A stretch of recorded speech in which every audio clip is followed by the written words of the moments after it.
Hey guys, today we're diving into another truly horrifying case. If you want to support my channel, make sure to subscribe and stay active. It really helps me out. I'd be super grateful for that. Let's get started. The 31st floor of a high-rise in central Hong Kong was unusually quiet that day, until officers stopped outside apartment 1309. This wasn't a routine welfare check. It wasn't prompted by a neighbor's concern or the sound of a disturbance.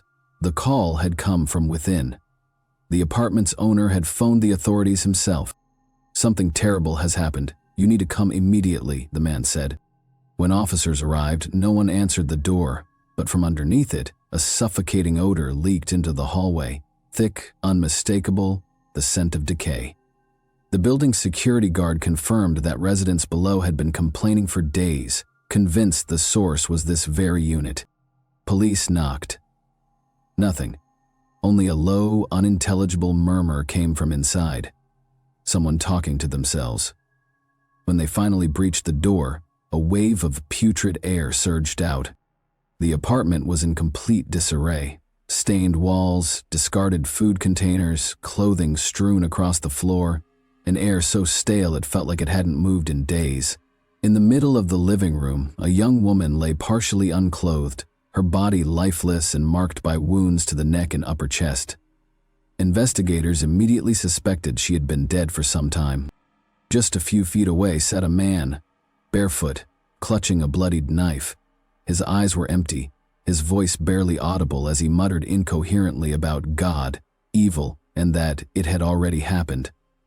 He didn't move, didn't flinch. Officers restrained him and called for medical personnel. The apartment told its own story. Open liquor bottles, powdery residue on saucers, tangled cords, empty pill packets. Signs of days, maybe weeks of mental unraveling. Forensics combed through the wreckage, while the woman's body remained on the floor, as evidence was photographed and logged. But the nightmare wasn't over. One officer approached the balcony door, sealed shut.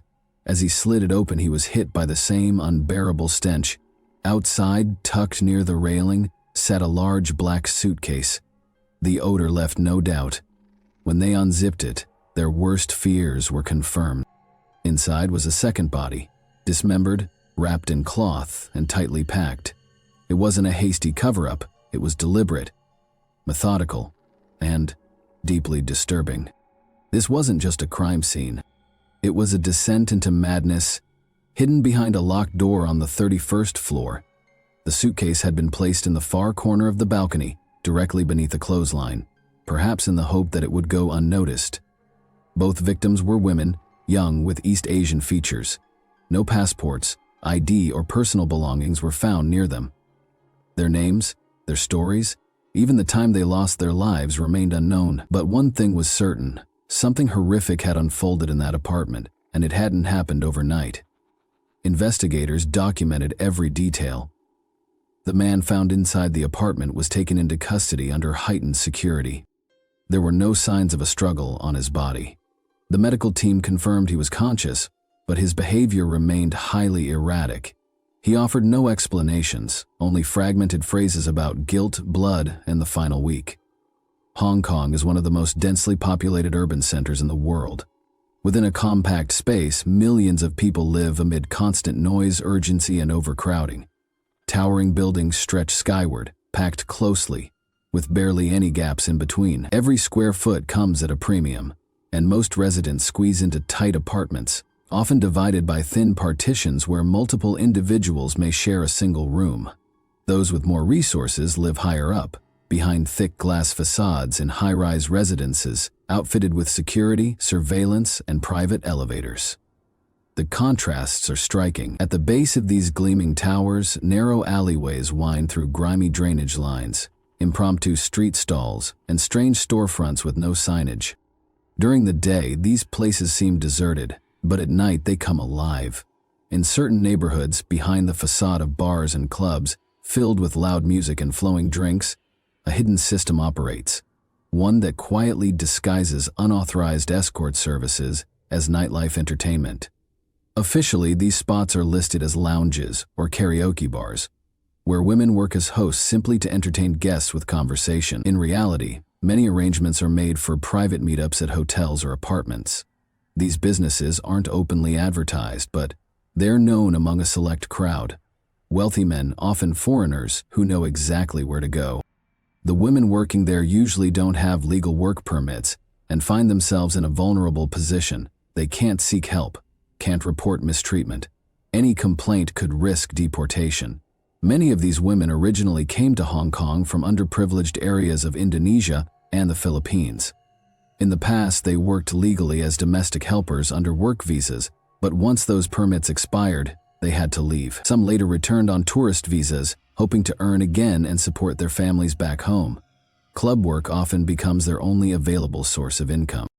On paper, it's entertainment. In reality, it's off-the-books labor with risks, no protections, and strict oversight from the people who run the business. In the daily rush of city life, the disappearance of one woman rarely raises alarm, especially when she has no documentation, no legal status, and no formal ties. When someone in that position vanishes, it's not usually met with concern. It's often dismissed as routine.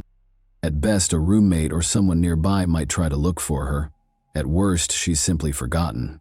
Across the city, it's common to find apartments being rented off the books. Several tenants may share one room paying in cash. It's simple, convenient, no background checks, no questions. For migrants, it's often the only housing option they can afford. But that same setup makes them almost invisible. One of the tenants doesn't return one night. No one raises an alarm. Even if days go by, Hong Kong runs like a well-oiled machine. There's no time to pause for one person. Those who fall outside the official system are treated as expendable.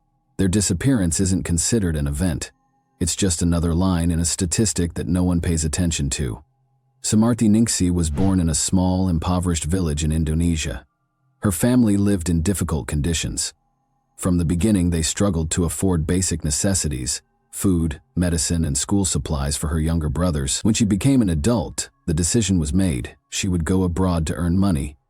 Hong Kong was the only place where she could secure a work visa and find employment as a domestic helper. The work was tough, but steady. Long hours, little freedom, and living inside the home of her employers. Despite the hardship, Sumarti saw it as a chance. Her primary goal was to send as much money home as possible. She worked for 2 years until her visa expired. Unable to get it renewed, she had to return to her village, but nothing had changed. There's still the same poverty, the same pressure. Her family was counting on her, so Sumarti applied for a tourist visa and went back to Hong Kong. That status didn't allow her to work legally, but there was no alternative. Her family needed the income, and there were no other option. Jessie Lorena faced a similar story, also from a struggling village in Indonesia. She came to Hong Kong in 2006 with a valid work visa. For years, she worked legally as a domestic worker, extending her permits when possible. Everything changed in 2012, when her renewal was denied. Like Sumarti, Jessie had to return home, but eventually she too came back to Hong Kong on a tourist visa, hoping to find some kind of work. Circumstances brought them to the same establishment, a club that officially posed as a bar with entertainment. In reality, it catered to clients seeking more than just drinks. That's where the women worked, despite having no legal right to be employed. Technically, they were there to create an atmosphere, socialize, dance, but most arrangements happened outside the club. Private meetups for money. The pay was low, but they had no choice. They couldn't go to the authorities. Their status left them unprotected. No one checked their working conditions. They worked at night, lived in small rented rooms with no paperwork. Club management maintained quiet but constant control.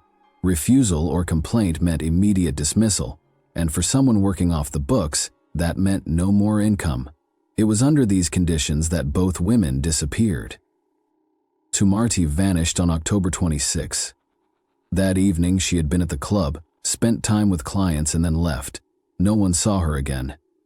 Jessie went missing 6 days later on November 1. She had also been on shift, then left, but never returned to her rented room. Despite the short gap between their disappearances, no one made the connection. Neither the police nor the club's management linked the two cases. Both women had no legal status, weren't in any official records. Their vanishings caused no public reaction. Only later did it become clear. They had both disappeared from the same location, followed the same work pattern, and, as would later be discovered, both crossed paths with the same individual. But at the time they went missing, it was seen as just another loss among those living in the shadows. When Jessie Lorena didn't return home, her roommate began to worry. She first went to the club where Jessie worked. Staff told her Jessie had shown up the evening of November 1, spent some time with a guest, and then left with him. No one had seen her since. Her phone went unanswered. After several days without any word, the roommate reached out to law enforcement. Only after persistent urging was a missing person report officially filed. Police requested surveillance footage from the club. In one of the videos, Jessie could be seen speaking with a man who was a frequent visitor. They were together for a short time before leaving the premises. Club staff recognized the man immediately. He came in often, always alone. He was calm, reserved, didn't socialize much, and never caused a disturbance. He also stood out for consistently leaving generous tips. Authorities were able to identify him quickly. His name was Rurik Judding, a 29-year-old British national. He lived in a luxury high-rise in an apartment on the 31st floor. According to surveillance footage, that's where he took Jessie on the day she disappeared. Police attempted to contact him, but he didn't respond. Sometime later, however, Judding himself called. He said that something terrible had taken place in his apartment and asked for officers to come immediately. A response team was dispatched to the address he provided. What happened next became the starting point of a criminal investigation. Until then, Rurik Judding hadn't raised any red flags. He gave the impression of a successful, well-educated professional, a young banker, part of the financial elite, with a polished appearance and an impeccable background. He worked at a major American investment firm and was considered a rising star. People who knew him described him as competent, punctual, and private. His social status, behavior in public, and lifestyle all aligned with the image of a confident international professional thriving in a global city. But what police discovered in his apartment shattered that illusion. Officers were stunned by the contrast between Judding's public persona and what they found behind closed doors. The upscale apartment was in disarray. Inside was the body of a woman showing signs of severe trauma, along with numerous items pointing to serious criminal acts. Among the evidence were knives, restraints, containers linked to restricted substances, and digital devices containing material that later became key to the charges filed against him. Investigators reviewed surveillance footage from the high-rise. The recordings showed both women entering the building on separate days. Neither of them was seen leaving. Security staff hadn't intervened. Residents had unrestricted access, and cameras were mainly used for archived monitoring. Both women spent their final days in an apartment legally registered to someone with a spotless public image. After Rurik Judding's arrest, he didn't resist. He acknowledged what had happened. There was no sign of panic or regret in his demeanor. He appeared worn out, detached, almost as if the situation didn't concern him personally. Rurik Judding was born in London into a family that gradually achieved financial stability. His father worked as an engineer, and his mother was involved in business. Through consistent effort, they managed to build a comfortable life, eventually purchasing a home in a well-regarded suburban neighborhood. Growing up, Rurik lacked nothing. He had access to quality education, care, and attention. His parents heavily invested in his development, with high hopes for his future.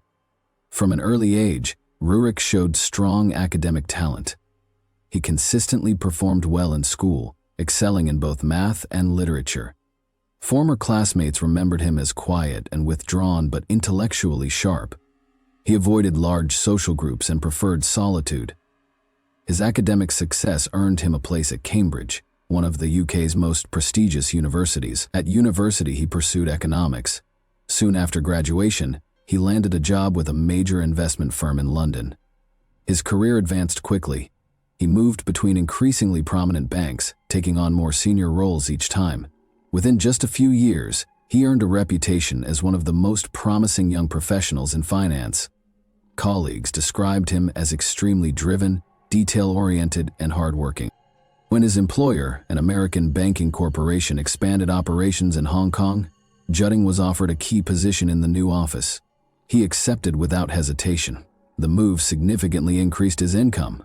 He rented a high-end apartment in an exclusive complex, setting up a spacious home with panoramic views. Everything about his lifestyle looked like a textbook success story: youth, prestige, wealth, and social standing. Outwardly, he blended in perfectly with other professionals in the city's financial scene. But behind that polished exterior were traits that didn't stand out at first glance. Judding was an introvert.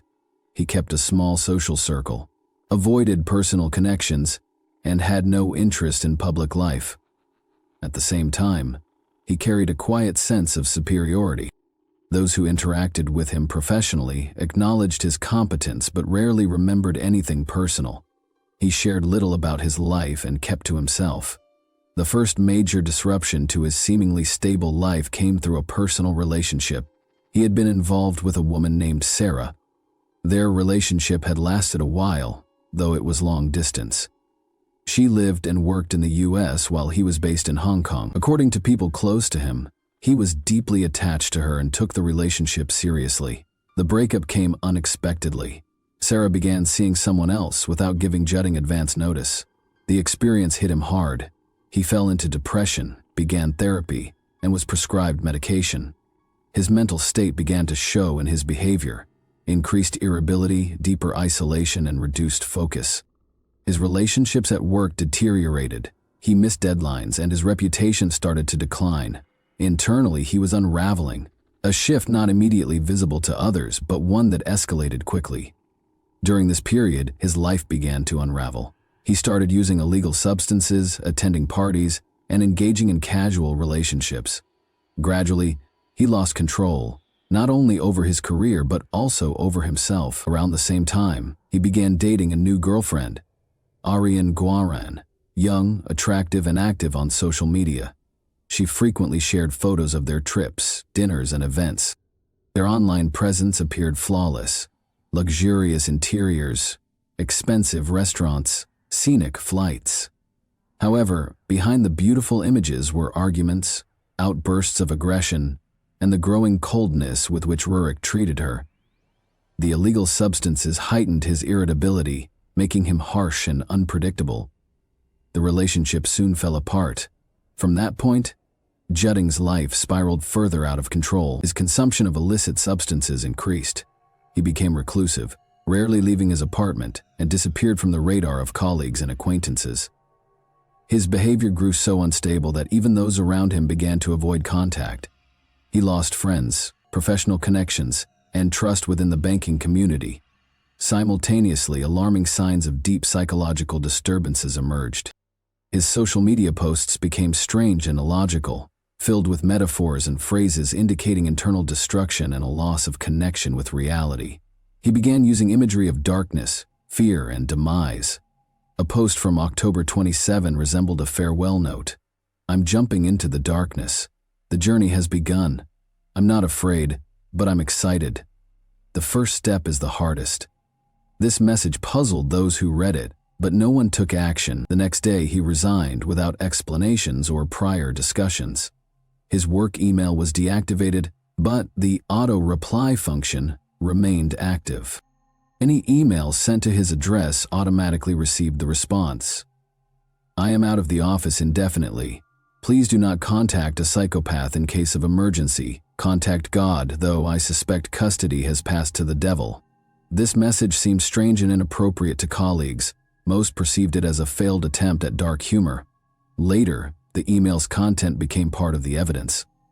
All these events occurred within a few days. The abrupt change in behavior, loss of self-sacrifice, social isolation, and aggressive forms of self-depression all indicated a deep internal crisis. However, no one intervened. Neither former colleagues, friends, nor acquaintances raised the alarm. His downfall was rapid and unstoppable. It was no longer possible. After Rurik Judding's arrest and the search of his 31st floor apartment, the main phase of the investigation began. Investigators seized his mobile phone, revealing a horrifyingly complete picture of his crimes. The device contained dozens of videos and photographs in which he documented his actions toward two women. The content left no doubt everything that happened was deliberate, meticulously recorded, and intentional on his part. The first video was recorded shortly after the death of Sumarti Ningsi. The camera focused on Rurik sitting next to the body. His speech was calm and cold-blooded. "My name is Rurik. 5 minutes ago I killed this woman. Since Saturday she was here. Today is Monday. I kept her locked up. She was good." "But that doesn't mean anything," he stated. These words conveyed neither remorse nor shock. He described the events as if summarizing an experiment. In other videos, he shared thoughts about what had been happening inside the apartment. He said he barely got off the couch, survived on delivered pizza, consumed illegal substances, and drank alcohol. The recordings painted a picture of someone conscious but completely detached from moral norms. "I don't feel guilt. There's something, but it's not guilt. I feel like a stranger to myself," he said. These were not impulsive actions. Every move was carefully recorded on camera. Surveillance footage showed him leaving the apartment and returning with 2 large duffel bags. Inside were saws, knives, and kitchen tools. All of it was used to dismember Sumarti's body. He placed the remains into a heavy-duty bag and left it on the balcony. Afterward, he made no effort to cover his tracks or leave the city. A few days later, he went back to the same club where he'd met his first victim.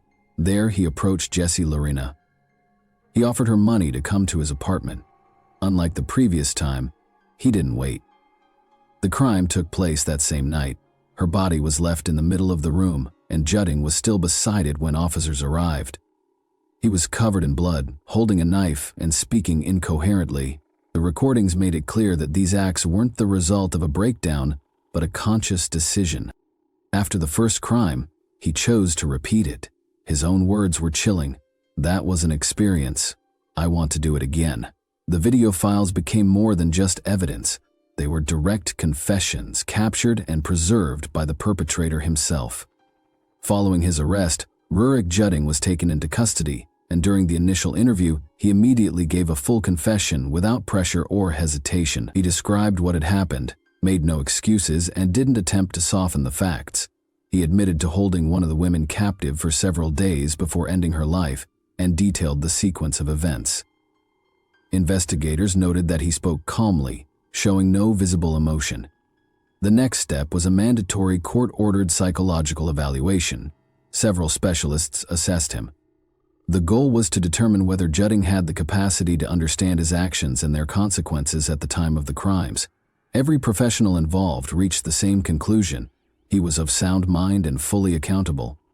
Though he was diagnosed with narcissistic personality disorder, a condition marked by egocentrism, lack of empathy, and a tendency to dominate, this did not absolve him legally or exempt him from trial. The defense team attempted to reduce the sentence, arguing that he had been in a fragile emotional state, battling a substance dependency, and suffering psychological instability during the period in question. Former girlfriends testified that he had once been balanced, caring, and non-confrontational. The defense tried to portray the tragedy as the collapse of a person under the weight of addiction and mental deterioration. However, the court did not accept this narrative. Investigators demonstrated that the crimes were not crimes of passion. They were carefully premeditated, supported by recordings in which Judding methodically described his actions. The court classified his conduct as intentional, cold, and brutal.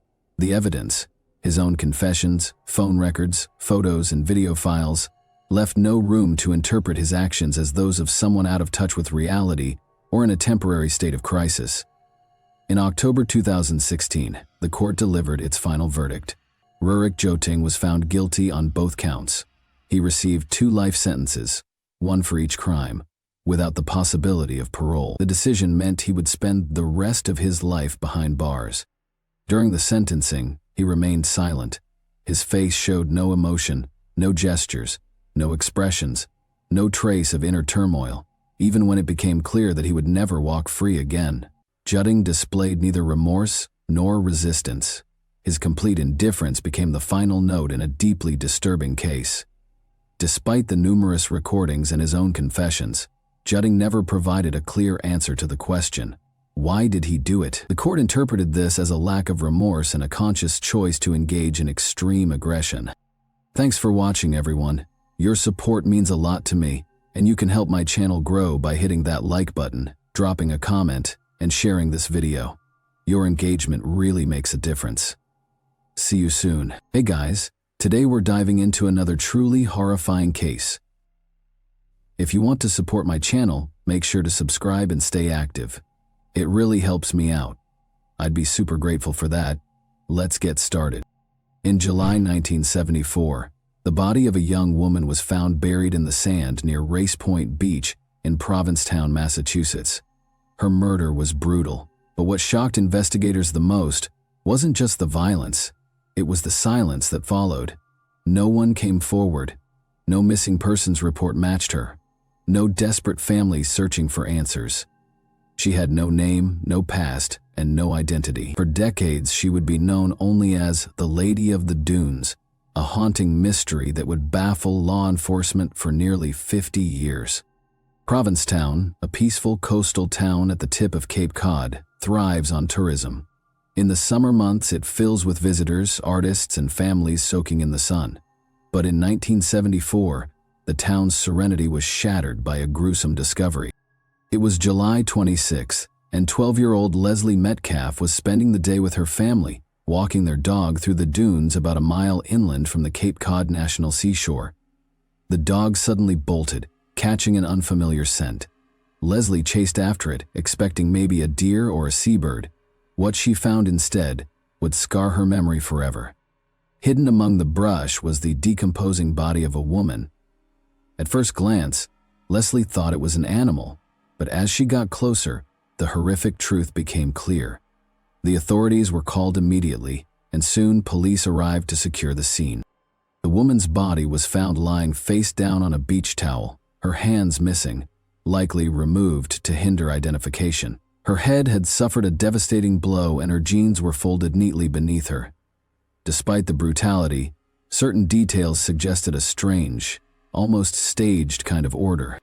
Just yards away, investigators noticed tire tracks and 2 sets of footprints leading to the body. They believed the killer had driven in, committed the crime, and fled quickly, possibly in a panic. But the tracks left behind could be the key to unlocking the mystery. As days turned into years, and years into decades, countless leads were followed. But each time, detectives hit a wall. The Lady of the Dunes remained unidentified.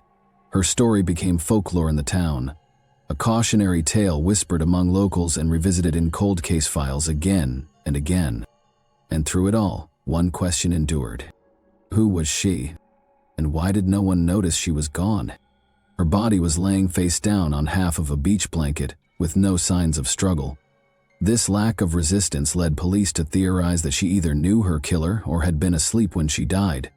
A blue bandana and Wrangler jeans were found under her head, and her long brown hair was tied back with a gold elastic band.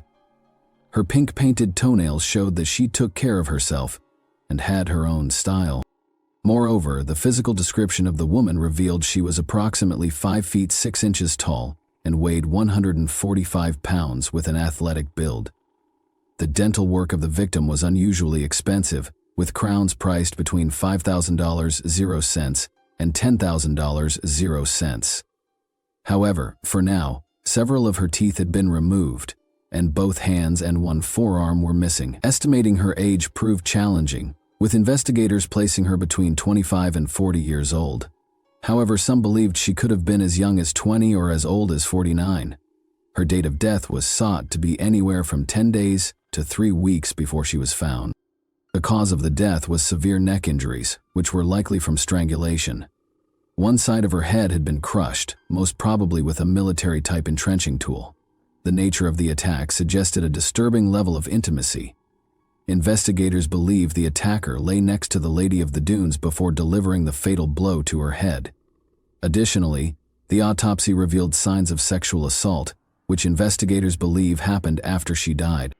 The deliberate removal of identifying features such as teeth and hands suggests the killer sought to hide either the identity of the victim or their own connection to her. This calculated act has fueled speculation and deepened the mystery surrounding her tragic death. Her last meal consisted of a burger and fries. Her body was laid to rest as unknown because no one knew her identity. She was buried near the town center at the cemetery of St. Peter. A simple gravestone marked her final resting place, bearing the inscription, "Unidentified female body found Race Point Dunes, July 26, 1974. Dr. Stanley Schwartz reconstructed the skull from fragments. The reconstructed skull was stored in a cardboard box during the investigation in the office of the chief. Despite efforts, the skull remained unidentified and it awaited a name that never came. Police started a thorough investigation on this mysterious case. They accurately reviewed thousands of missing person reports and cross-referenced them with records of vehicles that had passed through the area. Despite their efforts, they found no matches, which even deepened the mystery surrounding her identity and the circumstances of her tragic death. Upon arriving at the scene, investigators observed some striking details. The sand surrounding the victim and the nearby beach blanket were mysteriously undisturbed. This suggested that her body had been carefully placed in that exact spot rather than left haphazardly. Moreover, this deliberate act spoke to a level of planning and calculation on the part of the killer. It raised more questions than answers. What motivated the perpetrator to choose this location? Was there a specific reason for leaving her body in this precise spot? Despite extensive searches of the surrounding dunes which led to the discovery of her personal and key items, no further evidence appeared to explain who the attacker was or what happened before the crime. Investigators faced numerous challenges while trying to identify her. Every abandoned bicycle and vehicle in the area was thoroughly examined and owners were tracked down as part of the investigation. Officials looked at the vehicles that had driven through the dunes before the body was found. Unfortunately, these leads did not yield any significant breakthroughs. Her identity was unknown for a long time, therefore she became the Lady of the Dunes. To expose her identity, her teeth and skull were reconstructed to match dental records. Thousands of dentists nationwide were contacted to identify the distinctive and expensive dental work, but there were no results. The case gathered national attention with articles published in dental journals and police magazines. In 1979, a forensic anthropologist created a clay model of the face of the woman. His interpretations based on the model were then distributed worldwide. In 1980, investigators exhumed the remains of the Lady of the Dunes for further examination. The police chief made heartfelt pleas for information on national television and in magazines.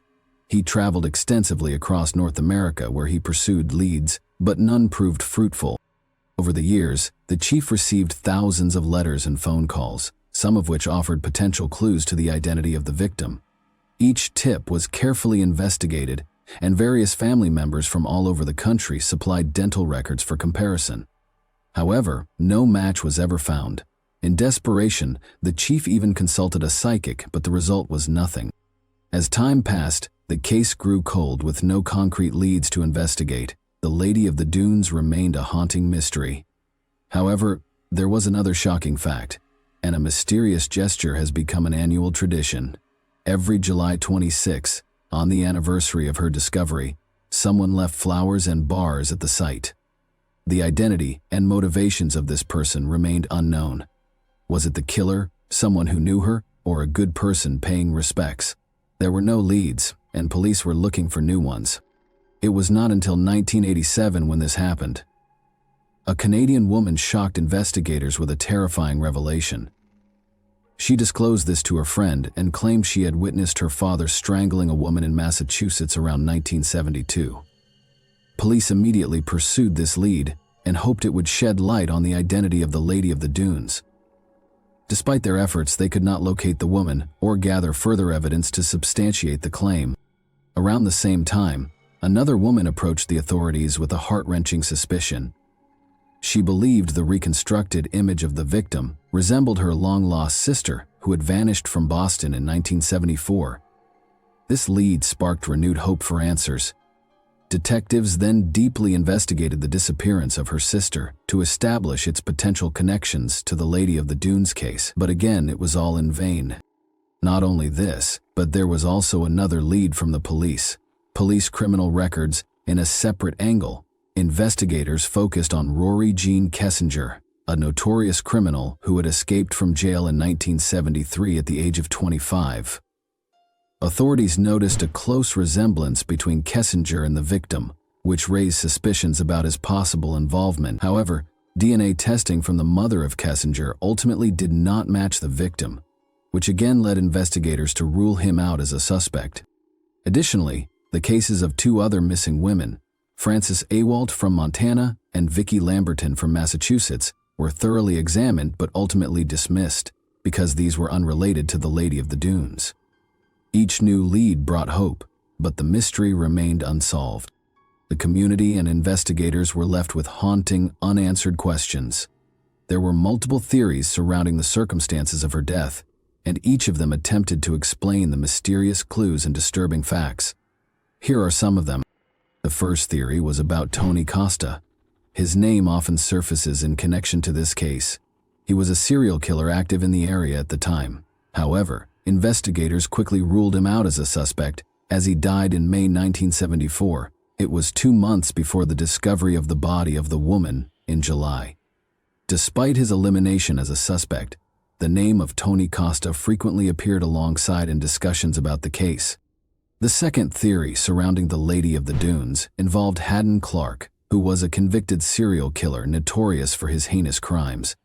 The criminal history of Clark included the murders of 6-year-old Michelle Dorr in 1986 and 23-year-old Laura Howling in 1992, for which he received 2 consecutive 30-year sentences. While imprisoned, Clark made numerous confessions and claimed responsibility for dozens of murders. In 2004, he wrote a letter to a friend asserting that he was the one who killed the Lady of the Dunes. According to his account, he disposed of the evidence in the garden of his grandfather. He knew the identity of the woman but refused to mention it because police had mistreated him. However, Clark had paranoid schizophrenia. It is a mental disorder characterized by hallucinations, delusions, and paranoia, which distort reality and impair daily functioning. It involves distorted thinking, suspiciousness, and social withdrawal, and requires treatment through medication and psychotherapy to manage symptoms. Therefore, it raised doubts about the credibility of his claims. Despite his history of confessions, law enforcement could not verify his involvement in the Lady of the Dunes case. In 2000, Clark led police to the former residence of his grandparents, where they discovered a plastic bucket containing over 200 pieces of jewelry, which also included items from his known victims. He referred to these as his trophies and suggested a disturbing pattern of collecting souvenirs from his crimes. Despite these discoveries, authorities never found concrete evidence linking Clark to the Lady of the Dunes. The history of Clark as a manipulative and unreliable source underscored the challenges in determining the truth in his claims of guilt in multiple unsolved cases. The body of the woman was exhumed again in March 2000 for DNA testing. Investigators turned to an extraordinary identification method that had been used only once in Massachusetts. State Police Sergeant Richard Nagel stated, "We have no record of another case like this. It's the first time." Let's come toward the James Whiteley Bulger theory. In May 2010, experts took CT scans of the skull of the Lady of the Dunes to create computer-generated detailed images. These images were then sent to the National Center for Missing and Exploited Children, where forensic artists created a new 3D reconstruction of her face. Investigators made multiple facial reconstructions between sketches and images in 1979 and 2006, and circulated these in the whole area, but got no lead. In the meantime, another compelling theory revolves around notorious mobster James Whitey Bulger during the 1960s and 70s. James Whitey Bulger was a familiar figure in Provincetown. He regularly visited popular LGBT bars, so was the Crown and Anchor at the time. Provincetown provided a welcoming refuge for the gay community, which faced discrimination elsewhere. Meanwhile, author Sandra Lee adds another surprising twist. As a young girl, she claims to have discovered the Lady of the Dunes before the teenager Leslie, who reported it to the police. Lee remembers the scene clearly. The body lay face down with a neck wound covered by a green blanket. Later, she saw a similar blanket at her family's campsite near June's Edge Campground, close to the discovery site. Lee alleges her stepfather associated with Whitey Bulger and occasionally socialized with him in Provincetown. On one occasion, her stepfather returned home intoxicated, covered in a green cotton blanket that resembled the one found with the victim. This coincidence caught the attention of the investigators when Lee shared her story around 2012. Detective Meredith Labor confirmed that notorious gangster Whitey Bulger had a substantial presence in Provincetown during that period. Despite the later capture of Bulger and imprisonment for other crimes, he never mentioned anything about the Lady of the Dunes before he died in 2018. His brutal reputation and rumored involvement in human trafficking added weight to the theory. The removal of the teeth of the victim was especially significant because it presented its similarity to known methods of Bulger. However, like many leads in this enduring mystery, this theory lacks solid evidence to validate it fully. Even if he had some connection to the crime, the identity of the Lady of the Dunes remains unknown. This left investigators and the community still searching for answers for 5 decades later. Another theory was revolving, and it again sparked light among people. This theory was Jaws film theory. It was about a movie that warned of the dangers of human greed, ignorance, and disregard for nature. Moreover, it tells the story of a small beach town that prioritizes profits over safety, which ignored warnings of a giant shark lurking in the waters. In 2015, reputed author Joe Hill, who was the son of the famous author Stephen King, proposed an interesting theory about the Lady of the Dunes. While watching Jaws movie for the first time, Hill noticed a brief scene that caught his eye during the 4th of July festivities. He suggested that the unidentified woman who was known as the Lady in the Dunes might have appeared as an extra in Jaws before her tragic demise. Specifically, Hill pointed to a scene approximately 54 minutes into the movie, set during a 4th of July crowd sequence. Here he identified an extra who was a young woman with brown hair and a blue bandana, and who strikingly resembled police sketches of the unidentified lady. Hill posed a thought-provoking question. Could this mysterious figure, which no one had been able to identify, have been seen by millions in the classic summer thriller without anyone realizing it? In that same post, Hill also acknowledged multiple issues with his out-there theory, such as the extra not wearing the same type of Wranglers found with the lady. Even more, he noted blue bandanas were worn by 6 other women in the following sequence in the movie. Nevertheless, he pointed out that Jaws was filmed near where the body of the Lady of the Dunes was found on the Vineyard of Martha, which was approximately 100 miles away. This proximity sparked local curiosity about the production of film. Drawing on his storytelling background, Hill wrote that celebrity attractions and nearby locations could have drawn the lady to the Vineyard of Martha. It was much like any other summer visitor exploring the Cape Cod area. Despite the skepticism, the theory of Hill found some unexpected support.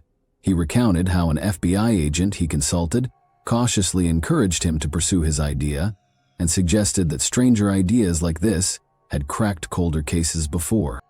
Reflecting on his unconventional theory, Hill admitted to the Washington Post that he struggled greatly. He found difficulty in distinguishing whether his imagination was merely at play or if there might be substance to his idea. The absence of concrete evidence or eyewitness accounts linking the background actors in Jaws to the Lady of the Dunes has made investigators cautious. Jaws, by Steven Spielberg, attracted local talent and suggested a regional casting pool. This limited casting scope supports the theory that the mysterious woman might have been a resident of the Provincetown area. Detectives continued to seek leads and hoped someone would reveal the truth, but there was no lead. In 2022, a significant breakthrough occurred in the Lady of the Dunes case when the skeletal remains were sent to Othram for analysis using advanced DNA technology. A profile was generated that allowed investigators to trace distant relatives of the victim, which eventually led to her identification. On October 31, 2022, the FBI field office in Boston made a long-awaited announcement. The victim was identified as Ruth Marie Terry. The discovery marked a significant breakthrough in the Lady of the Dunes case. After decades of uncertainty, it finally shed light on a mystery that had puzzled investigators and the community for 48 years. However, the announcement did not disclose any details about potential suspects or why Terry was in Massachusetts at the time of her murder. The FBI credited investigative genealogy for the identification of Terry. It was a method that has been instrumental in solving numerous cold cases and identifying over 150 criminals, and included infamous cases like the Golden State Killer. The Golden State Killer, who was also known as Joseph James DeAngelo, was a former police officer and responsible for a series of rapes and murders in California during the 1970s and 1980s. He was identified and arrested in 2018 after decades of evading authorities using DNA evidence in genealogical research. This genealogical scientific approach involves using DNA databases to match genetic profiles with known relatives, which pierces together familial connections to expose the identities of unidentified victims. The identification of Ruth Marie Terry represents a significant step toward closing the Lady of the Dunes case. Ruth Marie Terry was born on September 8, 1936, in a small mountainside shack in Whitwell, Tennessee. Her parents were Johnny and Eva Terry, with her mother tragically passing away at just 23 years old. The life of Ruth took a significant turn in 1957 when she left Tennessee to move to Livonia, Michigan, to work at the Fisher Body Automotive plant. The next year, she gave birth to her son Richard. However, financial difficulties forced her to make a difficult decision. Richard Hatchett Sr. was her workplace superintendent, and she allowed Richard to adopt her son in exchange for paying off her expenses. After the adoption was finalized, Ruth moved to California and started a new chapter in her life. On February 16, 1974, Ruth Terry married Guy Moldavan, who was an antique dealer in Reno, Nevada. In August 1974, just months before her death, Ruth and Guy visited her family in Whitwell, Tennessee. Her grandniece Brittany noticed that Ruth seemed distant and uneasy around Guy, who appeared overly possessive. The couple then traveled to Chattanooga to visit the half-brother of Ruth, Kenneth, and his wife Carol. They mentioned plans to travel to the U.S. to search for antiques, which included a possible stop in Massachusetts. Ruth Marie Terry visited home alone in April 1974, and it was just a few months before her body was found. As she went missing, no one knew about her. In late summer 1974, Guy Moldavan visited the family of Ruth Terry in Tennessee and claimed she had vanished from their California home after they fought during their honeymoon. He stayed briefly and said he had no idea where she was. Her brother James searched for answers. He hired a private investigator in California who discovered that belongings of Ruth had been sold for 20 years. A family of Ruth assumed she was dead and listed her as deceased and in family obituaries. However, her sister-in-law, named Carol, suspected Ruth might be in a witness protection program and was unable to contact her loved ones. On November 2, 2022, the Massachusetts State Police announced they were seeking information about the late husband of Ruth Terry, Guy Rockwell Moldavan, who was born on October 27, 1923, and passed away on March 14, 2002. The background of Guy Moldavan was marked by adoption. He was an orphan taken in by Abram Albert Zadwansky Moldavan and Sylvia Lily Silverblatt. He also had a brother, Michael Semyon J. Moldavan. The life of Guy Moldavan took shape during World War II. In 1942, he studied at the American Academy of Dramatic Arts in New York City. However, due to a mastoid infection, he was considered unfit for military service. After the war, the personal life of Moldavan started to grow. On May 11, 1946, he married Joellen Mayloop in Bellevue, Pennsylvania, while working as a professor. The couple moved frequently and lived in New York, California, and Seattle, where Moldavan worked as a disc jockey. However, their marriage was short-lived. Guy and Joellen divorced on July 16, 1956. In 1958, Guy Moldavan married again, with Manzanita Eileen Ryan in Kootenai, Idaho. Manzanita had a 16-year-old daughter named Dolores Ann Mearns from a previous marriage. On April 4, 1960, Manzanita Ryan and her daughter Dolores Ann Mearns disappeared in Seattle. Guy Moldavan became the prime suspect. Moldavan attempted to escape, but was captured by the FBI. He was charged with unlawful flight to avoid testifying about the disappearances. Guy Moldavan quickly remarried after the disappearance of Manzanita. He wed Evelyn Marie Emerson in King County, Washington, on July 29, 1960.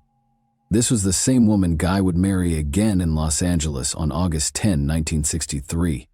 However, Moldovan got in trouble when he faced burglary charges for swindling $10,000 from the family of his third wife. In 1961, he was convicted and sentenced to 15 years in prison.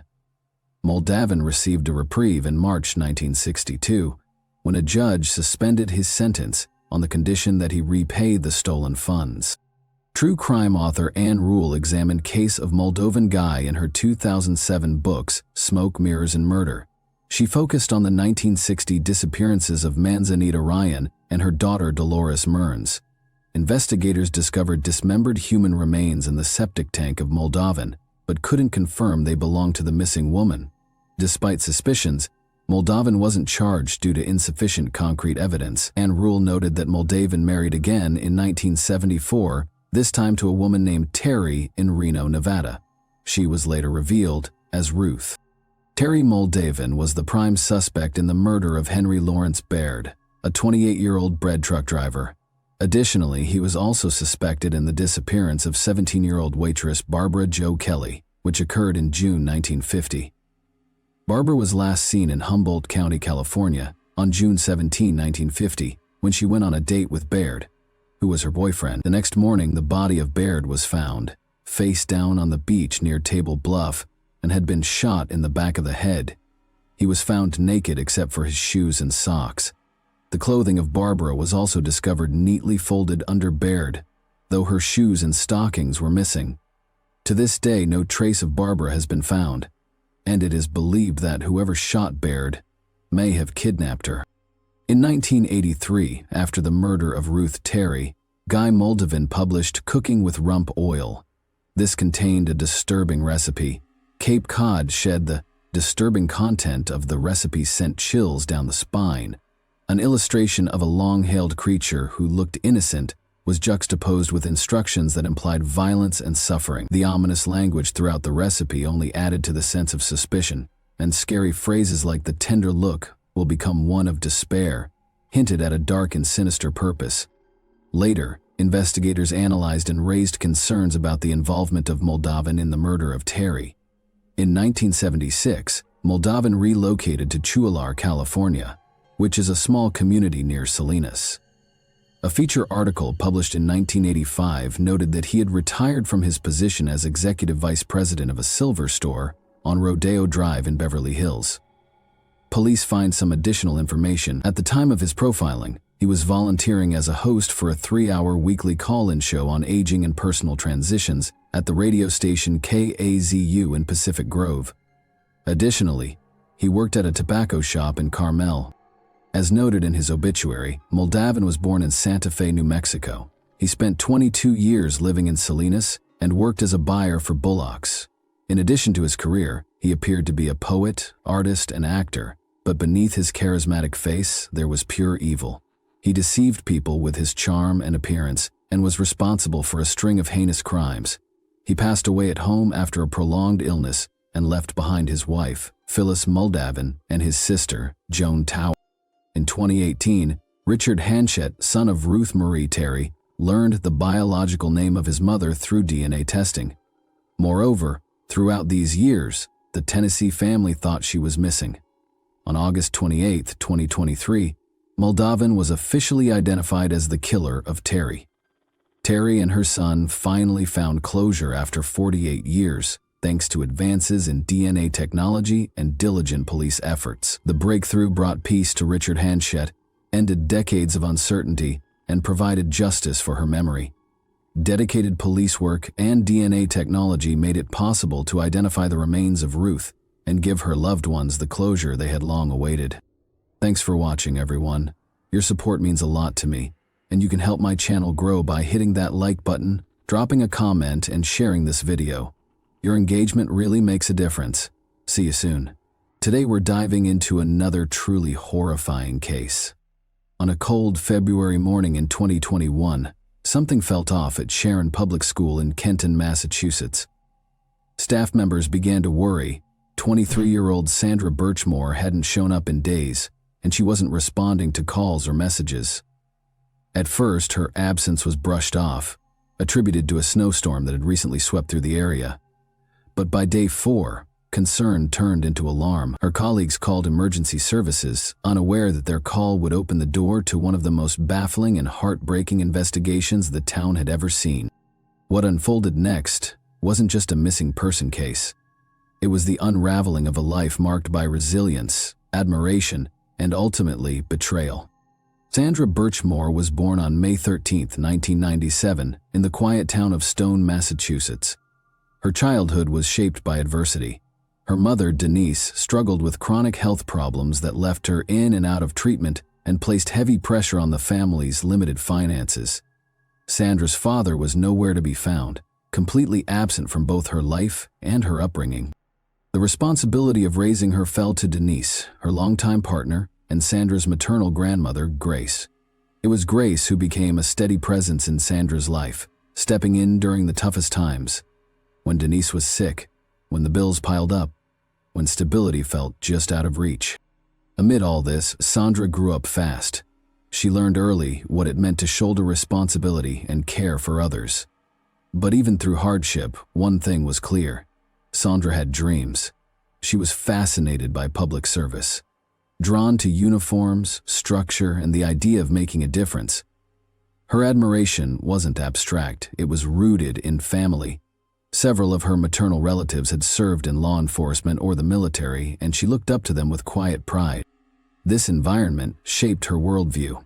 She respected authority, craved order, and longed to be part of something bigger than herself. But what no one could have known was that this very admiration, this longing for purpose and connection, would lead her into a world of hidden relationships, blurred lines. Because what happened to Sandra Birchmore wasn't just a mystery. It was a betrayal hiding in plain sight. Her interest in police work first emerged at the age of 8, when she was enrolled in a program called Respect. This initiative aimed to teach young participants civic responsibility, communication skills, and respect for those around them. It was there that she first began interacting with police officers, further solidifying her aspirations.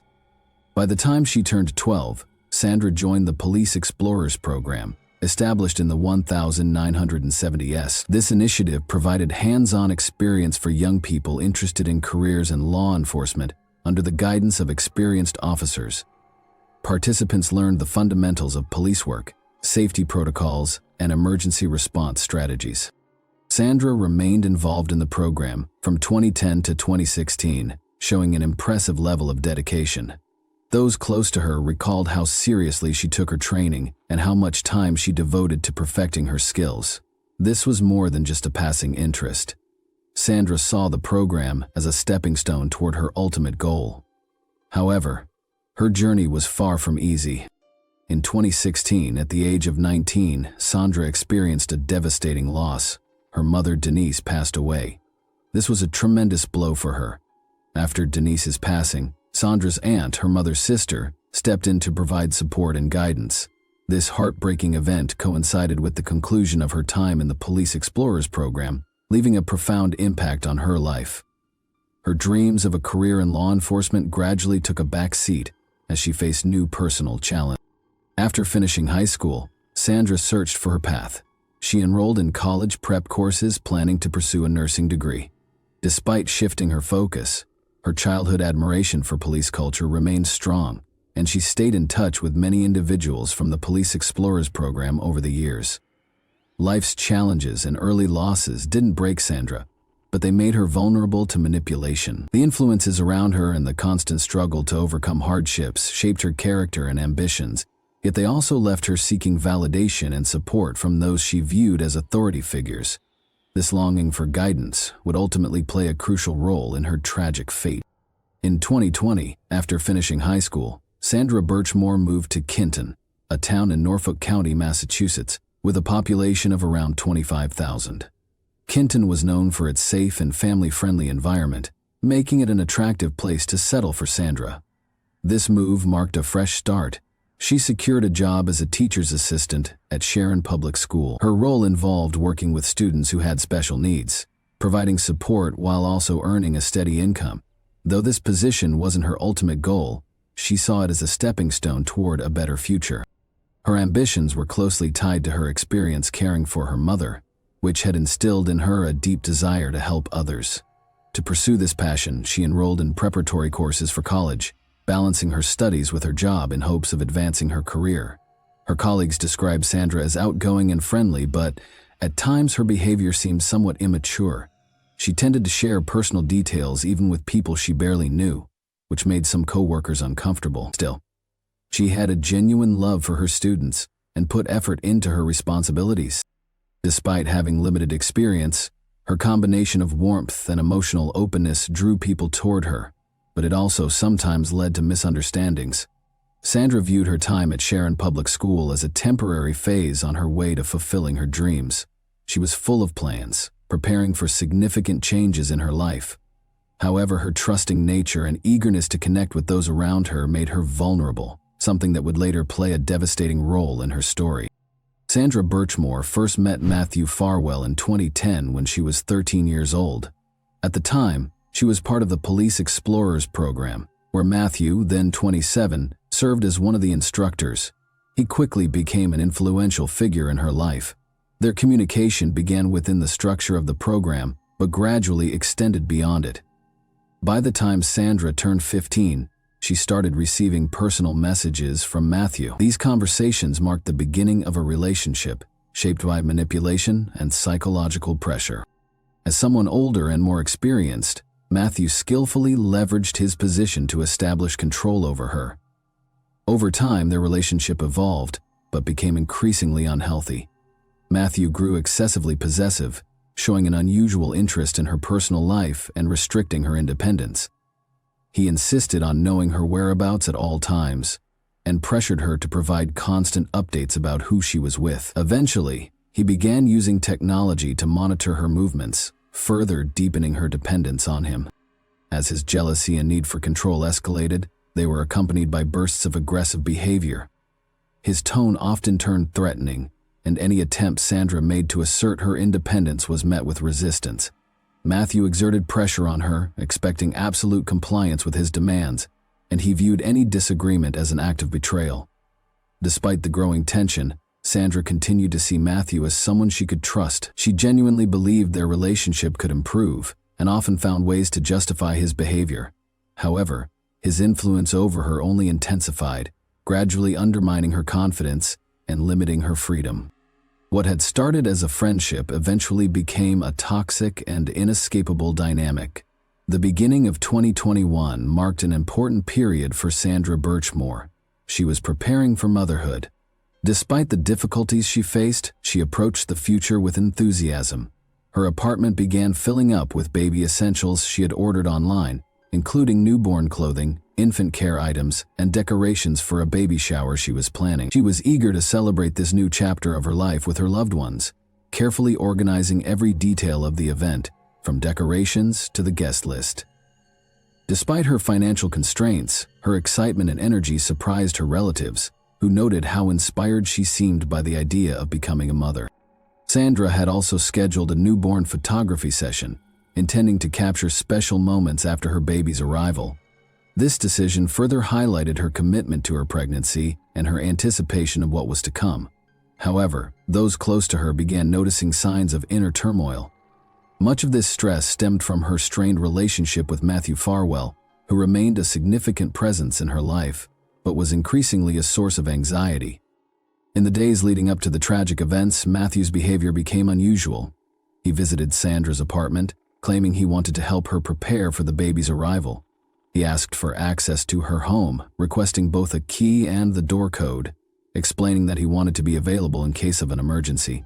While inside, he seemed particularly interested in her bedroom closet, paying close attention to the space. After he left, Sandra confided in a friend, mentioning that Matthew had been acting strangely. Despite her concerns, she tried to rationalize his behavior, convincing herself that his intentions were rooted in concern. This would be the last time she openly expressed doubt about his actions. On February 4, 2021, colleagues at Sharon Public School contacted the police after Sandra had been out of touch for several days and failed to show up for work. A heavy snowstorm had recently disrupted movement throughout the city, keeping many employees at home. But Sandra's absence raised concerns. Attempts to reach her by phone were unsuccessful. Soon, officers were dispatched to her apartment for a welfare check. When officers arrived, they knocked repeatedly and rang the doorbell, but there was no response. A distinct odor coming from inside the apartment quickly raised red flags, as officers recognized it as a sign of decomposition. Given the circumstances, they made the decision to force entry inside the apartment. Officers found Sandra in the bedroom. She had been discovered hanging from a closet door using a belt. The condition of her body suggested she had been deceased for several days. At first glance, the scene did not appear suspicious. The initial police report stated that there were no signs of a struggle. Furniture remained undisturbed, and the general disorder in the apartment was consistent with Sandra's usual living habits. However, when her relatives were allowed into the apartment after the body was removed, they noticed several discrepancies that cast doubt on the initial findings. One of the first things they observed was a load of wet laundry inside the washing machine, indicating that Sandra had been going about her normal routine shortly before her passing. On the table, there were unopened packages containing baby essentials delivered just days before the incident. Another troubling detail was a broken necklace found near where she had been discovered. Strands of Sandra's hair were tangled in the chain, which suggested possible physical interference. Her relatives informed the police that Sandra never removed this necklace. She wore it at all times, even while sleeping or showering. This detail raised doubts about the conclusion that she had taken her own life. An even more alarming discovery was her phone. Sandra used her phone daily and was rarely seen without it. However, records showed that it had been powered off a full day before her passing and was never turned back on. Concerned by these inconsistencies, her family insisted on a more thorough investigation, believing there was evidence of outside involvement. With these new findings and growing concerns about her relationship with Matthew Farwell, law enforcement was forced to reconsider their initial assessment. His behavior in the days leading up to her passing, his request for access to her apartment, and his unusual demeanor during his final visit raised serious questions. These revelations marked the beginning of a deeper investigation to uncover what truly happened inside Sandra's apartment in those fateful days. The last recorded activities of Sandra Birchmore took place on the evening of February 1, 2021. Surveillance cameras captured her returning home from work around 5:00 p.m. A short while later, she stepped outside to retrieve a package containing baby clothes she had ordered. Afterwards, Sandra was seen once again on video clearing snow off her car parked outside her residence at 5:46 p.m. She went back inside her apartment, marking the last time she was seen alive. Later that evening, another key figure in this case appeared on the security footage around 9:00 p.m. Matthew Farwell entered the building. He was seen walking into the lobby, heading up to Sandra's floor, and spending approximately 30 minutes inside her apartment. Footage showed him dressed in heavy winter clothing, with a mask covering his face. While the cold weather could explain his attire, the way he deliberately concealed his identity seemed unusual. After a brief visit, Matthew left the building.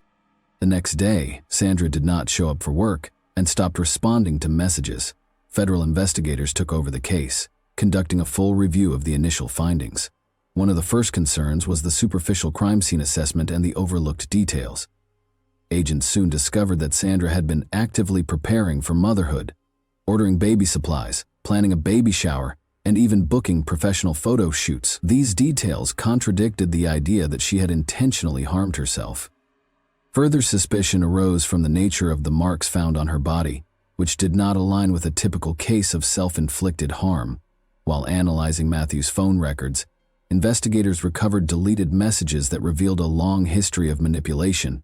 It was also confirmed that Sandra was pregnant with Matthew's child, a key factor in the unfolding tragedy. At the time of her passing, Sandra was in her 3rd month of pregnancy, and this revelation significantly impacted her relationship with Matthew. He not only denied being the father but also exhibited aggressive behavior, pressuring her both psychologically and physically. After Sandra informed him about the pregnancy, his attitude shifted. First, he attempted to distance himself, but later, realizing the possible consequences, he reinitiated contact. His sudden interest in reconnecting with Sandra raised further suspicion. Following her death, investigators also uncovered that Matthew was married and had 3 children. Sandra was aware of his family situation, and in the fall of 2020, she learned that his wife was expecting their 3rd child. This discovery deeply affected her, and she confided in a close friend about the emotional distress it caused. In one of her messages, Sandra mentioned that she intended to tell Matthew's wife about their relationship. However, she ultimately never went through with it.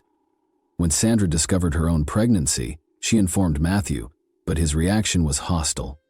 He not only questioned whether he was the father, but also made it clear that he had no intention of acknowledging the baby. This led to growing conflicts between them. His behavior became increasingly erratic, and Sandra confided in those close to her about the pressure and threats she was experiencing.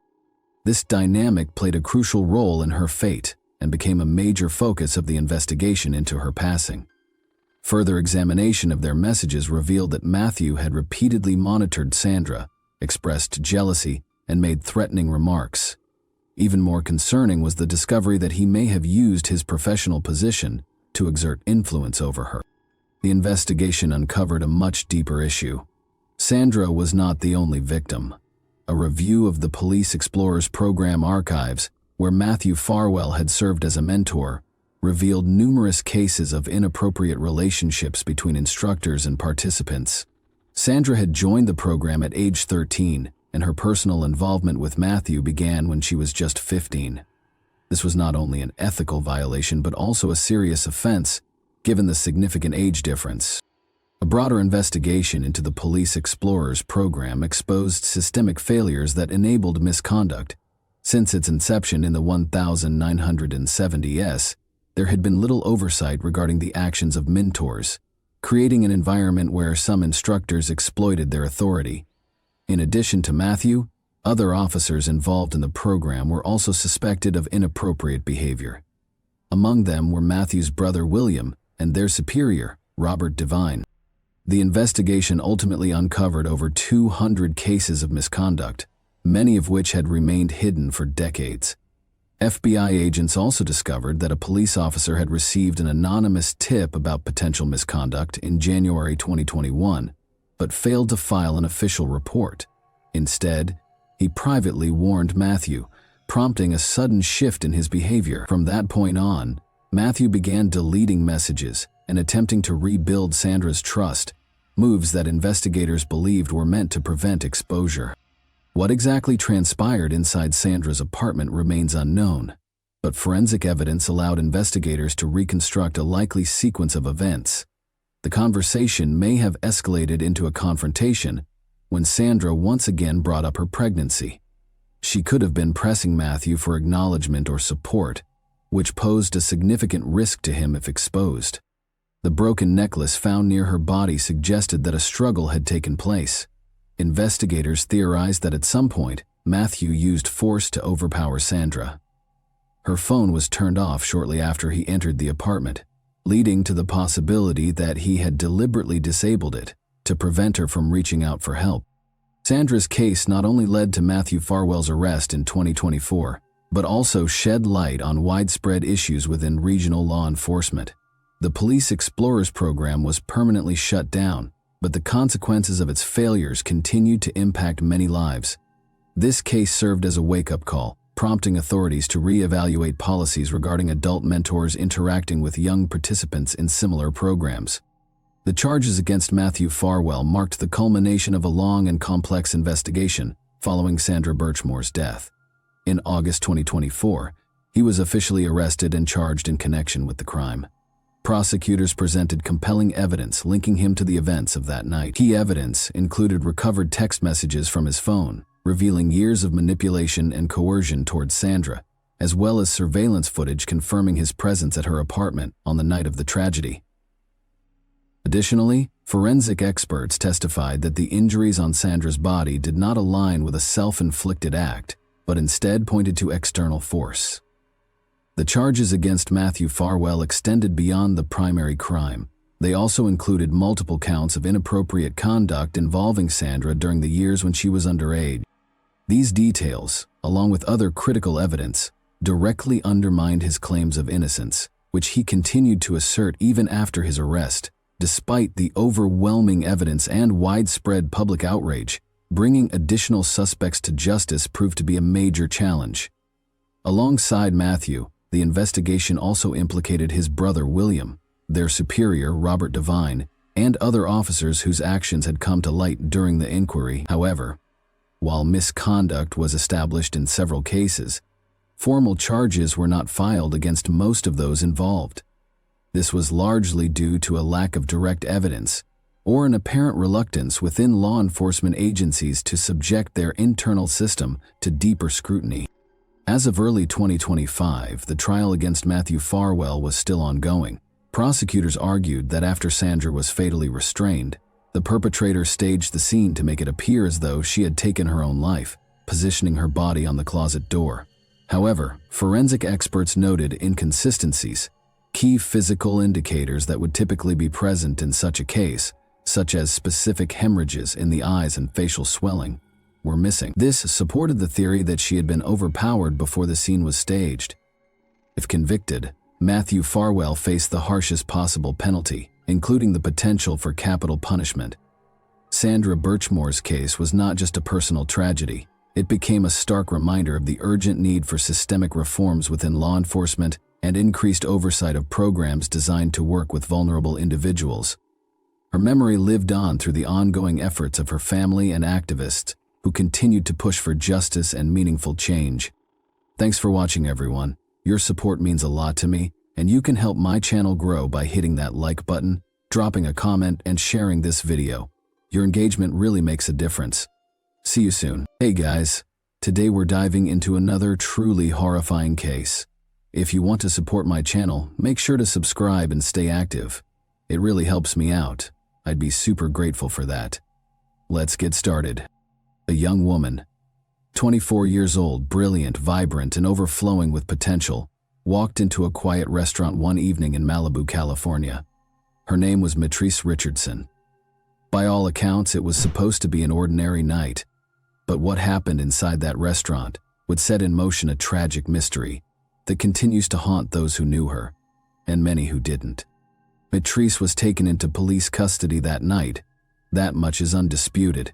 But just a few hours later, in the early morning hours, she was released from the Lost Hills Sheriff's Station, alone, no phone, no money, no transportation, into the cold darkness of the Santa Monica Mountains. She vanished that night, without a trace. For months, her name echoed through news reports, whispered in homes, shouted in protests, and carried in the prayers of a grieving family. Theories swirled, conflicting reports emerged, yet no clear answers surfaced. And when her remains were finally discovered nearly a year later, deep in a rugged canyon, the questions only grew darker. What really happened to Matrice Richardson? Why was she released in such vulnerable conditions? And why, even after all this time, does justice still feel so far out of reach? To understand her story, we need to understand the young woman behind the headlines. Matrice LaVaughn Richardson was born on April 3, 1985, to Lettice Sutton and Michael Richardson, both still in high school at the time. Young, uncertain, and navigating their own lives, they made the difficult decision to have Matrice raised by her great-grandmother in Covina, California. It was a home filled with love, but also change. Her parents eventually separated, and later Matrice moved back in with her mother, who married Larry Sutton. With her stepfather in the picture, Matrice adapted quickly. She was magnetic even as a child, always in motion, always laughing. She danced, she lit up rooms. She was the kind of person you didn't forget. Her energy was electric. Her spirit, unforgettable. And that's what makes the silence surrounding her case so deafening. Because a light that bright should never have vanished so easily. And it should never have taken so long to find out why. She carried that same spirit into her school years. First at South Hills High School in Covina, then at California State University, Fullerton. Matrice wasn't just a good student, she was exceptional. A 4 GPA honors graduate, a degree in psychology, the first in her family to earn a college degree. It was a time of self-discovery. While navigating the demands of school, she also embraced her identity, coming out as a lesbian to her family, who supported her fully. She had ambition, dreams of graduate school, a future she was still shaping. After graduating in 2008, she took on multiple roles. She worked as a store clerk, danced at an LGBTQ+ club, and interned with Dr. Rhonda Hampton, a psychologist who saw something bright in Mitris, but also something troubling, because even with all her success, something was off. Mitris' behavior began to shift in ways that unsettled those closest to her. Friends noticed her moods changing. Social media posts became strange, disjointed rants that didn't sound like the Mitris they knew. Dr. Hampton would later recall moments during her internship that raised concern. Moments that hinted at a struggle happening beneath the surface. By 2009, Mitris had moved back in with her great-grandmother, now 91 years old. It was a quiet home, a place of stability, a relationship built on mutual care. Mitris was a companion to her great-grandmother, offering support, company, and in return, she had a place to stay. As she figured out her next steps, she had her whole life ahead of her. And yet something was coming, a shift, a single night, that would unravel everything. Her story changed on the night of September 16, 2009. The Pacific Coast Highway stretched along the cliffs of Malibu, quiet except for the occasional car passing by. The night was still, but something about it felt unsettling. Mitris wasn't familiar with Malibu. She knew Covina, where she grew up. She knew Fullerton, where she had excelled in her psychology studies. She knew Long Beach, where she worked Friday nights dancing under neon lights. She knew South LA, where her father lived, and the quiet streets near 118th and Central, where she stayed with her great-grandmother. But Malibu? It wasn't her world. Then she saw it, a sign glowing in soft blue letters, Jeffrey's, located below Point Dume. Jeffrey's was a high-end restaurant known for its ocean views and exclusive diners. Mitris pulled into the parking lot. She turned off the engine and sat there for a moment. The valet approached, expecting her to hand over her keys, but something was off. By the time he reached her, she wasn't in her car anymore. She had moved into his. The door was open, and she sat in the driver's seat of his vehicle. Her body relaxed, as if this was normal. Hazel eyes peered up at him, flickering with an unreadable energy. Her curly hair stuck out from beneath a Rastafarian-style hat.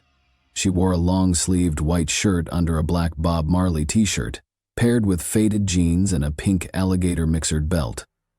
Her Vans were slightly worn, but she seemed unconcerned with appearances. The valet hesitated. She wasn't aggressive, but something about her behavior felt strange. Her words, when she spoke, were cryptic.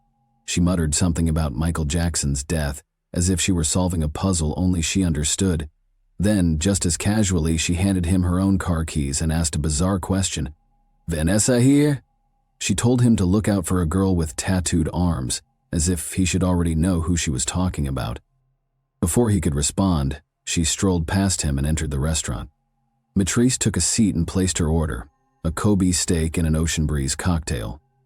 At first, she dined alone. Then she became drawn to a nearby table, where a group of 7 people were engaged in lively conversation. Without hesitation, she got up and joined them, slipping into their conversation as if she had always been there. Her energy was erratic, her words fast and disjointed. She talked about astrological signs, jumping from topic to topic without pause. The group exchanged glances, uncertain but entertained. She wasn't causing trouble, just behaving in a way that felt offbeat, unusual. After a while, she returned to her own table, but minutes later she was back. This time she had an announcement. She was going to Hawaii. She told them she would call them when she arrived. They smiled politely, humoring her. Then they paid their bill and left Mitris. However, she stayed. When she tried to leave, the restaurant manager stopped her. Her bill remained unpaid, $89.00 in total. She looked confused. Hadn't the other table covered it? Mitris was asked to pay her bill, which was more of a shocking news to her. A slow smile spread across her face, as if this were an amusing misunderstanding. She gazed at the restaurant's computer screen, watching the numbers blink and change. Her expression shifted, lost in thought. "I am busted," she finally said. "What are we going to do?" As the manager spoke, she wasn't listening. Her eyes remained fixed on the screen, as if she were deciphering something invisible to everyone else. Then her demeanor changed. She said something strange. She wasn't from here. She was from Mars. Her voice was calm, her expression unbothered. She wasn't joking. The staff grew uneasy. When she emptied her pockets, she found nothing but a small joint. And a restaurant employee picked up the phone and dialed the Lost Hills Sheriff's Station. They told the sheriff that this girl seemed crazy, that she might be on drugs or something. In the distance, the glow of approaching headlights cut through the dark. A patrol car was on its way. Mitrice's night, however, was far from over. It was just beginning. While the sheriff's deputies were en route, Mitrice continued talking, this time to the hostess. She told her she had been watching a soap opera at work earlier that day when God instructed her to take the afternoon off.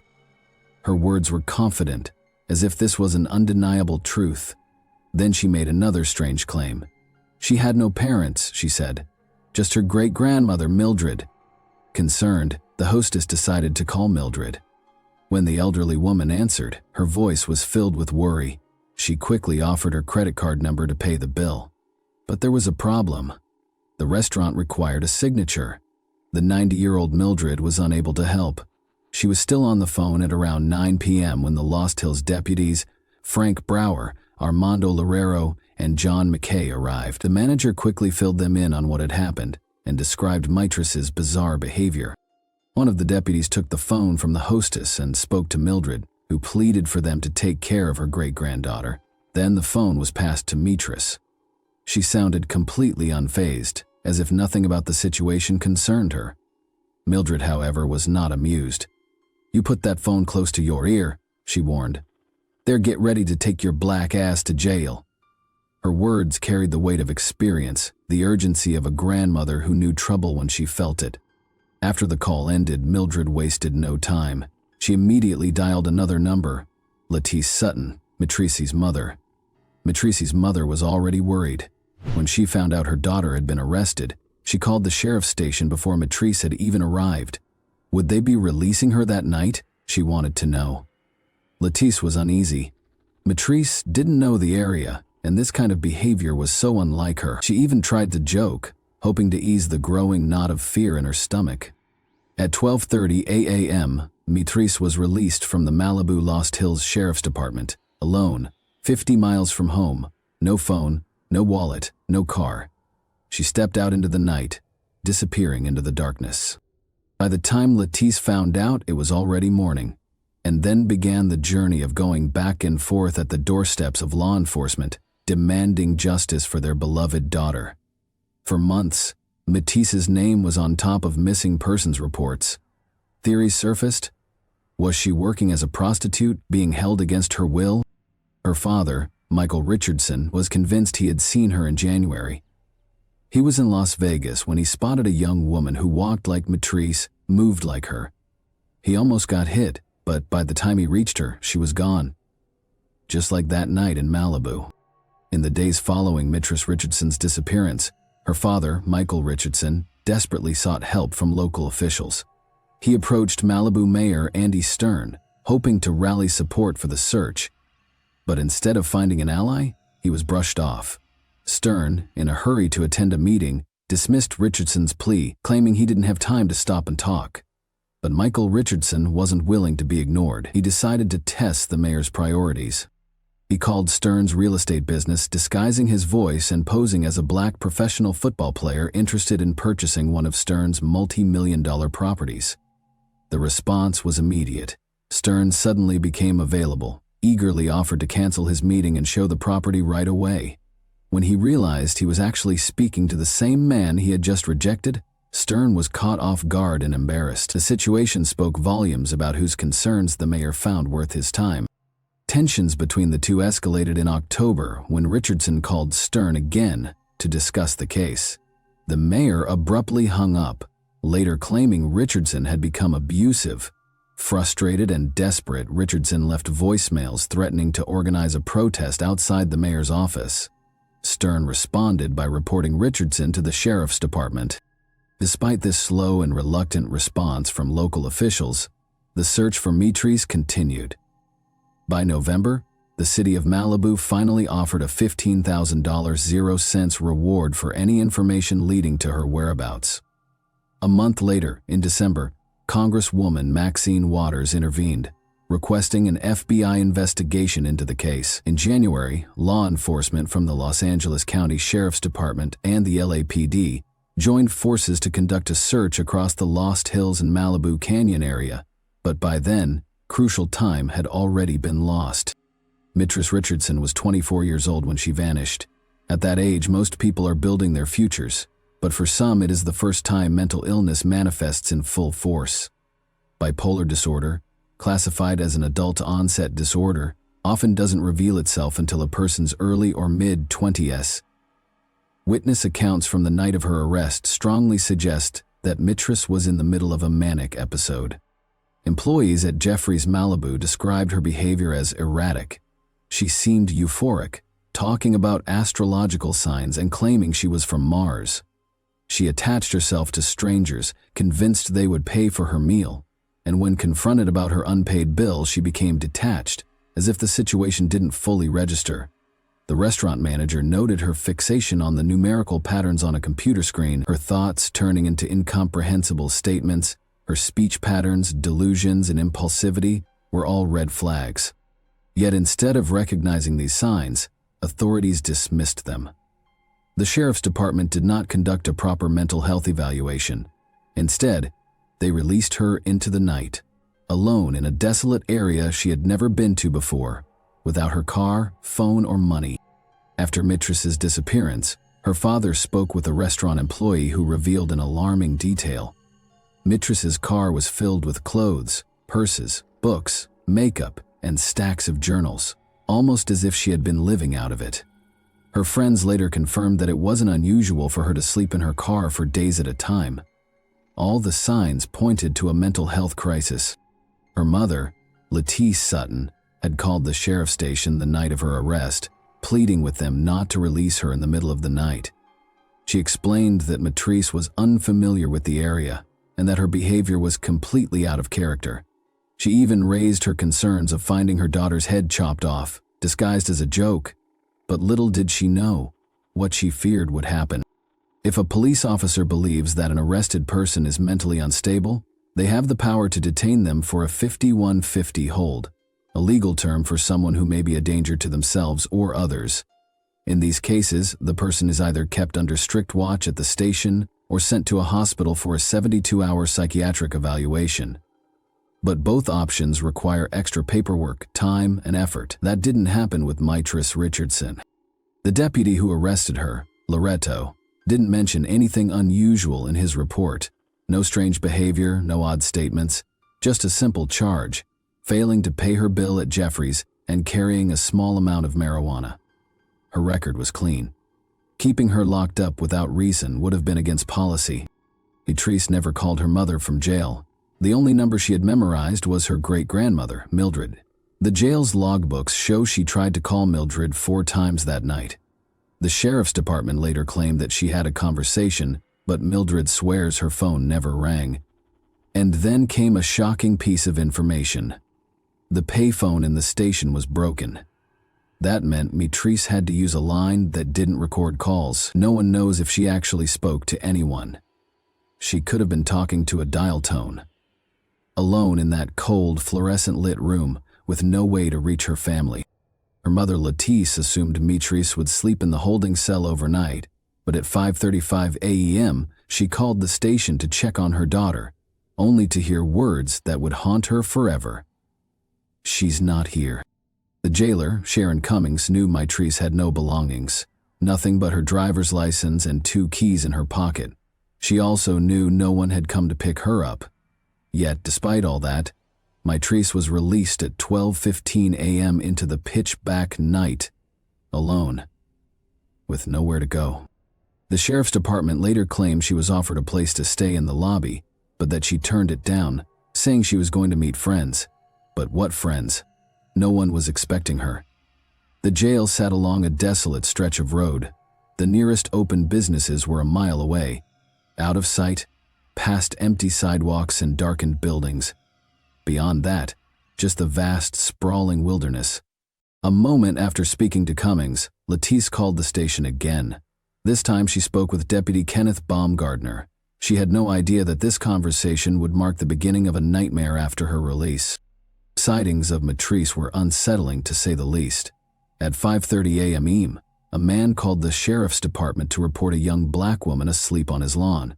When he approached her, she assured him she was just resting. By the time deputies arrived, she had disappeared again. Another sighting at 7:30 a.m. reported a black woman walking around the area. After that, the trail went cold. For months, there were whispers that Matrice had been spotted in downtown Los Angeles and even in Las Vegas. Some theorized she was being held against her will or had been forced into sex work. Remember when her father almost got hit? It happened when he believed he saw her in Las Vegas, running into a girl with the same walk and body language as his daughter. The encounter was so eerily familiar that he jumped out of a moving car, risking his own safety just to chase after her. Yet law enforcement dismissed his claims, only taking them seriously when another witness reported something similar. The idea that Matrice had simply vanished without a trace was not just improbable, it was impossible.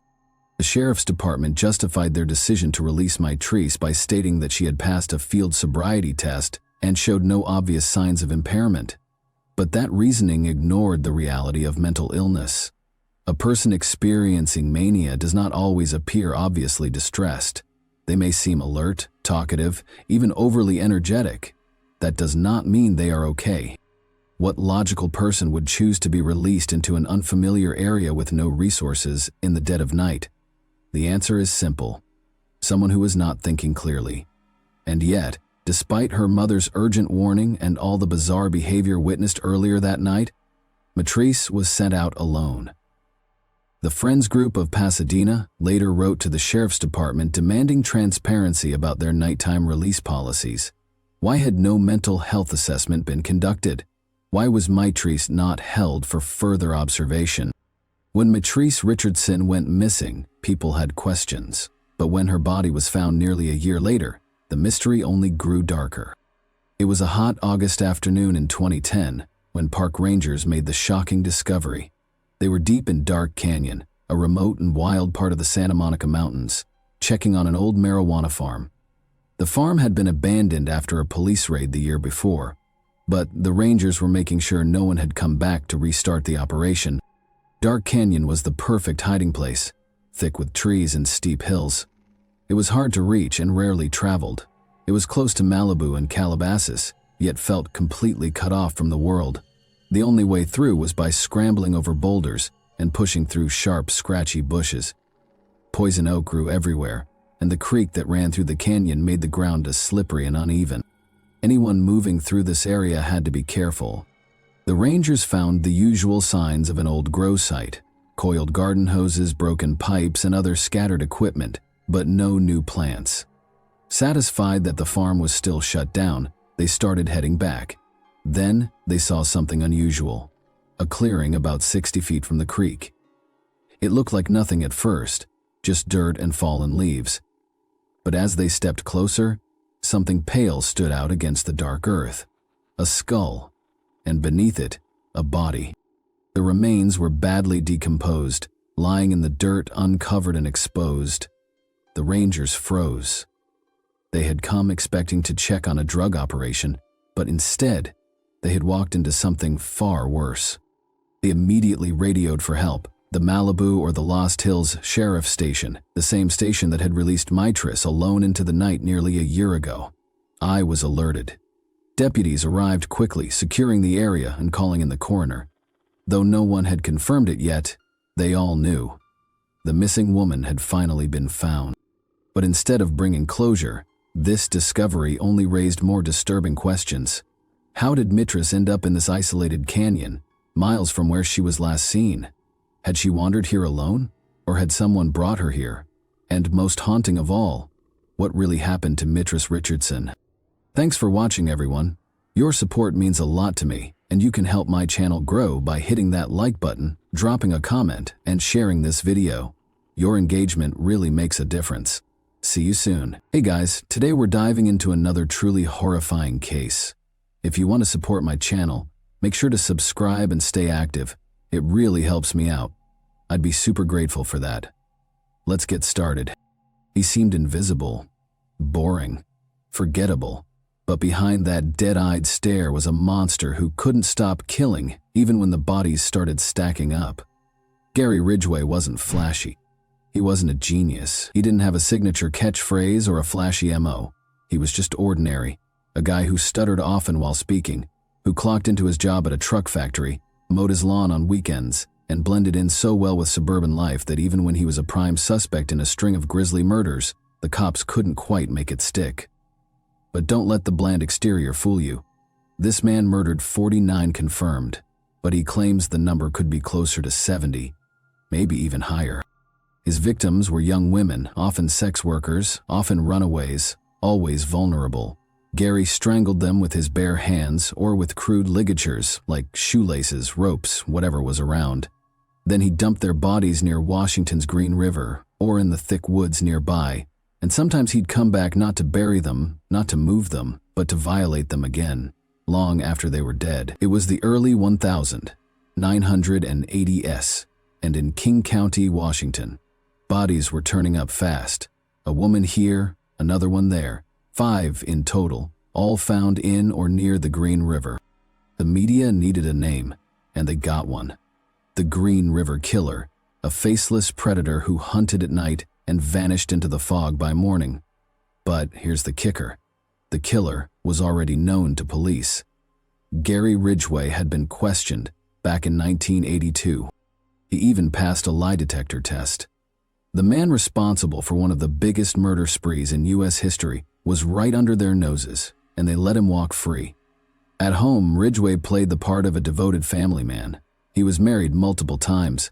He was deeply religious. Even tried to preach door to door, but all the while he was searching the red light districts of Seattle, looking for his next victim. And the scariest part is that he'd often bring his young son along for the ride as a human shield. See, I have a kid with me. I'm not a threat. That's the kind of calculated manipulation Ridgway was capable of. Cold, heartless, methodical. Where did this monster come from, you may wonder? Gary Ridgway didn't crawl out of the shadows. He was born in broad daylight in Salt Lake City, Utah, on February 18, 1949. The middle child of 3 boys, Ridgway grew up in a house that looked normal from the outside, but inside it was a wreck. His mother, Mary, was a force of nature, controlling, intense, and terrifying. She ruled the house with a tight grip and wasn't afraid to use a belt or stick when her sons went out of lines drawn by her. His father, a bus driver, wasn't any good, often venting about the filth of sex workers he'd see on his routes. That constant commentary would embed itself into Gary's twisted worldview and fester into a hatred that would lead him to become a nightmare. Gary would later tell psychologists that he felt both anger and sexual attraction toward his mother. The same woman who disciplined him with belts and dominated the house was the subject of his violent fantasies. He even imagined killing her. So far, it sounds like a textbook serial killer origin story. Wait till it gets worse. By high school, Ridgway was already falling behind. He had dyslexia, struggled in class, and got held back a year. His IQ would fluctuate in the low 80s, but what he lacked in smarts, he made up for in something far more sinister. At just 16 years old, he did the unthinkable.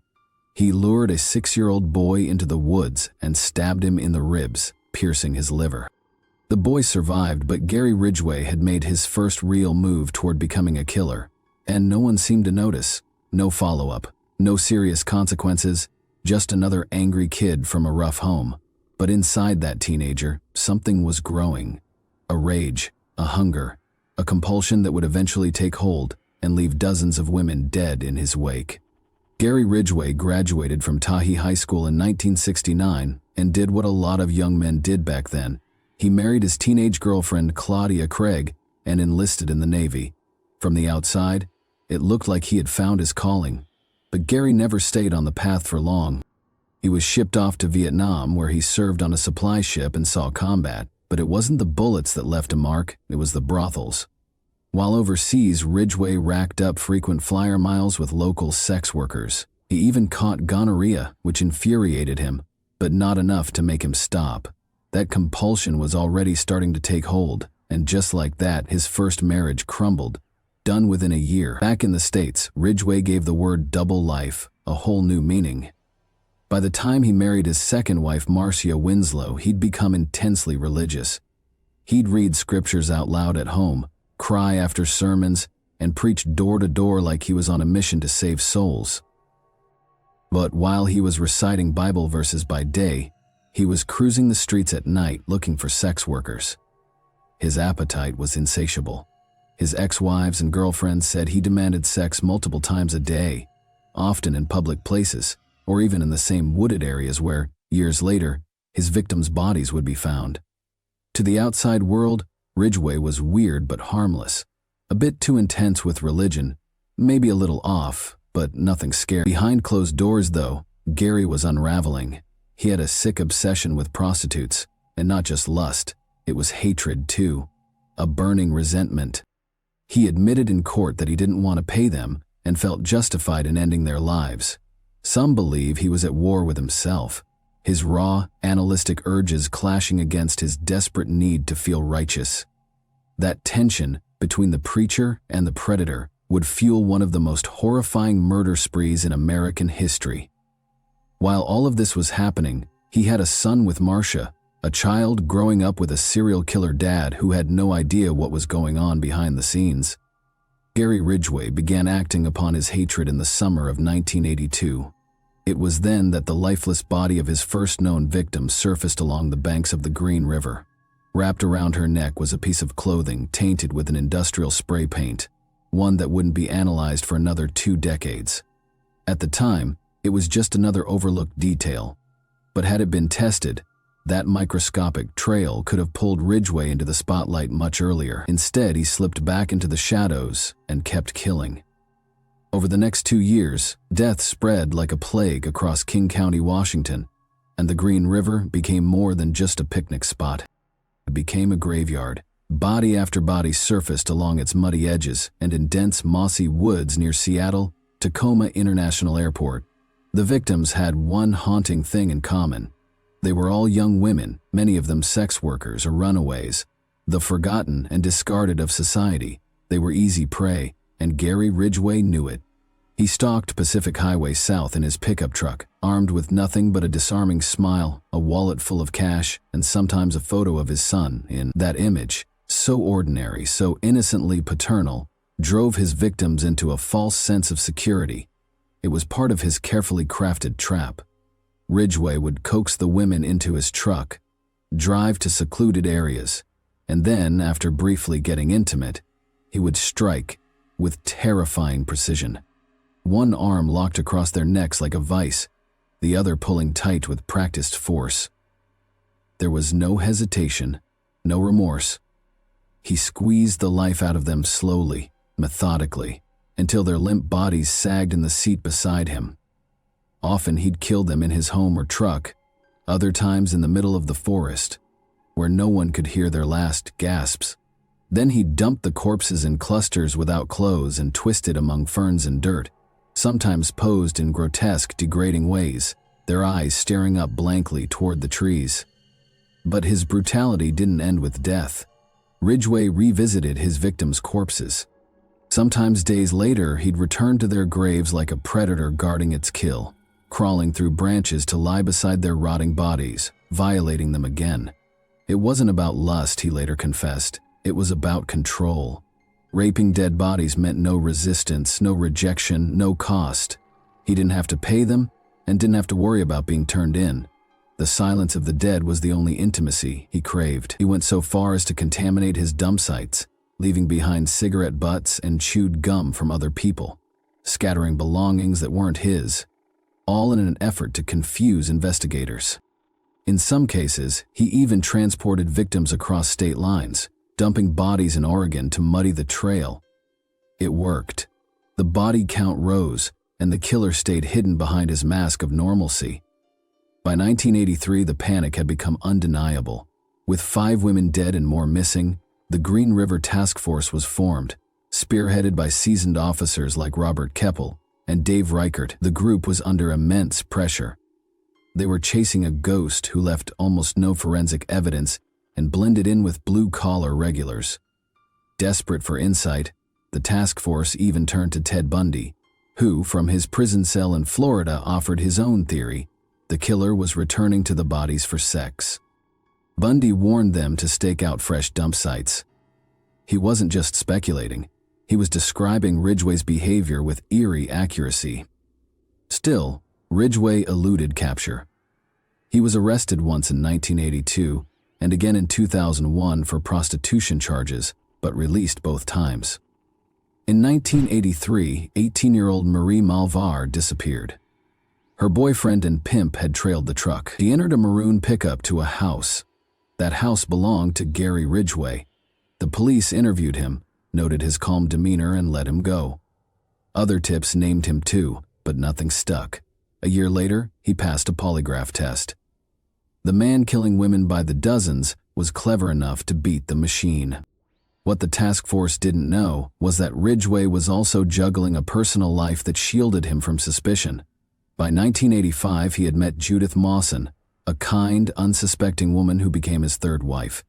She moved into his modest house in SeaTac where, unknown to her, countless women had died just feet from the bed she slept in. There was no carpet when she moved in. Detectives later told her that's because he'd likely used it to wrap up corpses. But Judith had noticed nothing. Ridgway played the role of a loving, quiet husband. He brought her flowers, mowed the lawn, and held a steady job at the Kenworth truck factory. When he disappeared early in the morning for overtime shifts, Judith never questioned it. Those hours were when he hunted. Curiously, Ridgway's murder spree slowed significantly after marrying Judith.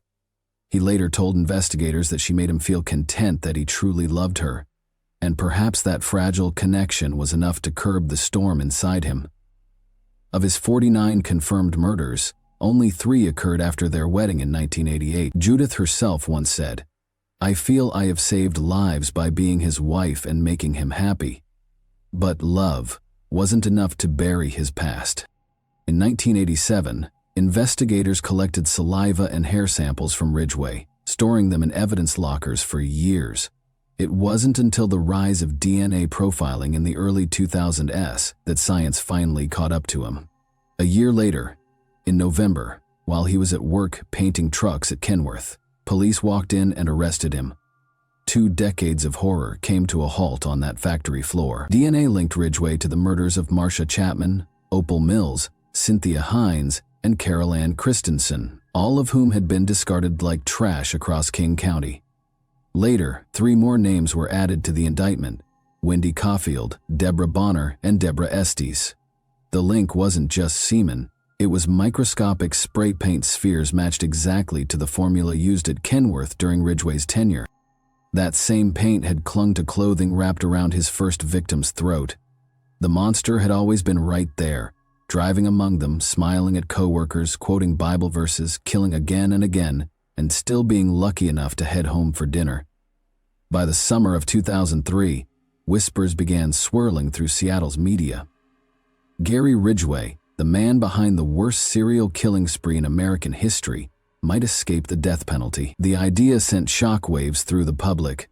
How could the Green River Killer, a man who had confessed to choking the life out of dozens of women and desecrating their corpses, be allowed to live?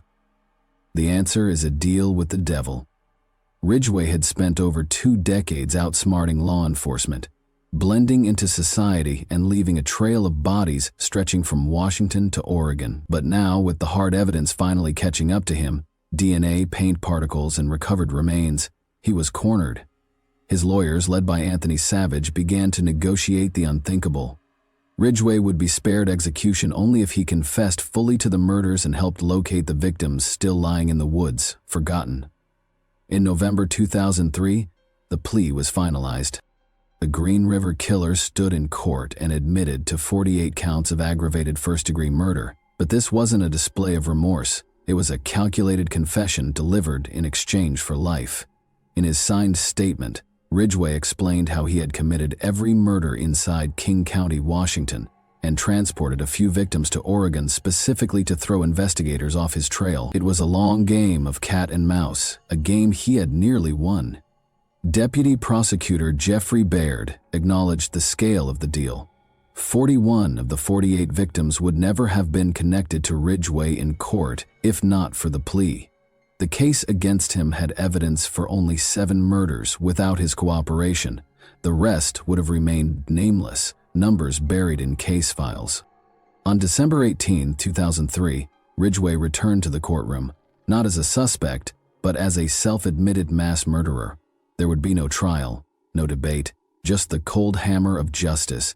Judge Richard A. Jones handed down the sentence: 48 life sentences without the possibility of parole, to be served consecutively, 480 additional years, 10 for each victim, for tampering with evidence, while Gary received rightful curses from the victims' families.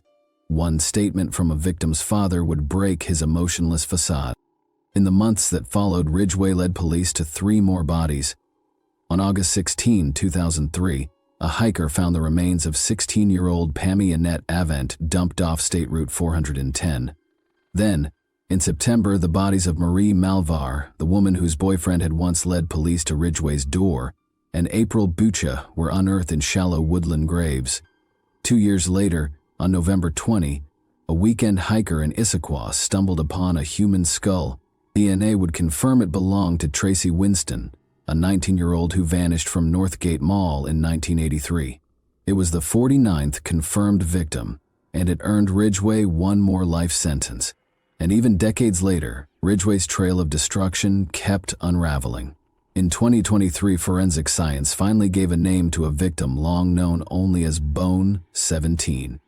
She was a 15-year-old, Lorianne Raspatat, last seen alive in 1982. Her remains had waited nearly 40 years to be identified. Over the course of 5 months, Ridgway sat across from investigators, dead-minded and disturbingly calm, unspooling one confession after another. In some interviews, he claimed 65 victims, in others, 71, and he often couldn't remember names, only places, vague appearances, or where he had left their bodies.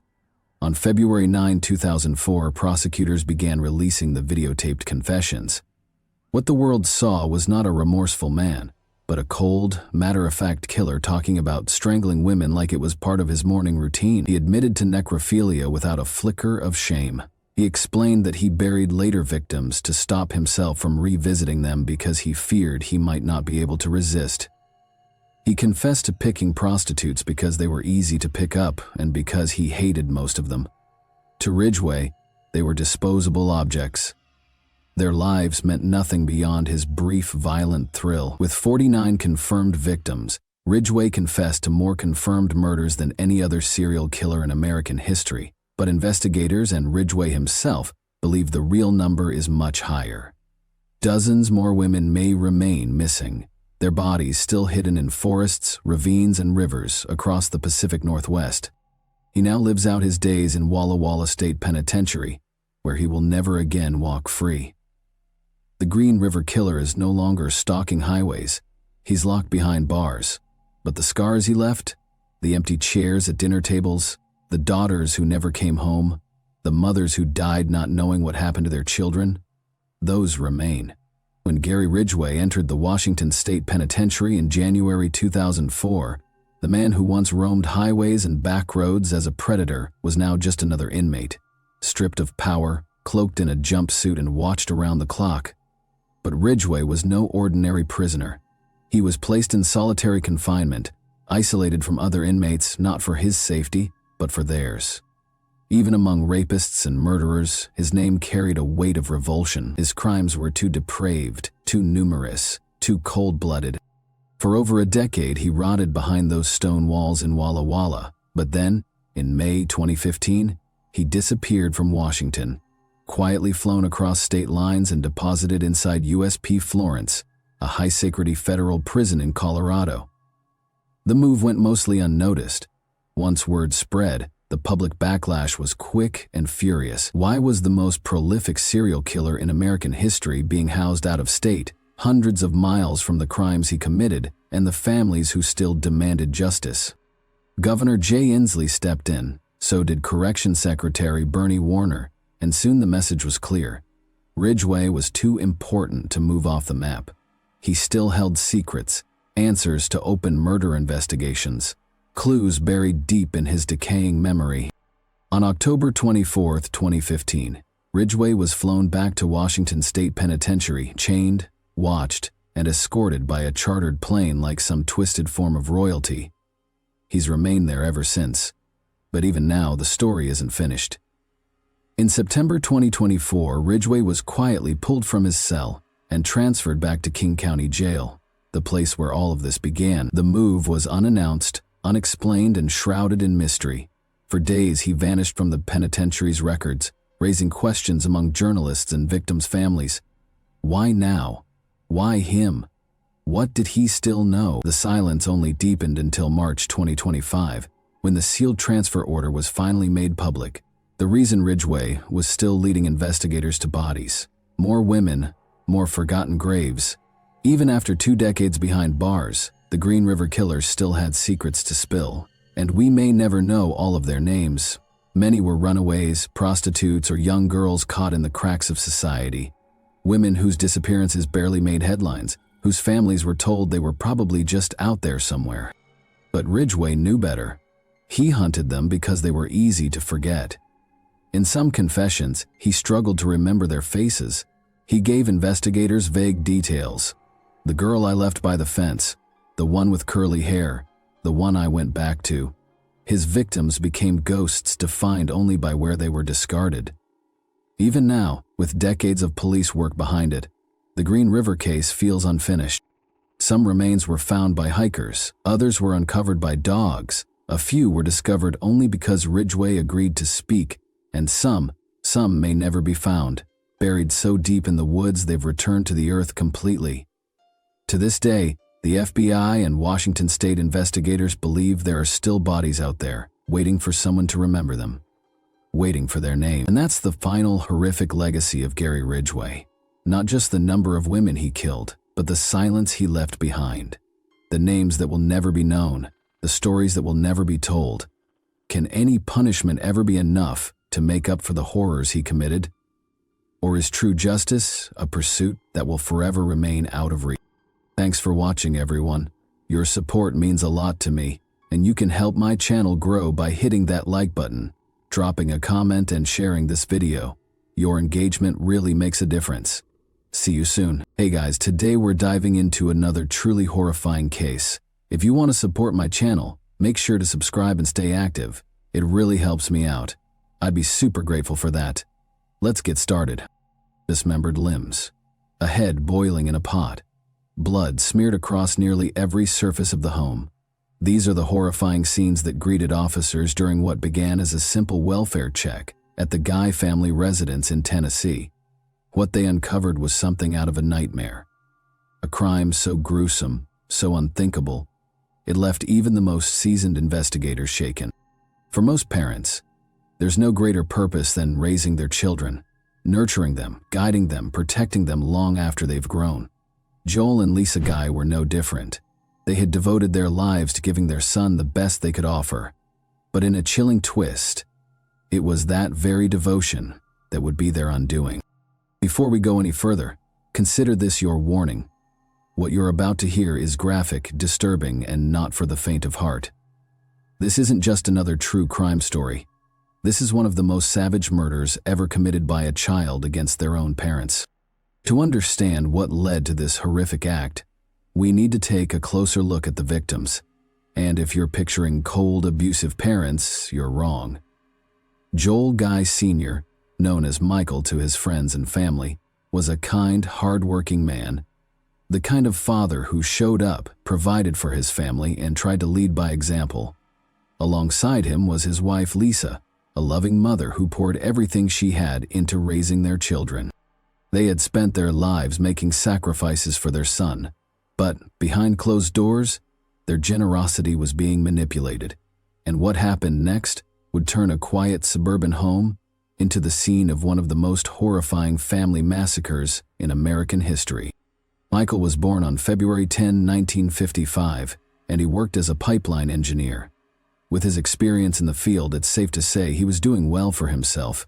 He earned a solid salary, enough to comfortably support his growing family. Anyone who knew Michael would tell you he wasn't just kind. He was the type of person who made you feel seen and cared for, always willing to lend a hand or give advice, even when you didn't ask for it. He took immense pride in everything he did, whether it was his career or his family, and he made sure the people around him felt that pride too. If you were close to Michael, you knew he wasn't just a dad or a husband. He was someone who genuinely cared and wanted to make sure everyone around him was doing well. Now, Michael had 3 daughters from his first marriage. While the reasons behind the divorce weren't entirely clear, one thing was certain. The daughters held no grudges against their father. They had always maintained a good relationship with him, and that didn't change when he remarried. Michael's second wife, Lisa, was as kind-hearted as he was. Just like Michael, Lisa was someone who made everyone feel welcome and cared for. His daughters quickly warmed up to her, and there was no drama or resentment. Lisa treated them like her own children, showering them with love and affection. This was evident when one of Michael's daughters testified in court, explaining how Lisa became a mother figure in her life. She even went as far as to get an engagement ring that resembled Lisa's. She remembered all the small details about Lisa, the favorite shirt, the favorite cups, and everything else that made Lisa so special to her. Just like you just heard, this wasn't a mom who abused her children or mistreated them in a way that made them feel unloved. It's clear, just from the words of her stepdaughter alone, that Lisa poured love into every single member of her family. Additionally, Lisa worked in human resources at an engineering firm and was known for being reliable and generous. She was the kind of person who, no matter how busy she was, would stop to comfort a stranger in distress. She had a big heart, always putting others first. From this perspective, it was evident that both Michael and Lisa were known for their giving nature, and to everyone around them, they seemed like the perfect couple. Soulmates living a perfect life. However, everything began to change when Michael and Lisa welcomed their only biological child together, Joel Guy Jr. That moment marked the start of a shift no one could have foreseen. Unlike his warm and kind parents, Joel was reportedly the complete opposite, cold and distant to almost everyone. In fact, Joel Guy Jr.'s life before 2016 remains a mystery in many ways. Even his half-sisters, who grew up alongside him, admitted they didn't really know him. Whenever they visited, Joel would lock himself in his room, avoiding any interaction with family. On the rare occasions he did speak, he was dismissive and rude, treating his relatives as if they were beneath him. Over time, most of the family distanced themselves, choosing not to engage with Joel unless absolutely necessary. Joel's behavior was fueled by an inflated ego, believing he was the smartest person in the room at all times. His confidence was bolstered during his school years, especially when he performed well academically. In his final years of high school, he attended the prestigious Louisiana School for Math, Science, and the Arts, a magnet school known for its small elite class sizes. Getting accepted into the class of 2006 only reinforced Joel's belief in his superiority. After high school, he enrolled at George Washington University for 1 semester before transferring to Louisiana State University, where he pursued studies to become a plastic surgeon. However, Joel never became a plastic surgeon or held any job for that matter. While he was in school, up until the age of 28, he lived entirely off his mother Lisa's income. Lisa, who worked full-time in human resources at Oak Ridge Engineering, sent her paychecks directly to Joel. Michael and Lisa decided to fully support Joel so he could focus on his studies without worrying about finances. They paid for his tuition, housing, and other expenses, hoping he'd graduate quickly and start his career. But their generosity backfired. Joel began to see this financial support not as a gift, but as something he was entitled to, his birthright. He believed his parents owed him this money simply because they were his parents. Though he claimed to be working hard toward his goals, Joel was far less focused on school than he led his parents to believe. Living alone in Baton Rouge, he spent his time doing whatever he wanted, completely oblivious to the financial strain he was placing on his family. He didn't understand or care about the sacrifices his parents were making for him. However, in 2016, things began to change. Michael's father lost his job and took a hard look at their finances. He realized that he and Lisa could retire if they stopped supporting Joel and sold their family home. Excited for this new chapter, Michael and Lisa shared their plans with their daughters in the family group chat. They explained that they intended to move into Michael's parents' home and stop financially supporting Joel. However, they were nervous about how Joel would react to the news. At 28 years old, Joel had never been financially independent, and his parents worried about what he would do once the financial support stopped. Despite their concerns, Thanksgiving that year seemed like a turning point for the Guy family. Thanksgiving was always a big deal, a time when everyone gathered at Michael and Lisa's home to celebrate, including their daughters, extended family, and their new families. So just like any other normal family, that year was very joyful for the Guy family. The adults gathered in the garage enjoying their cigarettes and catching up, while the kids ran around, and the aroma of delicious food filled the house. At every Thanksgiving, there's always that one person who locks themselves away, avoiding everyone, and in the Guy family, that was always Joel. However, this year was different, shockingly so. For the first time ever, Joel actively engaged with his family. He surprised everyone by playing with his stepsister's kids, children whose names his sisters doubted he even knew before that day. He brought them upstairs to his old room and gifted them toys his parents had lovingly preserved from his childhood. Joel laughed, joked, and even posed for family photos, a rarity that caught everyone off guard. His sudden shift in behavior was so remarkable that his sisters whispered to each other about how he might finally be turning over a new leaf. What made Joel's transformation even more puzzling was its timing. Just weeks earlier, Lisa had told him that she had given her 2 weeks' notice at work. She and Michael planned to retire, sell the family home, and stop financially supporting him. Originally, they'd intended to break the news at Christmas, but Lisa decided to tell Joel early, hoping to give him time to prepare for independence. Everyone braced for a meltdown or tantrum, but instead, Joel seemed fine. More than fine, actually. He appeared happier and more social than anyone had ever seen him. His family took this as a positive sign. Maybe this was the wake-up call Joel needed. Perhaps he'd already made peace with the idea of standing on his own 2 feet and was reconnecting with his family as part of a fresh start. One of his sisters even mentioned to Michael that Joel might be trying to repair their relationship. Still, Michael held firm that they wouldn't resume funding his lifestyle, no matter how well he was behaving. Little did they know, Joel's cheerful demeanor masked something far darker. While he was smiling and bonding with his family, he was also laying the groundwork for a chilling plan. That day, Joel brought over 2 large plastic tubs, which he carried into the house without much explanation. They seemed heavy, but no one thought to ask what they contained. What they didn't know was that Joel had spent weeks plotting his parents' murders. Those tubs held the tools he intended to use in his gruesome plan. As it turned out, Joel wasn't handling the loss of his financial lifeline as gracefully as he appeared when Lisa told him they were cutting him off. Joel didn't see it as a push toward independence. He saw it as a betrayal. He decided to take matters into his own hands, crafting a plan to murder his parents, frame his father for his mother's death, and stage it all as a murder-suicide. In Joel's warped mind, he was a genius capable of orchestrating the perfect crime. His education and endless hours of watching crime shows like Law & Order convinced him that he could pull it off without a hitch. But while Joel once excelled in academics, his arrogance blinded him to his own shortcomings. So instead of heading back to his apartment like usual, Joel decided to stick around at his parents' house for 2 whole days. At first, Lisa and Michael probably thought it was a nice change. Maybe Joel was feeling sentimental about the family house before they sold it. After all, with Lisa preparing for retirement, they were all gearing up for a big life change, and the idea that Joel might actually want to spend some time with his family seemed like a nice, albeit unexpected gesture. But things took a strange turn just 2 weeks before Lisa was set to retire. Her co-workers and boss had been planning a celebratory send-off for her. She was well-liked, dependable, and a hard worker who would always communicate if anything was off.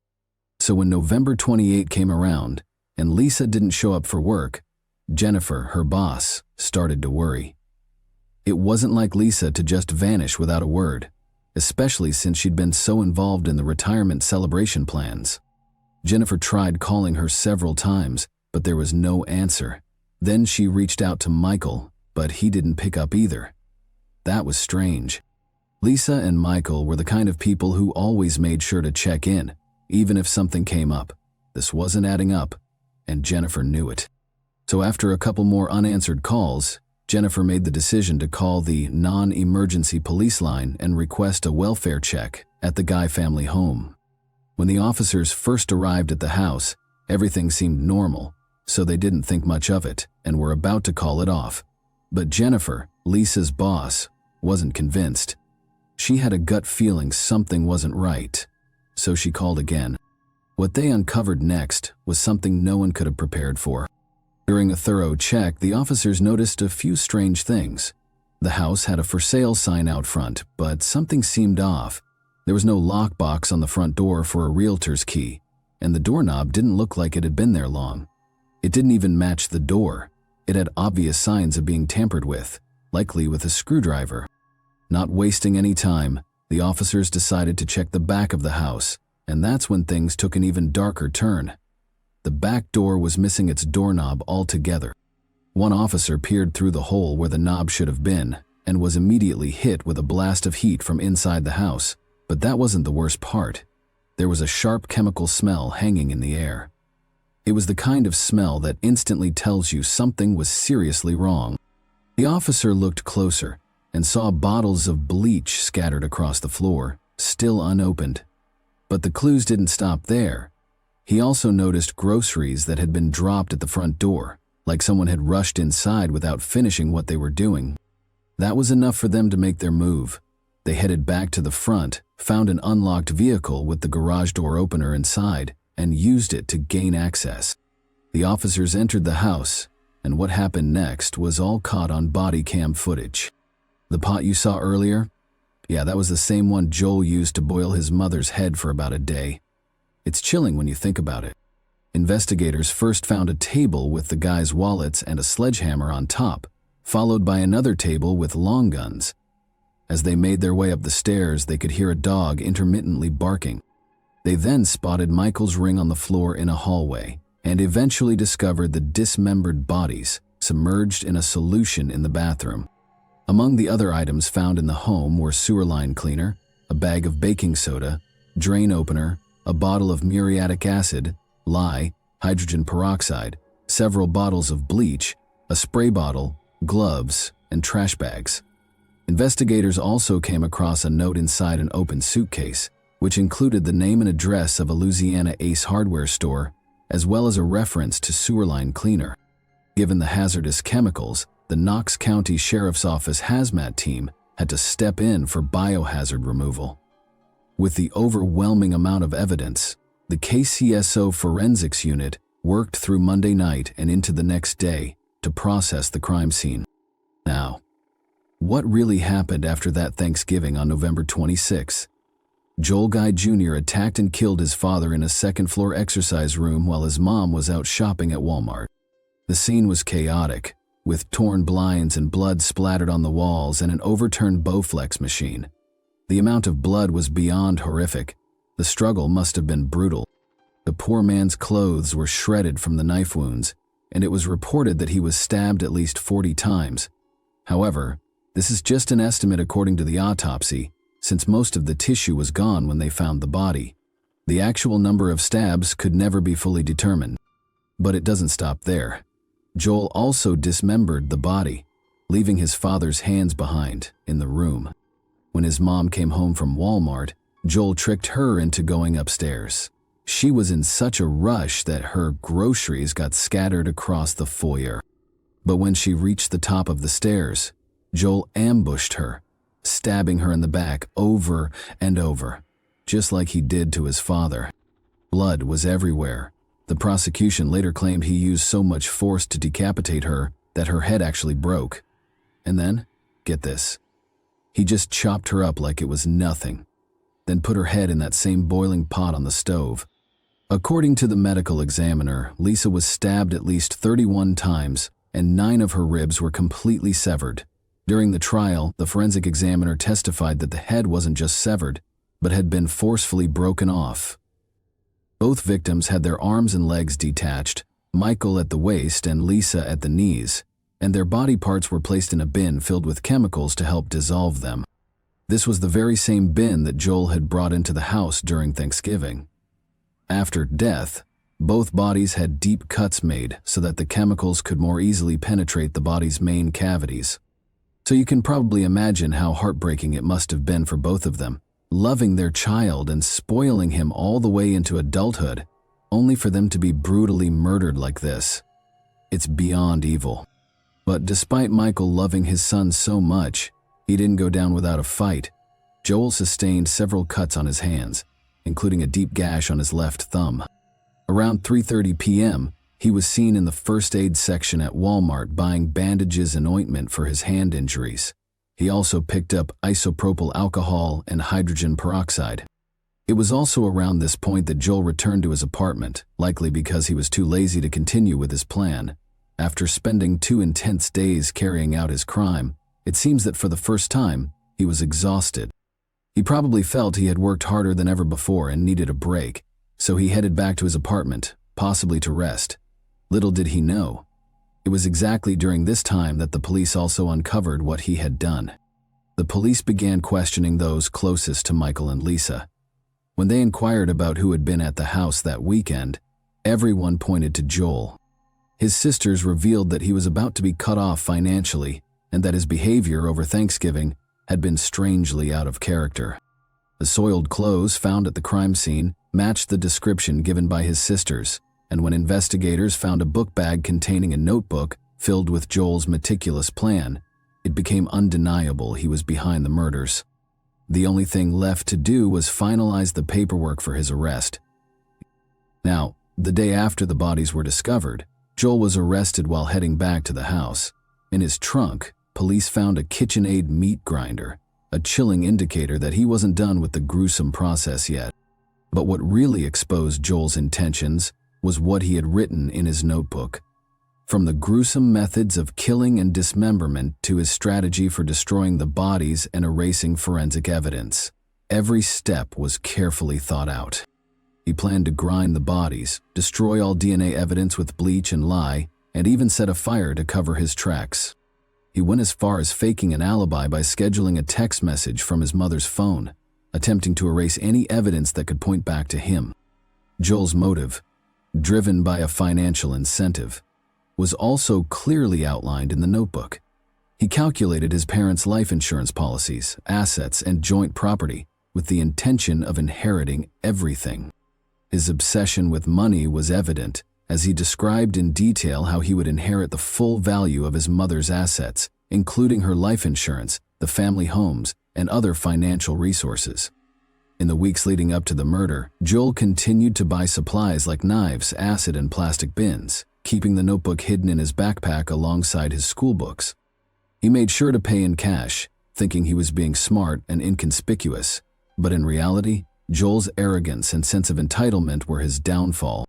He believed his meticulous preparations would guarantee his success, unaware that he was overlooking the most basic human realities.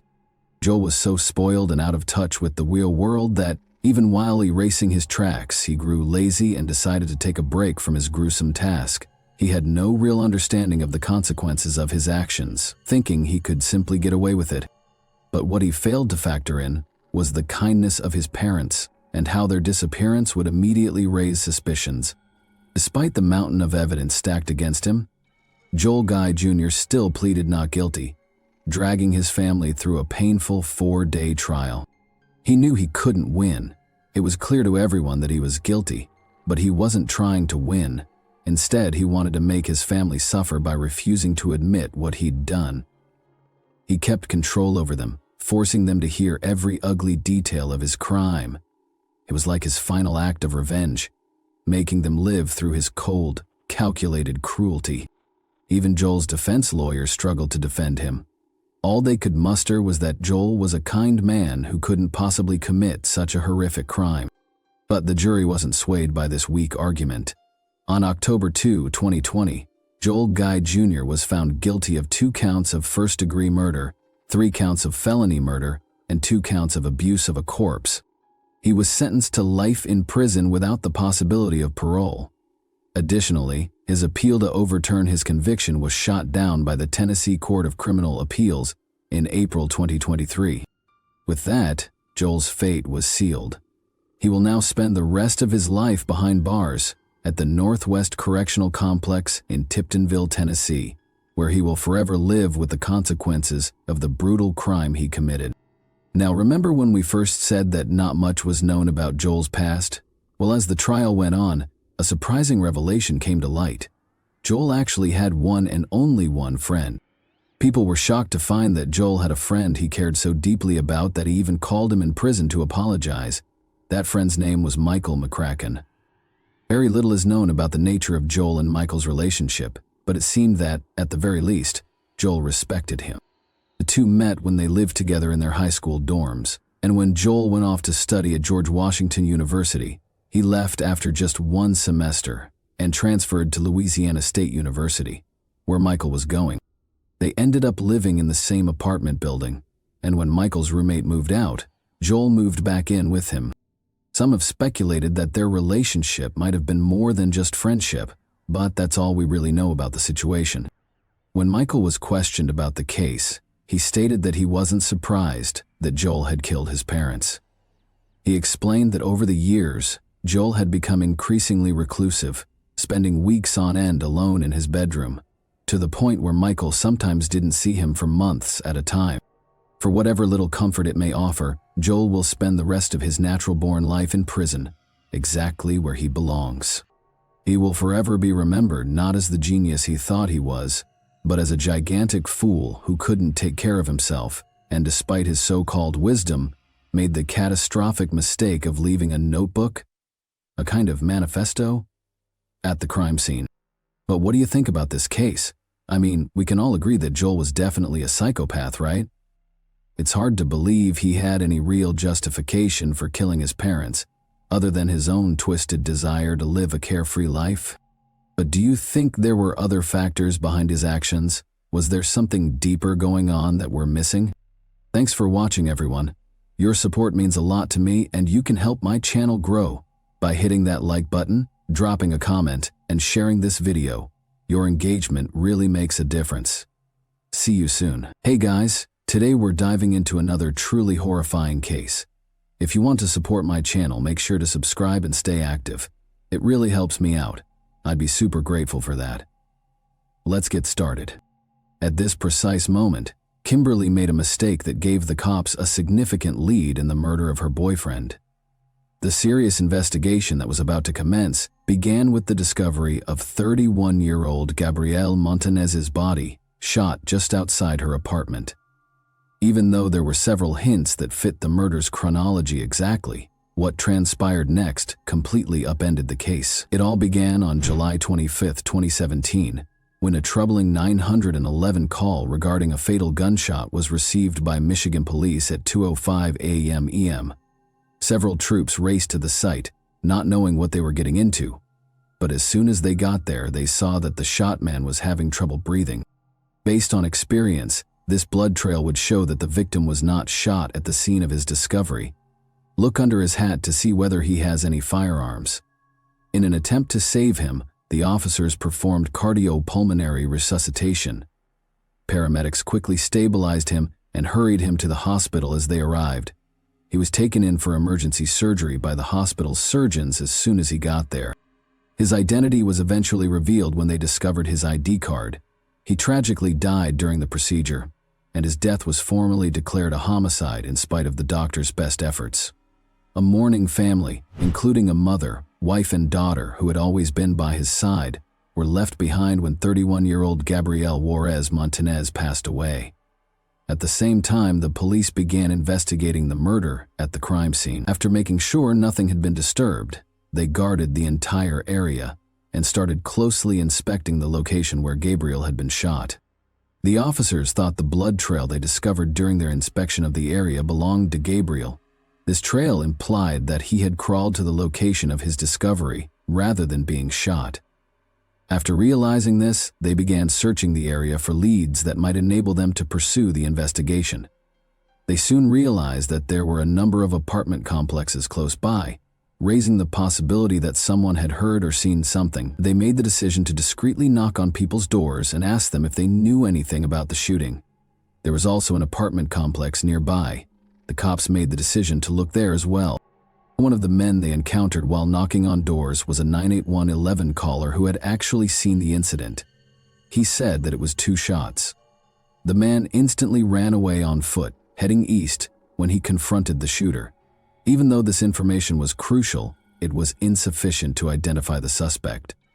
The pressure was on and time was running out. The officers were aware that they needed to apprehend the gunman as soon as possible to prevent him from killing anyone else.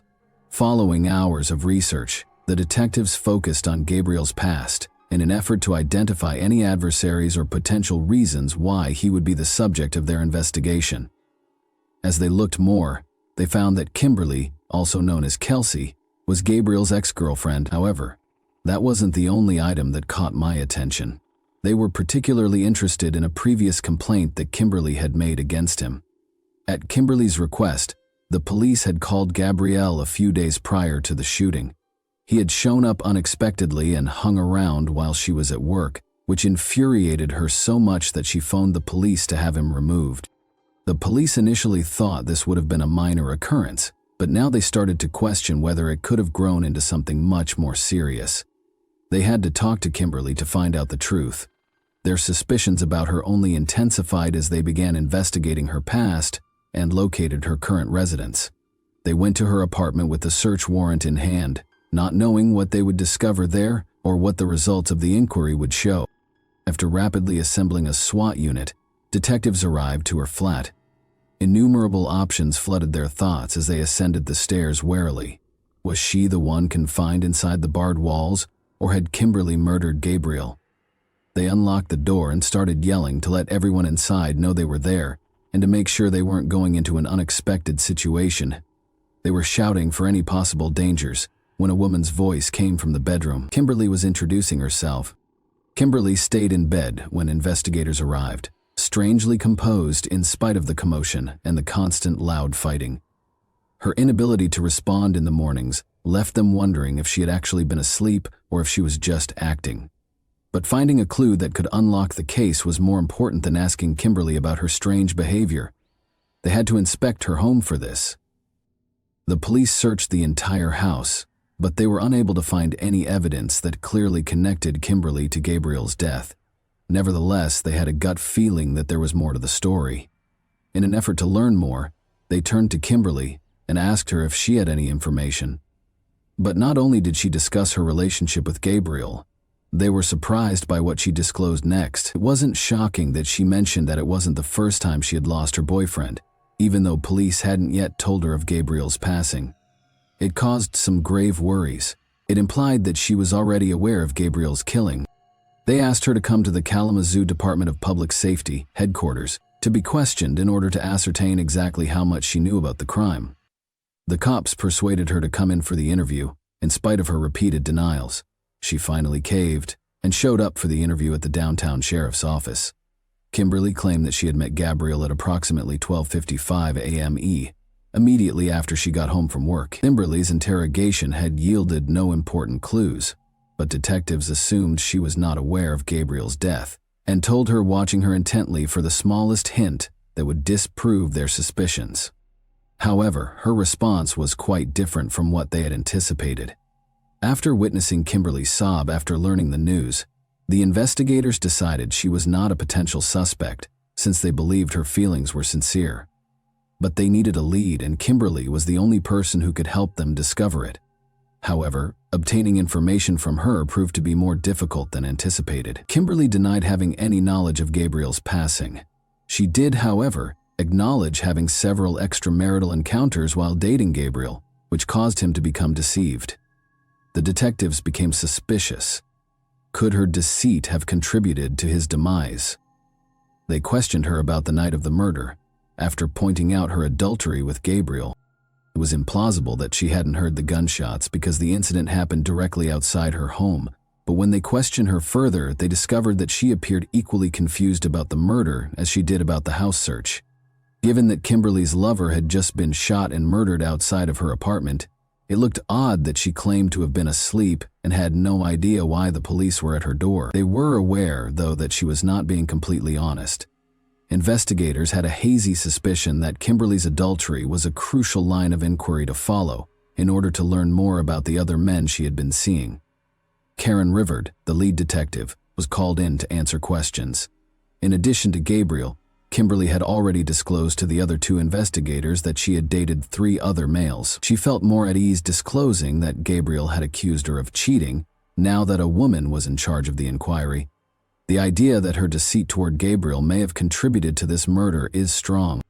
Detective Riveted, however, gave her the photo of the crime scene to ascertain whether she was genuinely unaware of the shooting outside her home or if she was just attempting to avoid the police. Kimberly didn't say anything. When Detective Riveted saw that she would not cooperate, he released her. They turned their attention to other places and started looking for hints in the neighborhood's CCTV cameras. Shortly after, they discovered a CCTV camera diagonally across the crime scene at a petrol station. They wasted little time in going to the gas station in the hopes of making a breakthrough. But as they watched the video, they discovered multiple pieces of evidence that pointed to Kimberly's knowledge of Gabriel's murder. She had actually been present when the shooting occurred. She didn't disclose this information throughout the investigation, but they discovered in the video that her automobile was parked outside the gas station. However, it wasn't the only unsettling aspect. The fact that another man, whom they previously knew, was in her car that day startled the detectives. Considering that Ellis, Kimberly's friend, had a history of running afoul of the law, his location was easy to find. In Kalamazoo, they discovered him sitting on the stairs of a house on a busy block. He had his child with him. They encouraged him to come for an interview at the sheriff's office, but he declined. They had no choice but to question him there, even though it wasn't the best moment for an interview. In the hopes that he would turn himself in after being presented with concrete evidence, detectives began by playing him the CCTV footage from the petrol station where he was obviously caught. Rather, he took an unexpected action. He vehemently disputed that he was the man in the video. Detective Riveted tried to calm him down and encourage him to talk more, because he could tell he was afraid of being caught. Detectives were unable to extract any useful information from Ellis despite the reference. He did, however, offer an alibi for the murderous day. He maintained that he wasn't on the video and that he had been with his girlfriend Samantha at the time. Detectives now looked to Samantha to confirm his alibi in light of this knowledge. They called her in for interrogation after determining her whereabouts. Detectives found that Samantha and Ellis were no longer together shortly after she was brought in for an interview. In fact, they had met a month prior, which obviously contradicted Ellis's alibi. After then, Samantha was questioned by detectives regarding Gabriel's murder and told that she didn't know anything. They showed her the same CCTV footage from the petrol station where Ellis was caught to make sure she wasn't lying. She eventually said something at that point, stating unequivocally that Ellis was the man in the video. She acknowledged that Ellis was at the gas station, but she denied any knowledge of Gabriel's murderer. She retreated entirely when Detective Riveted urged her to talk to Ellis and get confirmation regarding the murderer. Detectives changed their strategy when Samantha failed to provide a reliable lead. After obtaining a search warrant for Kimberly's vehicle, they were shocked to discover more unsettling than they had anticipated. However, this was nothing compared to what they discovered next: a pile of traffic tickets belonging to Cornell Head, a 21-year-old guy. Given all of the evidence, it appeared that Kimberly knew the identity of the murderer and had full knowledge of the events leading up to the murder. Detectives summoned her in for an interview in light of this. Kimberly broke down and appeared frightened of any repercussions related to Gabriel's murder, but detectives decided to take a chance and pressured her a bit harder, forcing her to talk. Detectives, who were determined to locate the murderer, encouraged her to write down the murderer's name in the hopes that it would ease her into confessing, but what she revealed was a terrifying admission of a more sinister reality. Kimberly had cheated on Gabriel with a man named Cornell. She also said that he was the third person in the car that evening. She picked Cornell and Ellis up after work and the three of them continued on to McDonald's, then to a gas station, and eventually to Kimberly's house, where they parked the car in the lot. Shortly after, she became alarmed when she noticed Gabriel driving toward her car from the passenger side, where Cornell was seated. She heard 2 gunshots as Gabriel opened the door.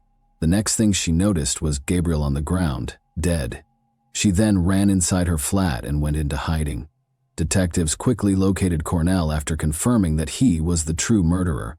They rushed to Chicago to interview him after learning that he had already been arrested there. Detectives discovered that Kimberly had cheated on Cornell in addition to Gabriel. After speaking with Cornell, all along she had been deceiving. Even worse, Cornell was completely unaware of her involvement with him. He was completely taken aback by the news. Cornell, however, changed his account after learning of Kimberly's treachery, asserting that Gabriel had struck him first and that he had only fired in retaliation. But he was not saved by the law.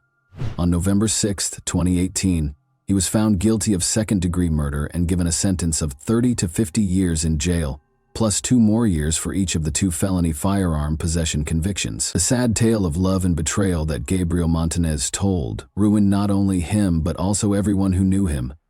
Growing up, his daughter missed him more than anybody else, and each moment felt like a stolen memory that she would never be able to recover.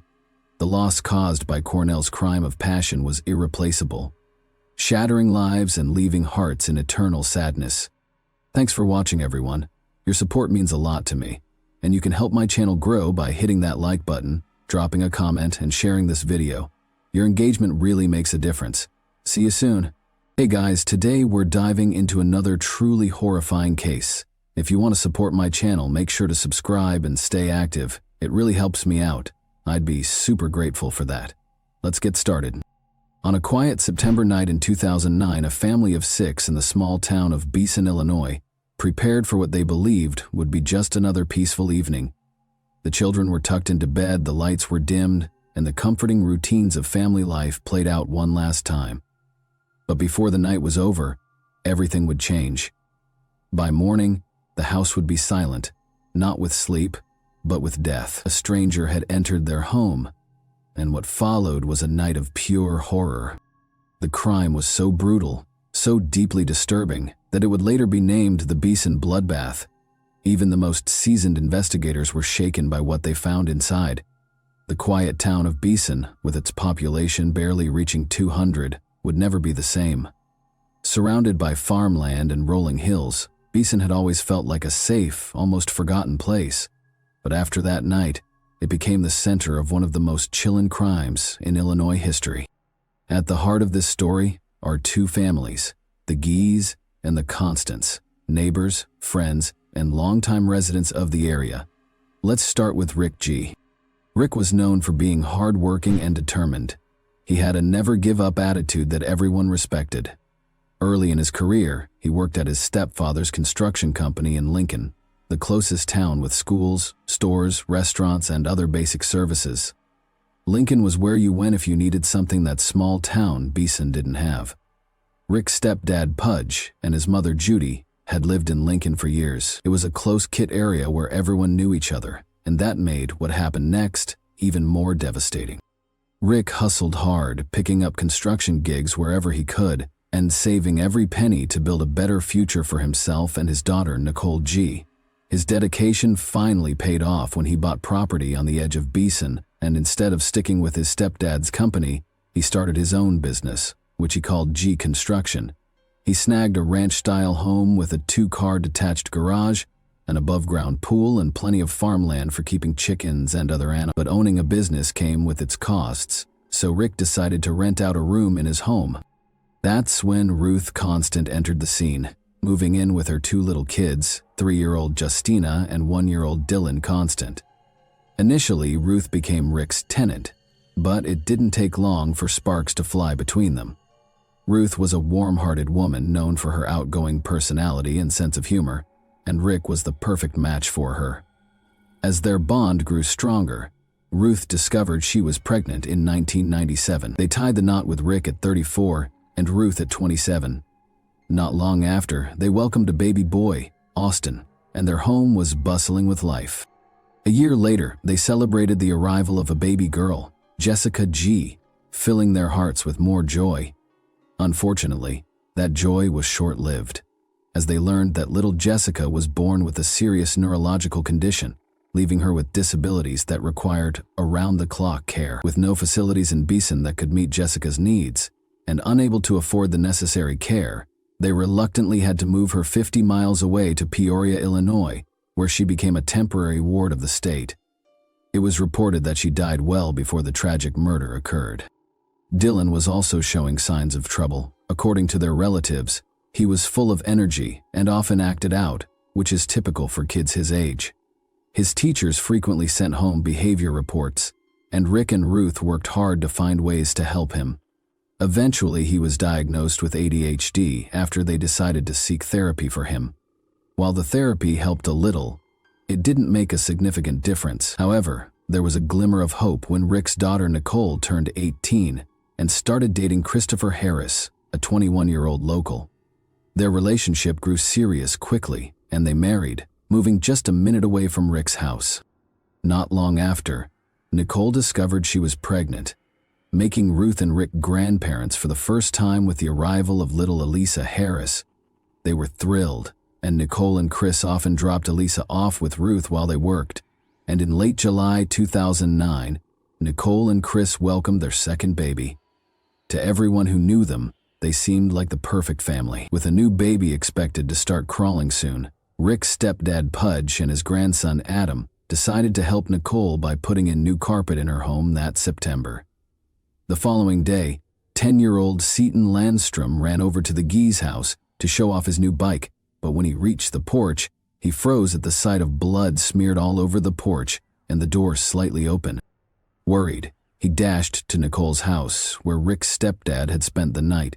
As soon as they heard the boy's discovery, they immediately went to the house, and Adam was the first to reach the porch and noticed the blood as well as a knife at the bottom of the porch steps. When Adam entered the door and turned the lights on, he saw a scene that would haunt him for the rest of his life. Lying in the hallway was Rick, face down in a thick pool of blood. Frozen in shock, Adam dared not to move further. He turned and ran outside to Pudge, telling him to call 911, though he didn't know what to tell the police, since he hadn't seen it all firsthand. And when the police arrived, they were met with a huge pool of blood, around 2 to 3 feet wide. As they moved deeper into the house, they saw that Rick's head was completely wrecked, and his body looked like it had been through hell. At first, they couldn't tell how he died, but the gruesome scene made them suspect a shotgun was used. They hadn't even checked the other rooms yet. As they walked down the hallway, they noticed the walls were all messed up, like someone had punched or smashed them. Then they found the second victim, 14-year-old Dylan, curled up on the floor just outside the main bedroom, wearing nothing but shorts. His body was badly hurt, and his head was just as wrecked as Rick's. Blood splattered everywhere, even on the ceiling, making the officers feel uneasy as they continued through the house. When they stepped into the main bedroom, they saw Ruth lying on the floor in her nightgown. Half of her skull had caved in, and again blood was splattered all over the walls. Pushing on, they entered the attached bathroom, where they found 11-year-old Austin, dressed only in his underwear, lying face down on the bloody tile floor. It was clear that the G family never saw this evil coming. They must have been caught off guard, getting ready for bed the night before. The officers moved cautiously through the house, unsure if the killer was still inside. They walked down that bloody hallway past Dylan's lifeless body and headed to 16-year-old Justina's room.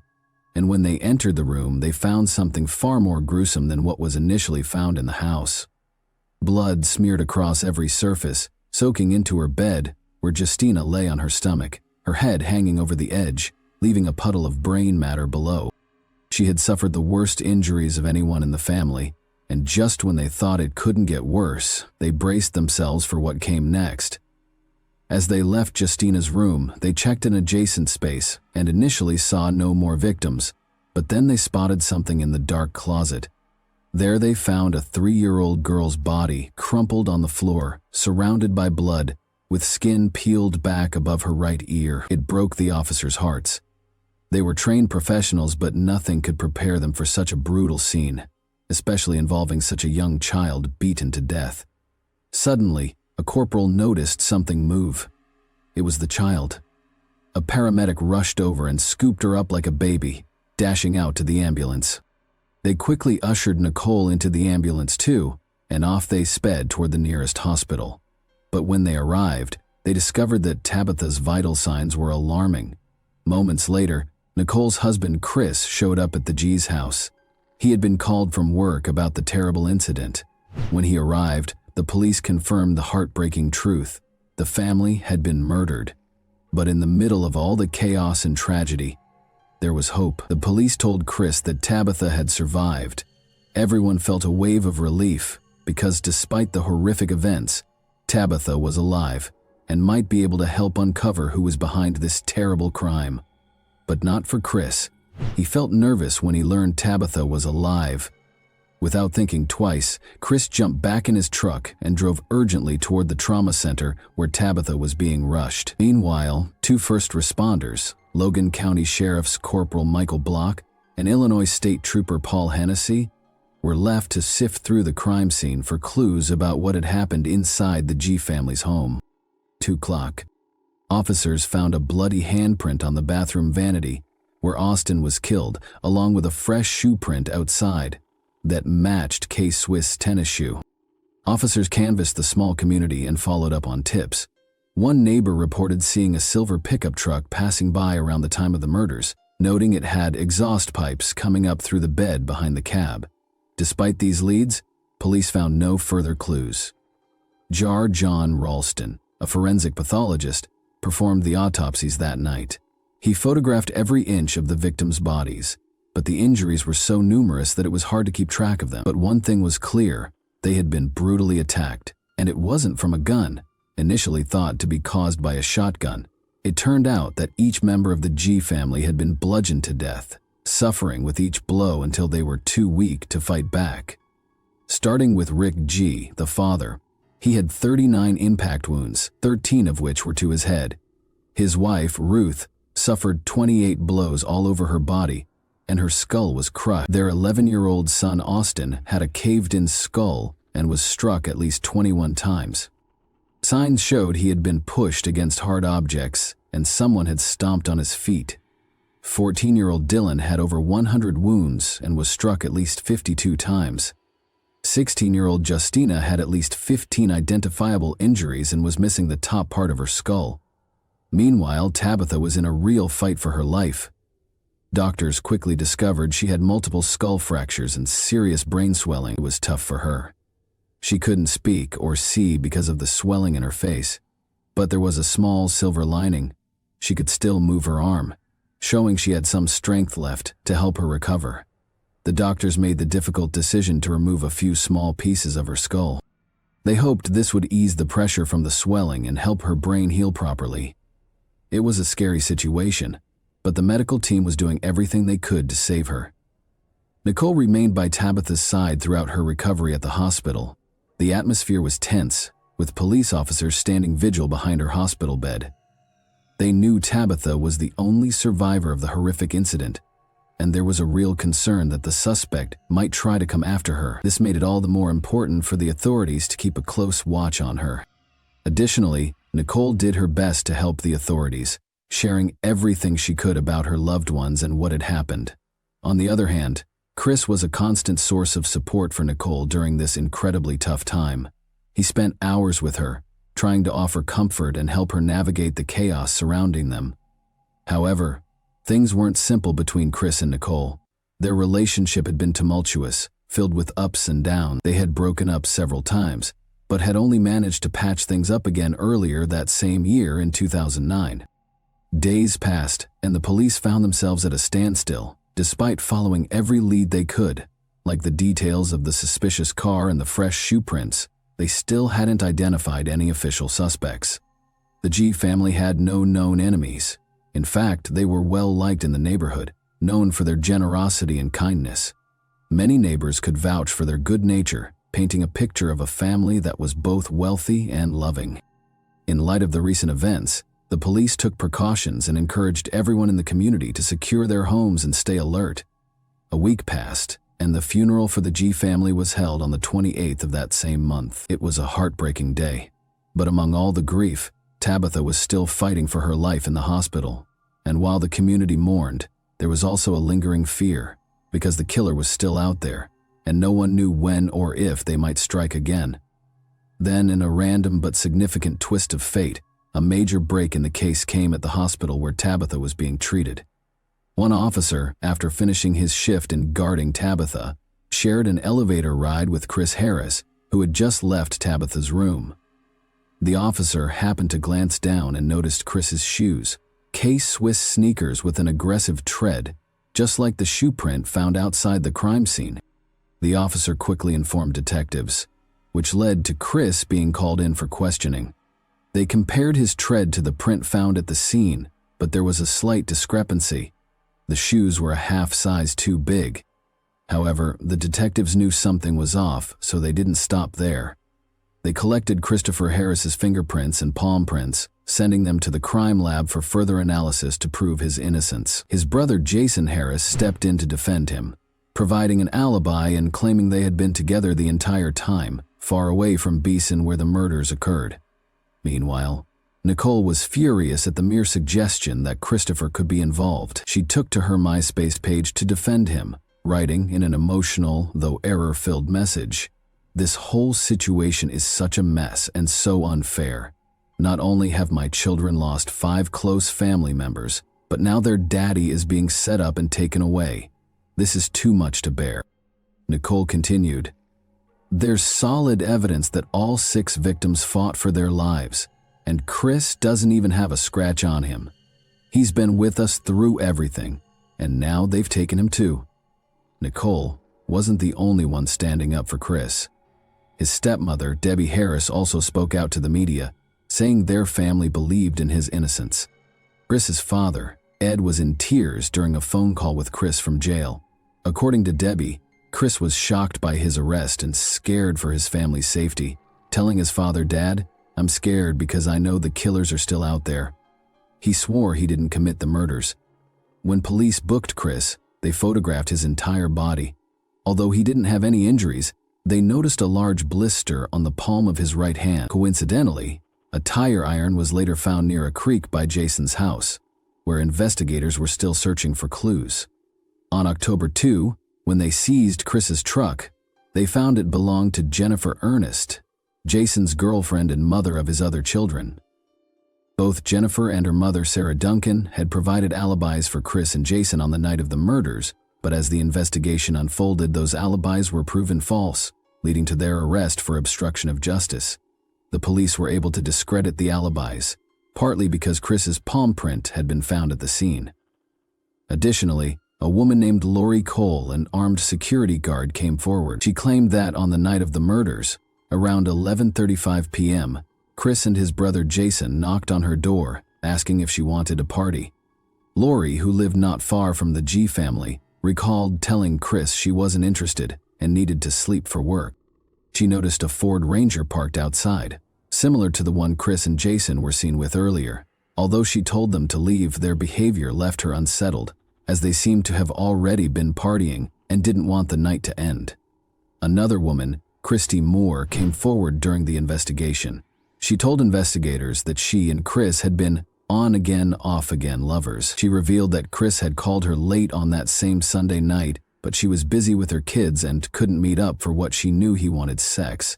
However, she agreed to see him after her children went to school.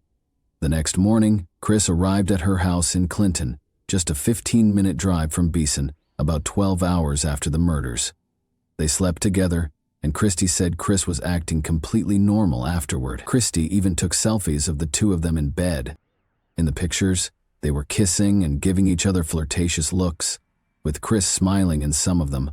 She told investigators that Chris had no visible injuries or marks on his body, and that nothing about him seemed unusual, except that she hadn't seen him in the past 2 months, likely because he had just had a baby with Nicole 2 months earlier.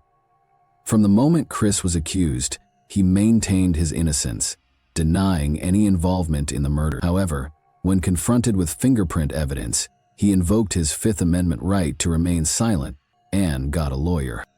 It seemed that Chris was content to let the legal process play out, but things took a sharp turn as the pressure began to mount on his brother, Jason. Initially charged with obstruction of justice, Jason's charges were soon upgraded to 5 counts of first-degree murder and 1 count of attempted murder, the same as Chris's charges. Jason, now facing the possibility of life in prison, had a choice to make: stay silent and support his brother, or tell the truth and save himself. The survival instinct kicked in, and Jason began to talk. The story he told was chilling. According to Jason, the night had started with drugs and alcohol. He and Chris had been out partying hard, drinking and snorting cocaine. Eventually, they decided they needed a woman's company to keep the night going. They first tried to reach out to some ex-girlfriends, but both women turned them down. That should have been the end of the night, but under the influence of drugs and Chris's heightened libido, the brothers continued their search for female company, which tragically led them to the G family's home. Jason recounted that they had first tried to visit Lori Cole, the armed security guard who lived nearby. He waited in the truck while Chris approached Lori's door, but she turned him away. What happened next is where Jason's story became inconsistent. He gave 13 different versions of the events, but the one thing that remained constant was his claim that Chris killed the G family. Jason alleged that it was Chris's idea to go to the G residence with the intent of having sex with Justina G, the 16-year-old daughter of the family and Chris's sister-in-law.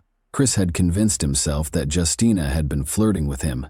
Whether they planned for it to be consensual or not remains unclear, but Jason said Chris believed Justina was interested in him. He then said that he stayed in the truck while Chris approached the house. In some versions of the story, Chris was already armed with a tire iron. In others, he went to the door without it. In one account, Rick G., the father, answered the door, and after a brief conversation, things escalated, leading Chris to retrieve the tire iron from the truck. Jason said he then heard screams and thumping sounds coming from inside the house, the horrifying beginning of what would turn into a gruesome massacre. Jason said he stayed in the pickup truck the whole time, just listening to the chaos inside the house. He heard loud thumps and screams and saw Dylan jump out of a bedroom window. After that, Dylan ran to the front door and went back inside. Next thing Jason knew, Dylan burst out of the house, bleeding a lot, with Christopher Harris right behind him. Jason saw Chris hit Dylan 5 or 6 times with a tire iron before heading back inside. Miraculously, Dylan got back on his feet and went into the house again. A few minutes later, Chris came out and hopped into the pickup. As they drove down the dirt road, he tossed his shoes and the tire iron out the window like it was no big deal. It's important to note that there had been a complaint of attempted sexual assault against Christopher Harris involving Justina, but this complaint was dropped just a week before the incident. Jason suggested that Christopher had intended to go to the G house for sexual motives, which ultimately did not happen. Investigators retraced the path that Jason Harris had described during his testimony. They found the K-Swiss shoes and the tire iron thrown into a ditch beside the road. Forensic tests confirmed that the DNA found on these items matched both Christopher Harris and the G family. On May 31, 2013, a jury found Christopher Harris guilty of murdering the G family. His sentencing happened on July 19, 2013, where he received 5 consecutive life sentences. In addition, he was sentenced to 30 years for the attempted murder of Tabitha, 30 years for home invasion, and 20 years for robbery. Christopher Harris's defense team tried to argue that he had walked in on Dylan during the murders and acted in self-defense when he killed Dylan. However, this argument was quickly dismissed. In 2013, just before his sentencing, Christopher and his legal team sought a retrial, but their request was denied. Later, in 2019, they filed an appeal with the Appellate Court of Illinois 4th District, but that too was denied. If you think the story ends here, well, not quite. A former cellmate of Chris stepped forward, claiming that Chris had confided in him about the terrible events of that night. This cellmate revealed a story even darker than what Jason had shared. According to him, when Chris arrived at the G home, Rick answered the door. An argument broke out, escalating quickly.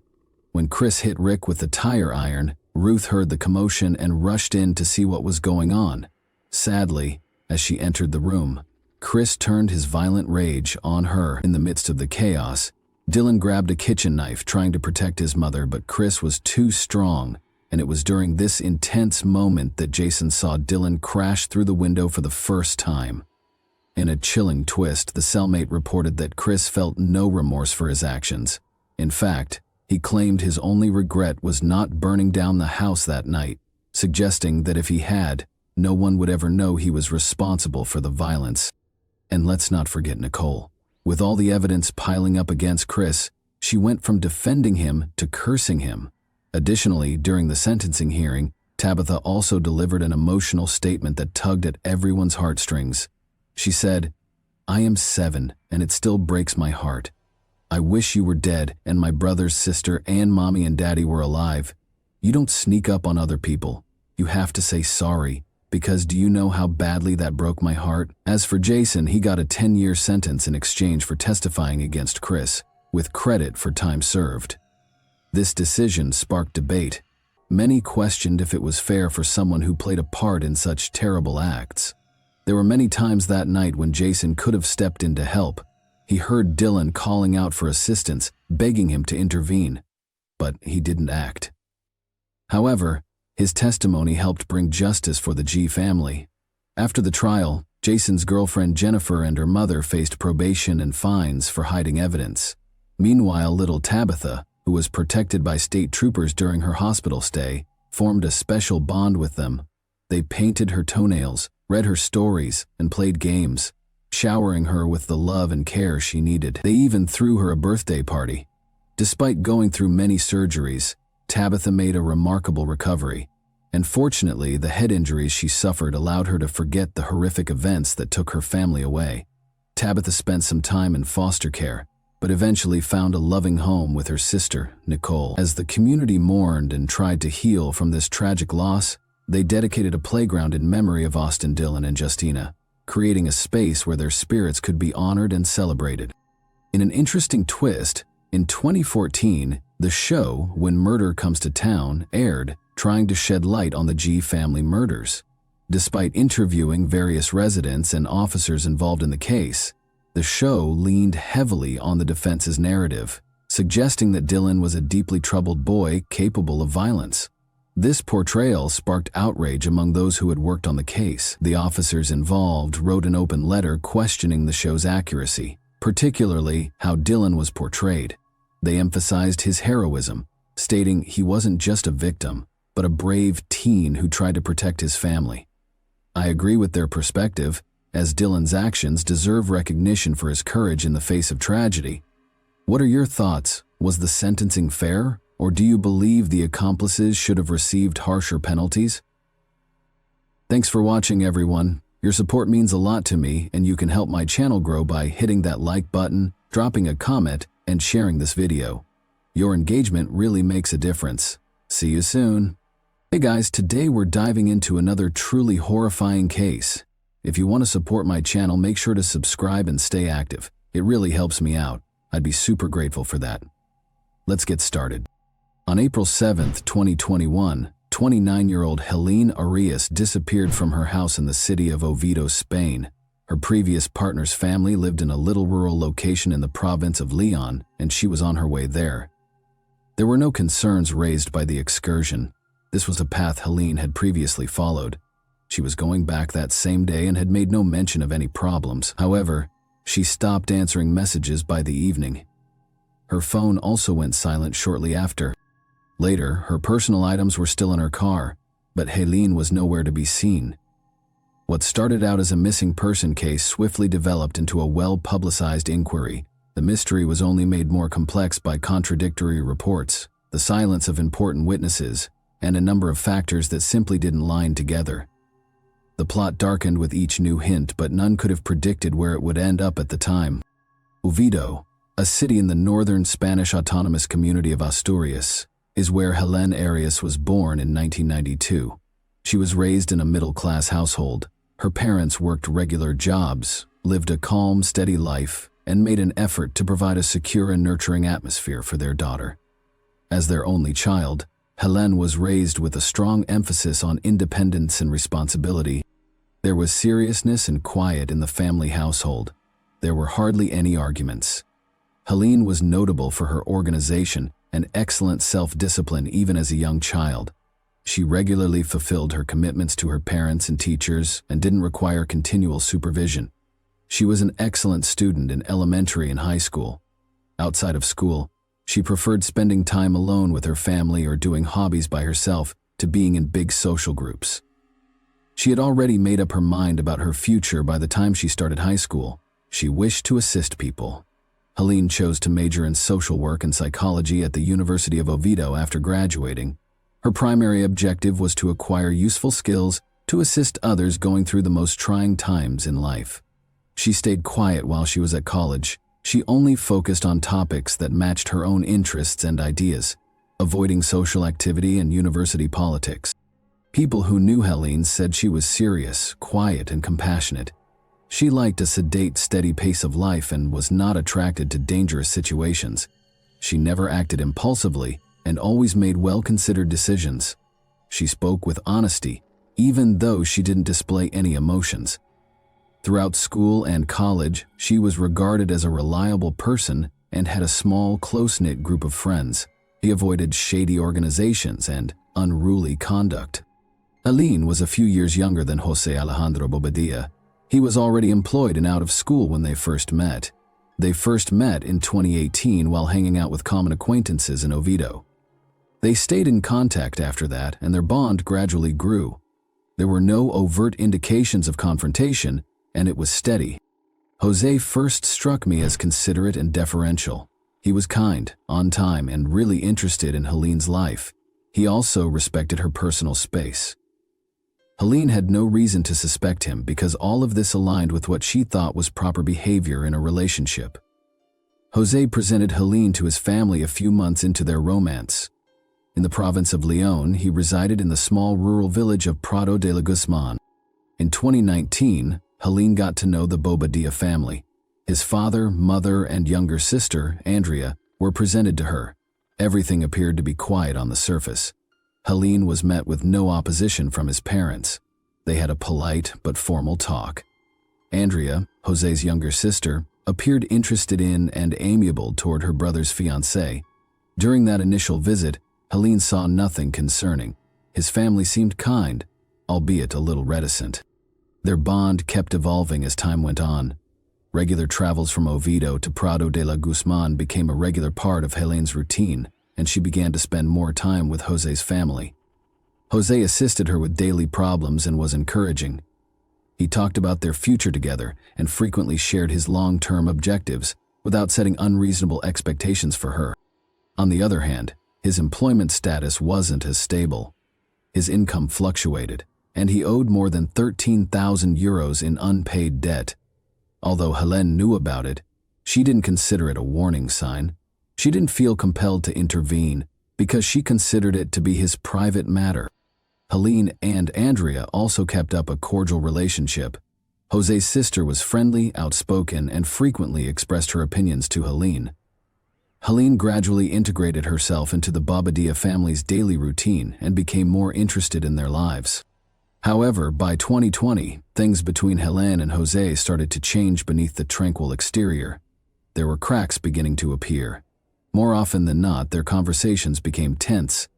José started acting erratically and making evasive allusions to personal difficulties. He didn't go into great detail, but it seemed that the fundamental problem was that same debt, which was still outstanding, and was now more than 13,000 euros. José refrained from talking about repayment plans, even though Helene had been aware of it. He refused to clarify whether he was under pressure from anyone else and never made it clear how he planned to handle it. He didn't ask for assistance or provide any specific answers. José instead became more reclusive. He would occasionally go silent for extended periods of time, disregarding messages and providing no justification. He grew more and more irritated and aloof. Emotional distance was starting to manifest in what had formerly appeared to be a stable relationship. Andrea's influence in their life started to become more apparent about this time.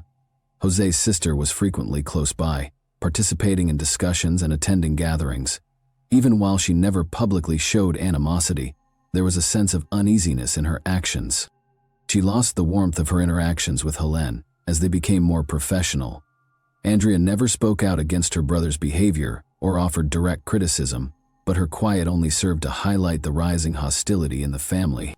The problem of Jose's unpaid debt started to get more urgent at the beginning of 2021. He began by saying that creditors were making quick demands for payments. He made it apparent that the situation was serious, but never disclosed the precise identity of the person applying the pressure. Although Helene didn't press for clarification, it was clear that he was becoming more and more stressed. He started whining about not having enough time and using evasive justifications to call off meetings. He stopped talking about their future together and started sending shorter texts. When Jose mentioned selling the car they had previously driven together to settle some of the debt, the tension increased. The automobile was technically his. His family had assisted in the acquisition. Although Helene didn't protest, the suggestion itself was a warning that things were rapidly getting worse. Although Jose was now searching for short-term solutions, he excluded his family from these financial conversations, which led Helene to wonder if he was genuinely attempting to resolve the problem or if he had any actual plan at all. Communication between Helene and Jose's parents stopped about this time. She used to occasionally talk to them when she visited, but now she never did. She continued to communicate with the family only through Andrea. However, even that function had diminished. Helene found herself increasingly unaware of what was happening. The urgency of the debt crisis increased, but the information flow simply decreased. Jose had become aloof, shunned conversations, and turned down assistance. Although they didn't have any direct disagreements, his growing passivity was the most obvious indication that their relationship was failing. By spring 2021, formality had taken over. They seldom ever met anymore, and they just texted each other sometimes. Plans for collaboration vanished. Jose had lost interest in long-term potential and had stopped discussing the future. He had obviously pulled away, even though he never formally stopped the relationship. Helene made no effort to bring them back to their former state. She knew that he needed to take the next step if they were to be together, but he never did. A bigger breakdown started with that financial dispute. Jose's actions revealed an internal conflict that he was unable to resolve. Around 9 in the morning on April 7, 2021, Helene Arias left her Oviedo home. She was on her way to Jose Bobadilla's home in the little Leon province village of Prado de la Guzman. Helene continued to visit Jose and his family occasionally, but her visits had become less frequent. She was going home that same day, and the road was familiar. She assured her mother that everything was all right and told her that she was going to Prado de la Guzman. There was no hint of concern in her voice. Up until about midday, Helene's phone was still in use. Around 1 p.m., the last action was noted. Then she stopped talking. Helene stopped returning calls, stopped answering messages, and failed to show up on 9 separate attempts to contact her. Helene's family didn't initially realize anything was amiss. Her mother reasoned that she might have just been late. However, anxiety began to increase as the evening wore on, getting closer to 8 p.m. Helene's phone was off and she had yet to make contact. She had always kept her family updated on any modifications to her plans, but she had not returned home. There was no activity on her messaging apps, and messages remained unanswered. By 10 p.m., anxiety gave way to fear. Jose said he hadn't seen Helene that day and hadn't heard from her when the family tried to get in touch with him. She had informed her mother that she was going to visit him, so his response didn't set well with her. They were not prepared for his statement. His lack of urgency was much more noticeable. He didn't drive to Oviedo, he didn't offer to help, and he didn't try to get engaged. He acted in an abnormally submissive manner. Helene's family formally reported her missing to the police the following morning. The police started looking into her contacts and last known whereabouts. Tracing her phone was one of the initial steps. Helene had certainly arrived at Prado de la Guzman, according to the statistics. The last location on her phone indicated that she was in the vicinity at around noon. The signal was lost after that. Officers started talking to locals as they walked around the neighborhood. Earlier that day, a witness reported seeing someone who fit Helene's description close to the town's boundary, but no definitive identification could be made. The area had few security cameras, and none of them had captured any footage of Helene. There was no proof that she had visited the Bobadilla residence. Jose maintained that she never showed up. Andrea recounted a similar story. The phone's geolocation information did not support the theory that Helene had not arrived at her destination. The suspicion was only heightened by that. Investigators started examining Jose's family history and Helene's relationship with him. Helene's family used social media to solicit assistance at the same time. The first public communication of her disappearance started to circulate after they uploaded her picture and description. No evidence of a forced disappearance was discovered by authorities during the first 24 hours. In a nearby town, the vehicle Helene had drove was close to a train station. It was secured, undamaged, and contained everything she owned, including her ID and luggage. There were no indications of conflict or chaos inside the car, but the phone was gone. That particular information sparked more worries. Helene wouldn't have abandoned everything she owned if she had gotten out of the car willingly. The idea that she had fled or decided to go missing on her own didn't fit her nature or the facts. She had no past history of self-destructive inclinations, impulsive behavior, or mental health issues. The search had to be formally expanded next. Police contacted residents, conducted building and forested area inspections, and started planning a concerted effort. Drones and search dogs were used. Community volunteers also joined in. After local news outlets carried the family's plea for assistance, the situation began to receive more public attention. The first 48 hours following Helene's disappearance produced no solid leads regarding her precise location, despite increasing attempts. She couldn't get her phone to work. Jose insisted that he and his family had not seen Helene that day. Neither he nor Andrea publicly voiced their concerns or offered to help with the search. The case was formally considered a possible criminal act by the conclusion of the second day. A case was initiated by investigators in accordance with statutes pertaining to potential forced disappearance. They made the decision to concentrate their search within 3 miles of Helen's last known phone signal. The case's status shifted. A specialized investigating unit received it. From that point on, the possibility of an accident was ruled out.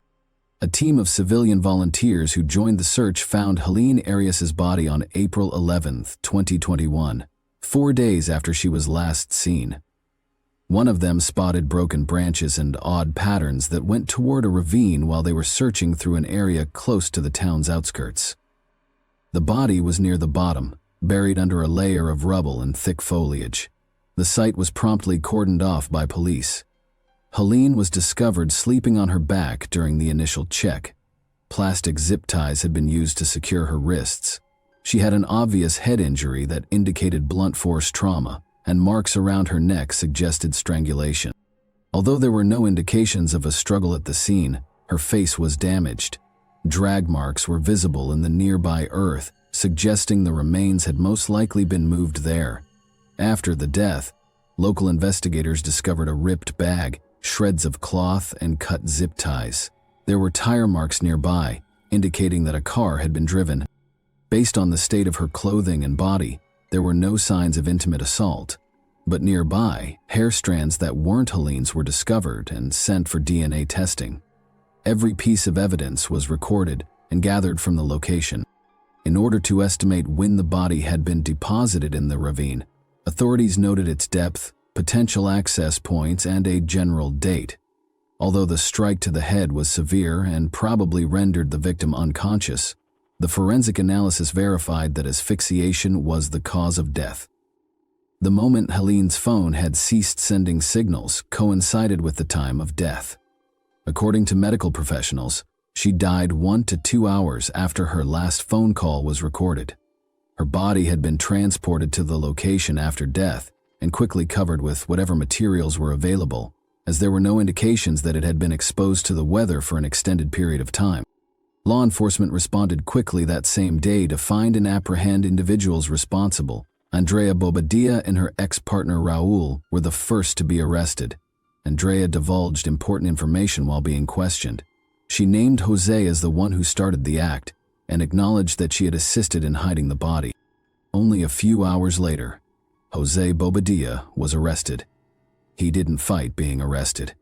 He denied any involvement and maintained that Helene never visited him that day throughout his initial interrogation. Andrea's testimony, and information from Helene's phone's geolocation records, however, later refuted this assertion. Items uncovered at the Bobadilla home matched evidence gathered from the location where Helene's body was discovered. Traces of blood were found on a utility room floor. The blood was identified as Helene's by forensic testing. The packaging made from fabric remnants and zip ties was exactly the same as what was discovered at the ravine. Authorities were able to piece together the events as the inquiry went on. Jose greeted Helene when she arrived in town. Eventually, there was a confrontation. Helene lost unconscious after Jose hit her. He then went ahead and asphyxiated her to death. Raul and Andrea helped dispose of the body by moving it to a secluded gully during the night. Nobody was around to witness any of this.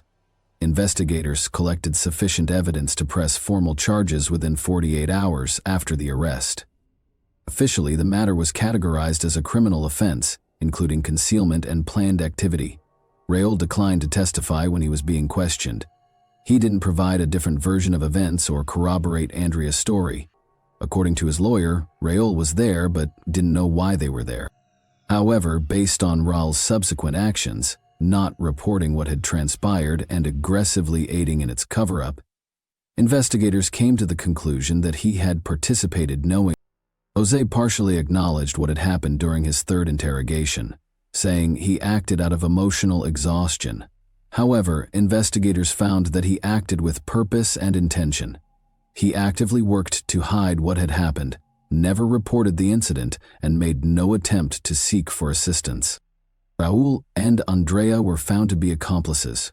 Both had the option to leave, but they chose to assist in destroying evidence, according to case documents. Physical discoveries, Andrea's statement, DNA testing, cell phone logs, and forensic examinations of objects from the home and the graveyard comprised the body of evidence. Charges resulting from the inquiry included complicity, unlawful killing, concealing a body, and making false statements. All three were still being held pending trial. Early in 2022, the trial for Helene Arias's death got underway. Jose Bobadilla, his sister Andrea, and Andrea's ex-partner Raul were the principal accused. The act, which involved several participants in efforts to conceal the body and destroy evidence, was designated by the prosecution as an intentional crime. The Jose admitted to the debate and the physical altercation, but denied purpose during the court procedures, thereby partially acknowledging his role. He had been emotionally unstable, provoked, and did not intend for things to go out of hand, according to his defense.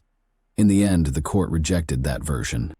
The court regarded Jose's behavior after the incident, witness testimony, and scene evidence as intentional. During the trial, Andrea affirmed her prior claims. In keeping with her prior description, she described the roles of each person. She and Raul helped to hide what had transpired, but Jose was the primary offender. Her defense team requested that the court take into account the strain she was under from her brother and the fact that she refrained from engaging in any violent behavior. Raul said nothing at all during the exchange. He had no intention and didn't completely understand what he was getting himself into, according to his lawyer. The court found all three guilty at the end of the trial. Jose Bobadilla received a 25-year prison term. Andrea's sentence for aiding and abetting the crime was 8 years. For assisting and abetting, Raul received a 6-year sentence. The sentences were judged fair by the prosecution. The proceedings were attended by Helene's relatives. The position of a private plaintiff was assumed by her mother.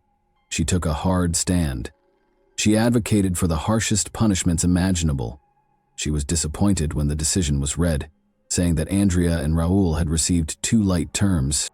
Jose's relatives chose not to respond.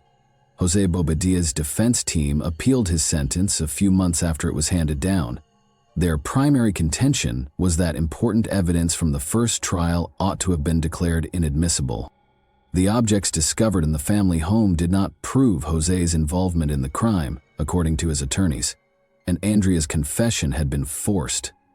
Additionally, they questioned whether the forensic evaluation complied with the necessary legal requirements. The case will be reviewed by the appellate court. The prosecutors defended their position at the second trial, citing Jose's coordinated activities, his failure to seek for assistance, his fraudulent statements, and the hiding of Helene's body. New points were presented by the defense, nevertheless. They asserted that medical findings did not definitively indicate asphyxiation, and that Helene was not killed by the hit she sustained. They underlined the impact of public pressure and the lack of a clear motive. Andrea withdrew portions of her earlier confession during this second phase of the trial, claiming that she had said while in emotional turmoil. Furthermore, Raul did not back up his earlier statements. The prosecution's case suffered as a result. Some of the earlier evidence was declared inadmissible by the court. The court determined that there was insufficient evidence to support a guilty finding because of José's retracted statement and the absence of concrete evidence of his physical harm. José was freed from custody in 2023 after being found not guilty owing to insufficient evidence. The public reacted strongly to the decision. The judgment was deemed unfair by Helene's family. The court was accused by her mother of eroding confidence in the legal system. The higher court refused to reconsider the case when prosecutors appealed the acquittal. After José Bobadilla was found not guilty, there was weeks of heated public discussion. A large portion of the discussion on social media was critical of the justice system.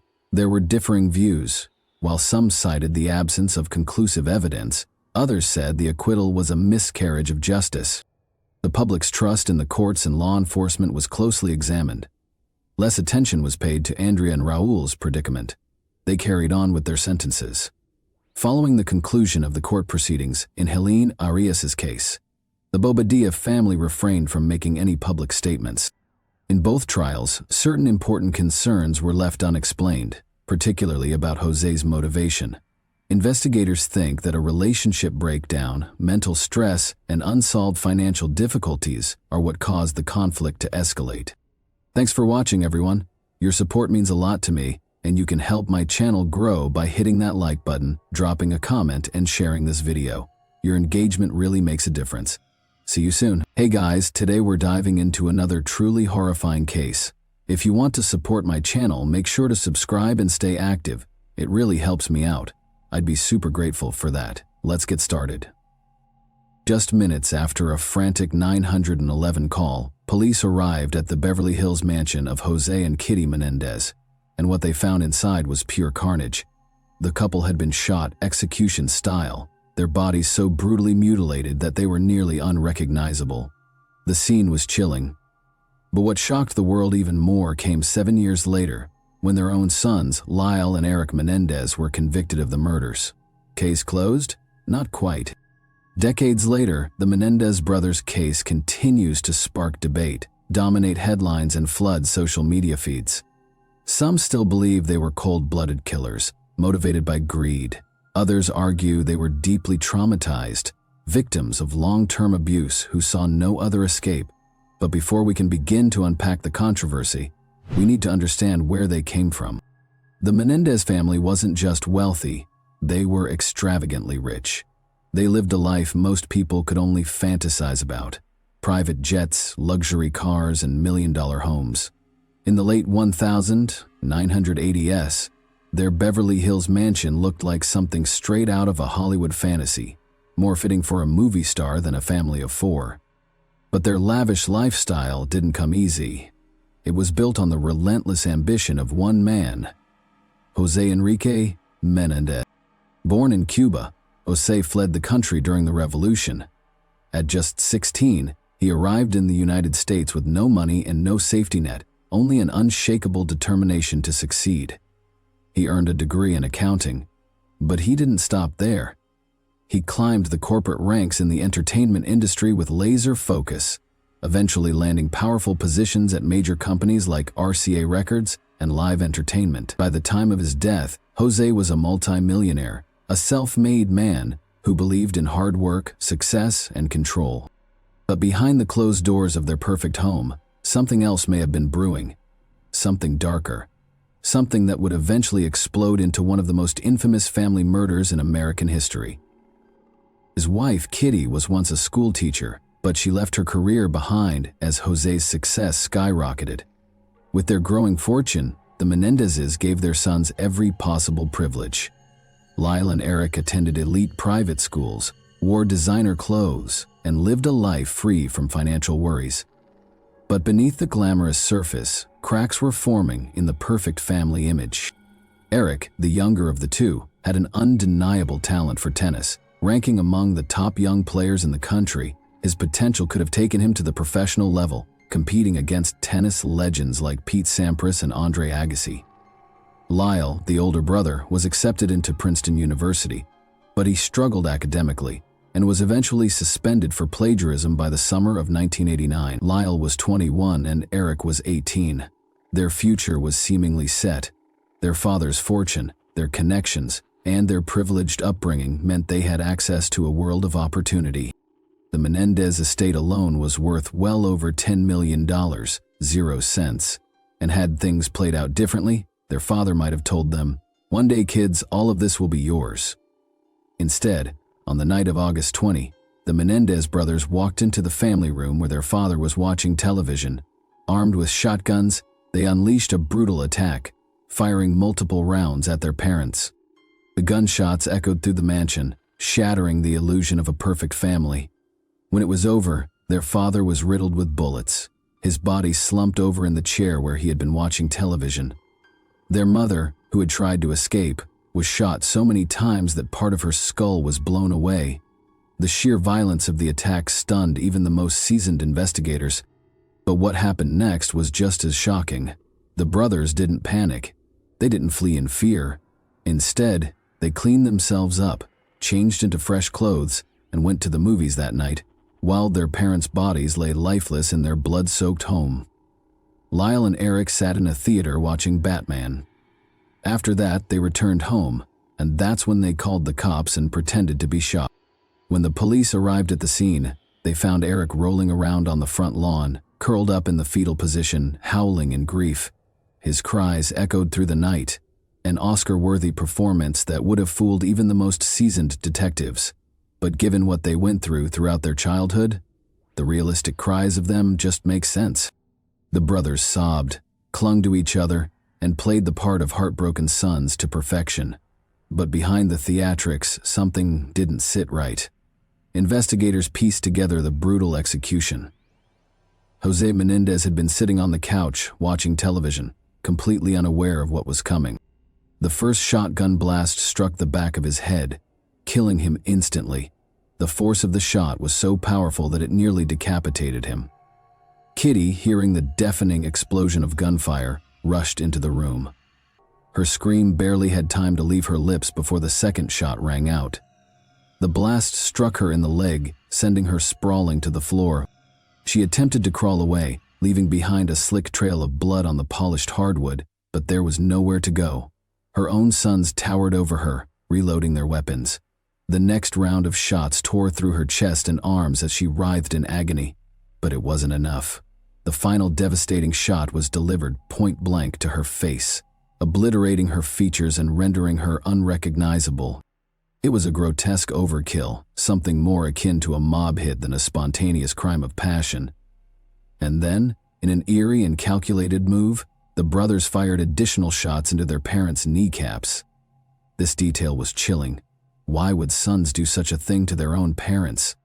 To detectives, this screamed of a professional-style execution, a deliberate attempt to stage the murder as a mafia hit. But here's where things got truly bizarre. The Menendez brothers were not immediate suspects. Despite being the only people with a clear financial motive, despite their suspicious behavior, and despite the glaring brutality of the crime, the police initially bought into their grieving act. They didn't even test them for gunshot residue, a basic procedure in homicide investigations. For a while, it seemed like they might just get away with it, but their greed would be their downfall. In the weeks following the murders, instead of retreating into mourning, Lyle and Eric embarked on a jaw-dropping spending spree. Lyle returned to the Princeton area and began a kind of spending frenzy. His friends say they thought it was his way of dealing with his grief. Over several weeks, he bought clothes, a Rolex, a $62,000 0 cents Porsche. Rather than return to school, he bought a restaurant, saying his mother would have been pleased. Meanwhile, Eric wasn't exactly keeping a low profile either. He hired a new top-tier tennis coach. On top of that, The brothers vacationed in exotic locations like London and the Caribbean, dined at five-star restaurants in Los Angeles, and drove around town in their deceased mother's Mercedes-Benz convertible. The money hemorrhaged out of their accounts at an alarming rate. In just 6 months, they had burned through over $700,000, 0 cents. They moved into high-end condos in Marina del Rey, flaunting their newfound freedom with reckless abandon.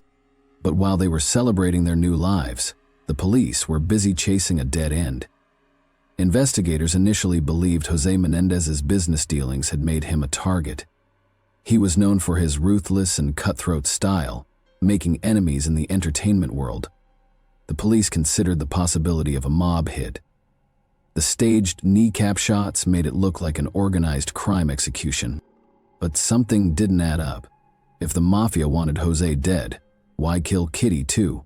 And why had nothing been stolen? As detectives struggled to find leads, Eric made a mistake that cracked the case wide open.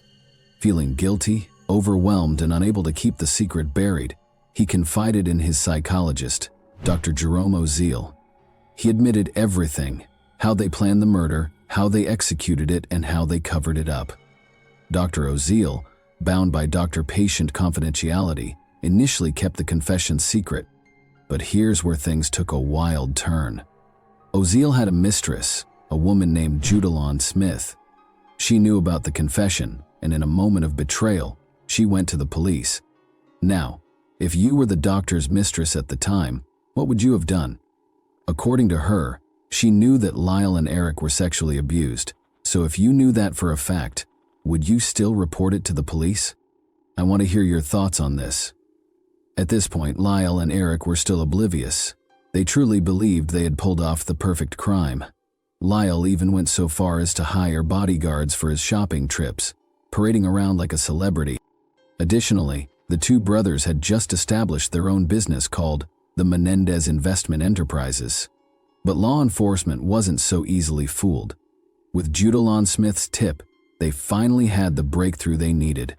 The police were about to turn the tables on the Menendez brothers, and the downfall of Lyle and Eric was just beginning. They arrested Lyle first, since he was in California, and then Eric was taken into custody after he returned from playing in a tennis tournament in Israel.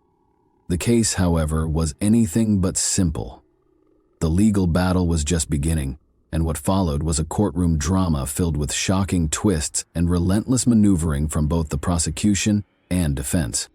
The prosecution had what they believed to be a solid piece of evidence: the therapy session tapes.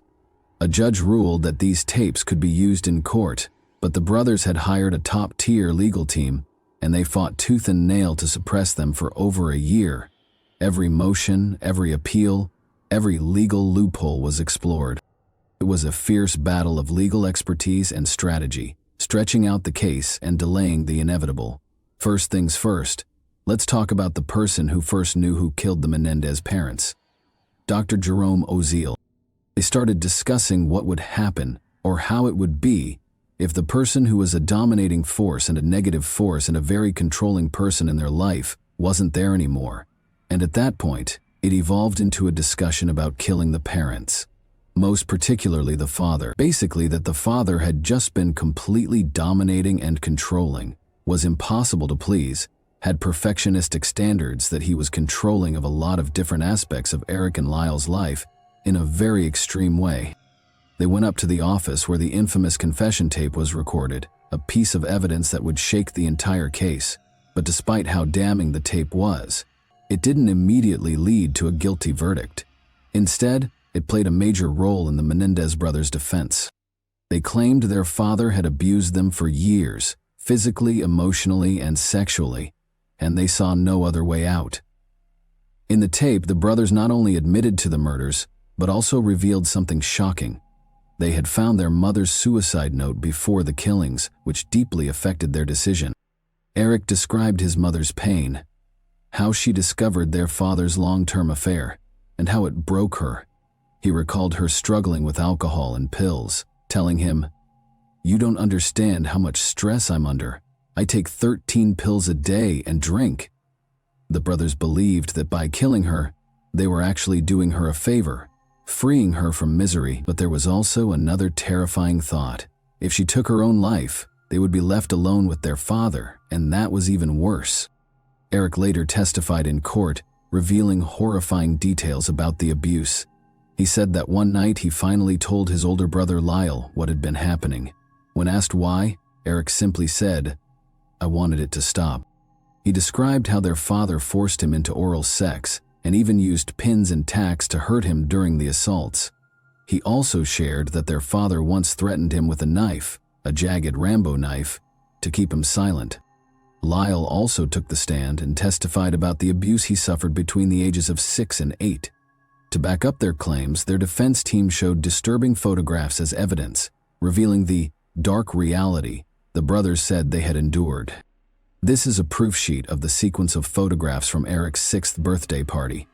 These photographs were found in an envelope with the handwriting of their mother. Among those photos was one that should have never existed, one of Lyle's nakedness, saved by his own mother.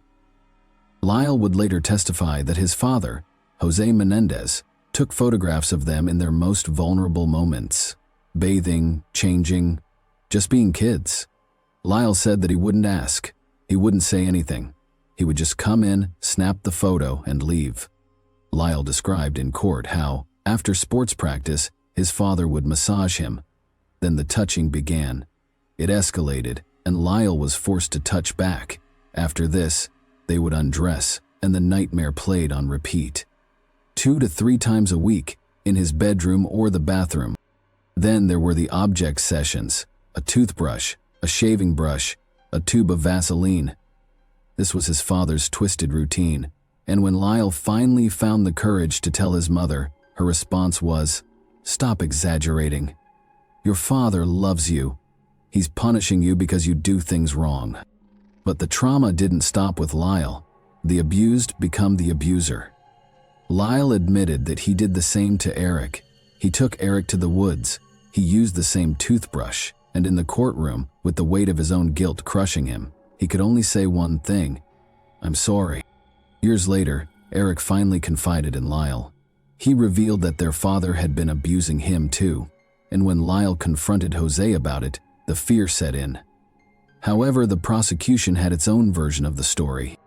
They painted the Menendez brothers as cold-blooded killers who wiped their father's computer, erasing the will to cover up their crime.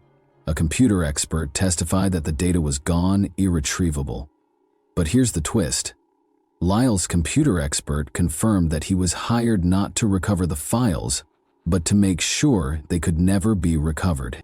So was it greed or was it fear? Back in the late 1980 CAS and early 1990 CAS, conversations around male sexual abuse were almost non-existent. It wasn't just a taboo topic, it was something that society outright dismissed or refused to acknowledge. Many people found it hard to believe that men, especially young men from wealthy, privileged backgrounds, could be victims of such horrific abuse. The concept of male vulnerability was often met with skepticism, mockery, or outright denial. And when Lyle and Eric Menendez stood trial for the brutal murder of their parents, Jose and Kitty Menendez, the nation was divided. The trial, broadcasted in real time across national television, turned into a media spectacle. While some people sympathized with the brothers and believed their accounts of long-term sexual and physical abuse at the hands of their father, others ridiculed them, especially for the way they broke down in tears on the stand. At one point, SNL even created a skit poking fun at the brothers during their trial. Their emotional testimonies were dissected, with critics accusing them of faking their distress to gain sympathy. Late-night talk shows made them the butt of jokes, and tabloid headlines painted them as greedy, spoiled rich kids who had killed out of a thirst for money and freedom.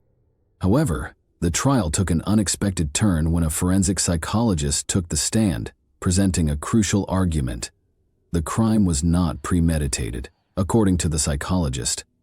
Lyle and Eric's actions stemmed from years of abuse, fear, and trauma, rather than cold, calculated planning. For a moment, it seemed like the judge was leaning in their favor, acknowledging that the psychological impact of prolonged abuse could have led to a spontaneous, desperate act of violence. rather than an orchestrated murder for financial gain. But then, in a shocking twist, a key witness in the case, Lyle Menendez's best friend Donovan Goodrow, seemingly contradicted himself on the stand.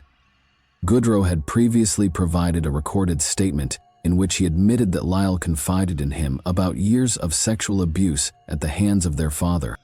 However, in court, Goodrow shockingly denied ever hearing such things from Lyle.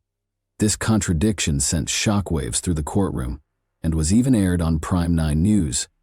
The revelation forced the trial into a temporary halt as the judge and attorneys debated the significance of the tape, which directly challenged Goodrow's testimony. At the heart of the case was a question that divided the nation. Were Lyle and Eric Menendez calculating killers who brutally executed their parents for inheritance money? Or were they lifelong victims who finally snapped after years of unspeakable torment? Brutal prosecution was completely focused on the idea that Eric and Lyle Menendez were greedy rich kids that had killed their parents because they were in a hurry to inherit their money. The jury struggled to reach a consensus. After weeks of deliberation, both juries, one for Lyle and one for Eric, ended up hopelessly deadlocked. On January 13, 1994, Eric's jury announced they were unable to reach a verdict, and just days later, Lyle's jury did the same. The mistrials left the nation in turmoil, with public opinion split. Some believed that the brothers' allegations of sexual abuse should have justified a lesser charge such as manslaughter. Others argued that no amount of trauma could excuse such a brutal and premeditated act of murder. The prosecution, meanwhile, remained steadfast in its stance that the Menendez brothers were driven by greed rather than fear.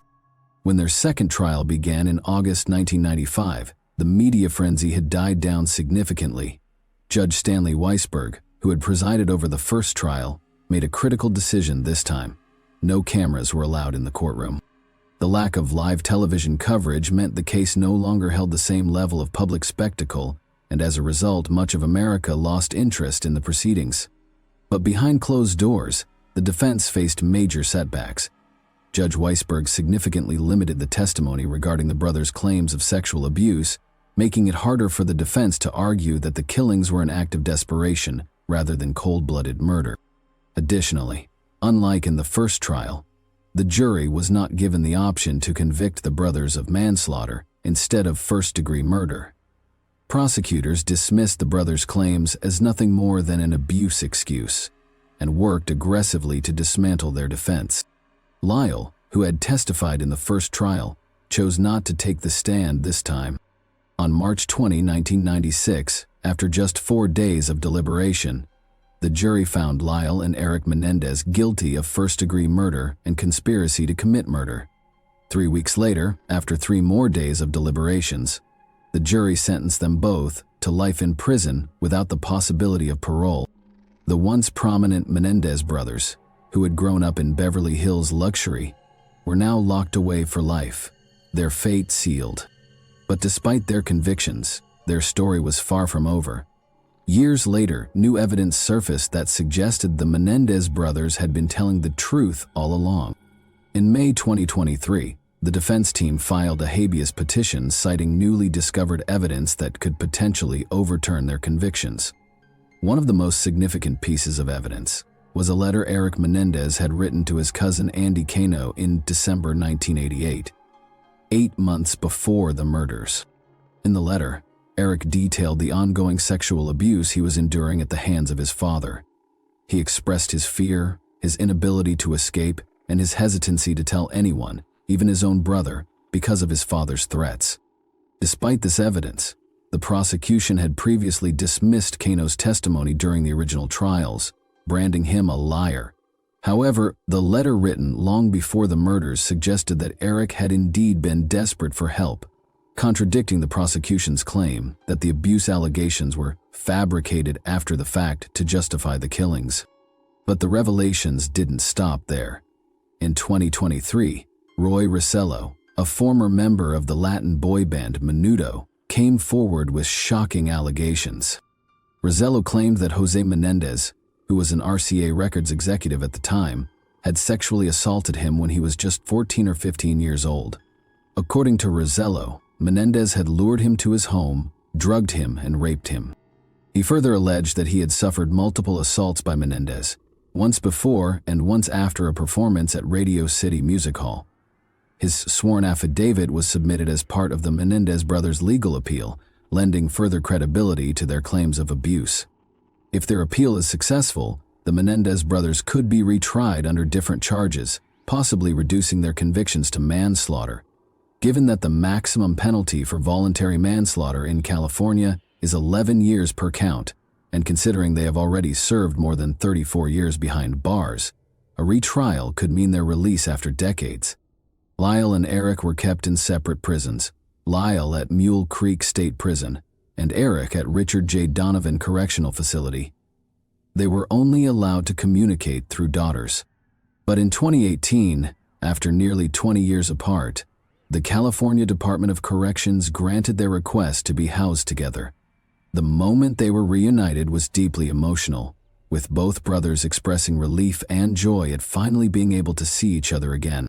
Life behind bars has been drastically different for each brother. Eric married his longtime pen pal, Tammy Ruth Sackman, and has spent years painting and donating his artwork to charity. He even gifted a portrait to comedian Kathy Griffin. Lyle, on the other hand, has dedicated his time to inmate advocacy, serving as president of the inmate government at Mule Creek and working with support groups for survivors of sexual abuse. His first marriage ended in divorce after his wife discovered he had been writing letters to other women. Despite spending more than 3 decades in prison, the Menendez case has recently seen a resurgence in public interest, particularly among younger generations on social media platforms like TikTok. Many of these young activists argue that the Menendez brothers were victims who acted out of fear rather than greed. Thousands of supporters have written letters to California officials demanding clemency. Yet after all these years, one question remains. Will Lyle and Eric Menendez ever walk free? Or will they spend the rest of their lives behind bars? What do you think? Were they victims seeking justice? Or were they cold-blooded killers? Thanks for watching, everyone. Your support means a lot to me, and you can help my channel grow by hitting that like button, dropping a comment, and sharing this video. Your engagement really makes a difference. See you soon. Okay guys, today we're diving into another truly horrifying case. When an adult suddenly goes silent, police don't always act right away. It's even less urgent when the person is abroad, living alone, and seems to have chosen a quiet life away from everything. That's exactly what happened to Anna Knežević. Anna was an American citizen who had recently moved to Madrid, Spain. After 13 years of marriage, she needed a break, a moment to breathe, to reset, and to find herself again. She was in the middle of finalizing a divorce and using her time in Spain to reflect, heal, and plan for what came next. She stayed in touch with friends and family regularly. But on February 2, 2024, she made her last known phone call. From the next day, strange messages started coming from her phone, messages that didn't sound like her at all. One of Anna's close friends immediately sensed something was off. The tone was wrong. The way the words were written didn't match Anna's usual style. Something felt deeply, instinctively wrong. And that's when the alarm was raised. Anna Knežević was born around 1983 in Montenegro. Raised in a household shaped by traditional Balkan values, her upbringing emphasized discipline, respect, and education. From a young age, Anna stood out, organized, responsible, and fiercely independent. These traits stayed with her for life. Eventually, Anna moved to the United States, where she became a U.S. citizen. She adapted quickly, learned English fluently, and began building a new life, one rooted in self-growth and quiet resilience. She wasn't one to seek attention. Her life was structured, modest, and focused on progress. In the early 2000s, Anna met David Knežević in Fort Lauderdale, Florida. Their connection was quick and intense. They moved in together, married, and over time their relationship became more than just personal. It grew into a shared life and eventually a shared business. But behind the scenes, cracks had already started forming. What happened next would spark an international mystery and a search for answers that has yet to end. They also became business partners together. They founded a company that specialized in tech support and IT solutions. David handled the technical side, while Anna, according to those who knew them, managed organization and long-term planning. Later on, the couple began investing in real estate, purchasing properties across Florida. Outwardly, their relationship appeared solid, stable business, a home, and a settled lifestyle. They gave the impression of a couple confidently working toward financial independence. However, beneath the surface, tensions were brewing. Friends and acquaintances were unaware of the mounting problems in their marriage. Over time, serious issues emerged, ranging from financial disagreements to deeper personal conflicts. By 2023, Anna and Davide Knezevich's marriage had reached a point of no return. According to those close to them, they were in the middle of a separation, and dividing their assets had become the central issue at stake.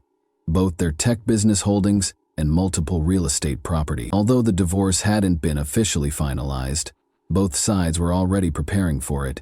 Negotiations were underway. Disputes had begun to surface, and tensions were clearly escalating. Some acquaintances believed the situation was made even more difficult by the fact that it wasn't just an emotional split. It involved significant financial interests. Amid the intensifying conflict, Anna decided to leave the U.S. temporarily in December 2023. She moved to Madrid, renting an apartment in the upscale Salamanca neighborhood.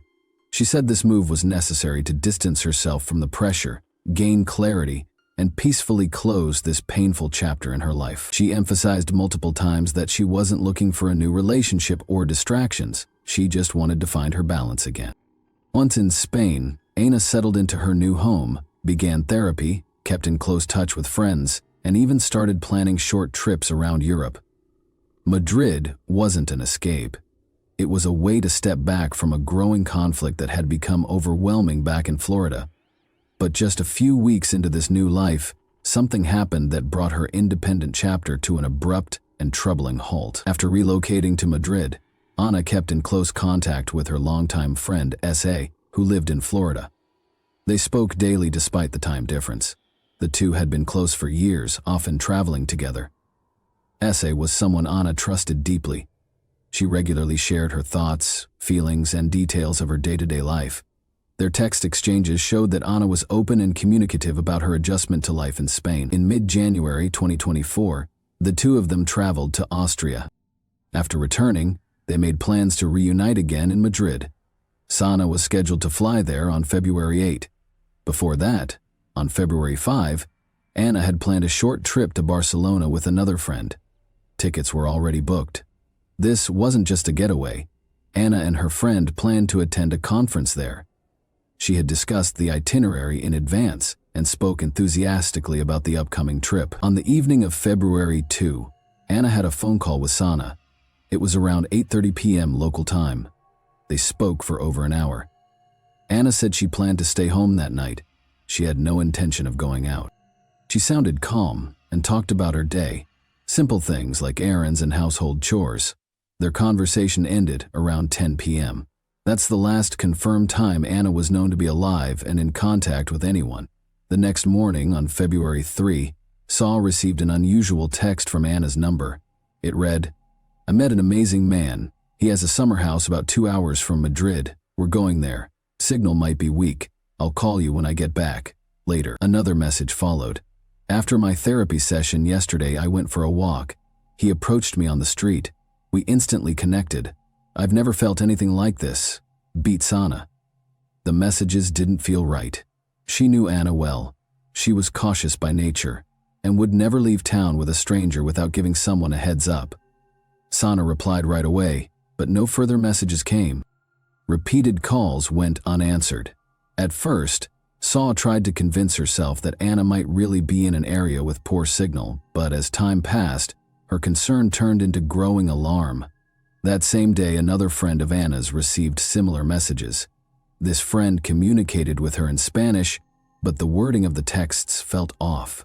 They were written in a flat tone, filled with phrases that didn't reflect Anna's usual voice. The oddest part was the dialect, something distinctly uncharacteristic of Anna.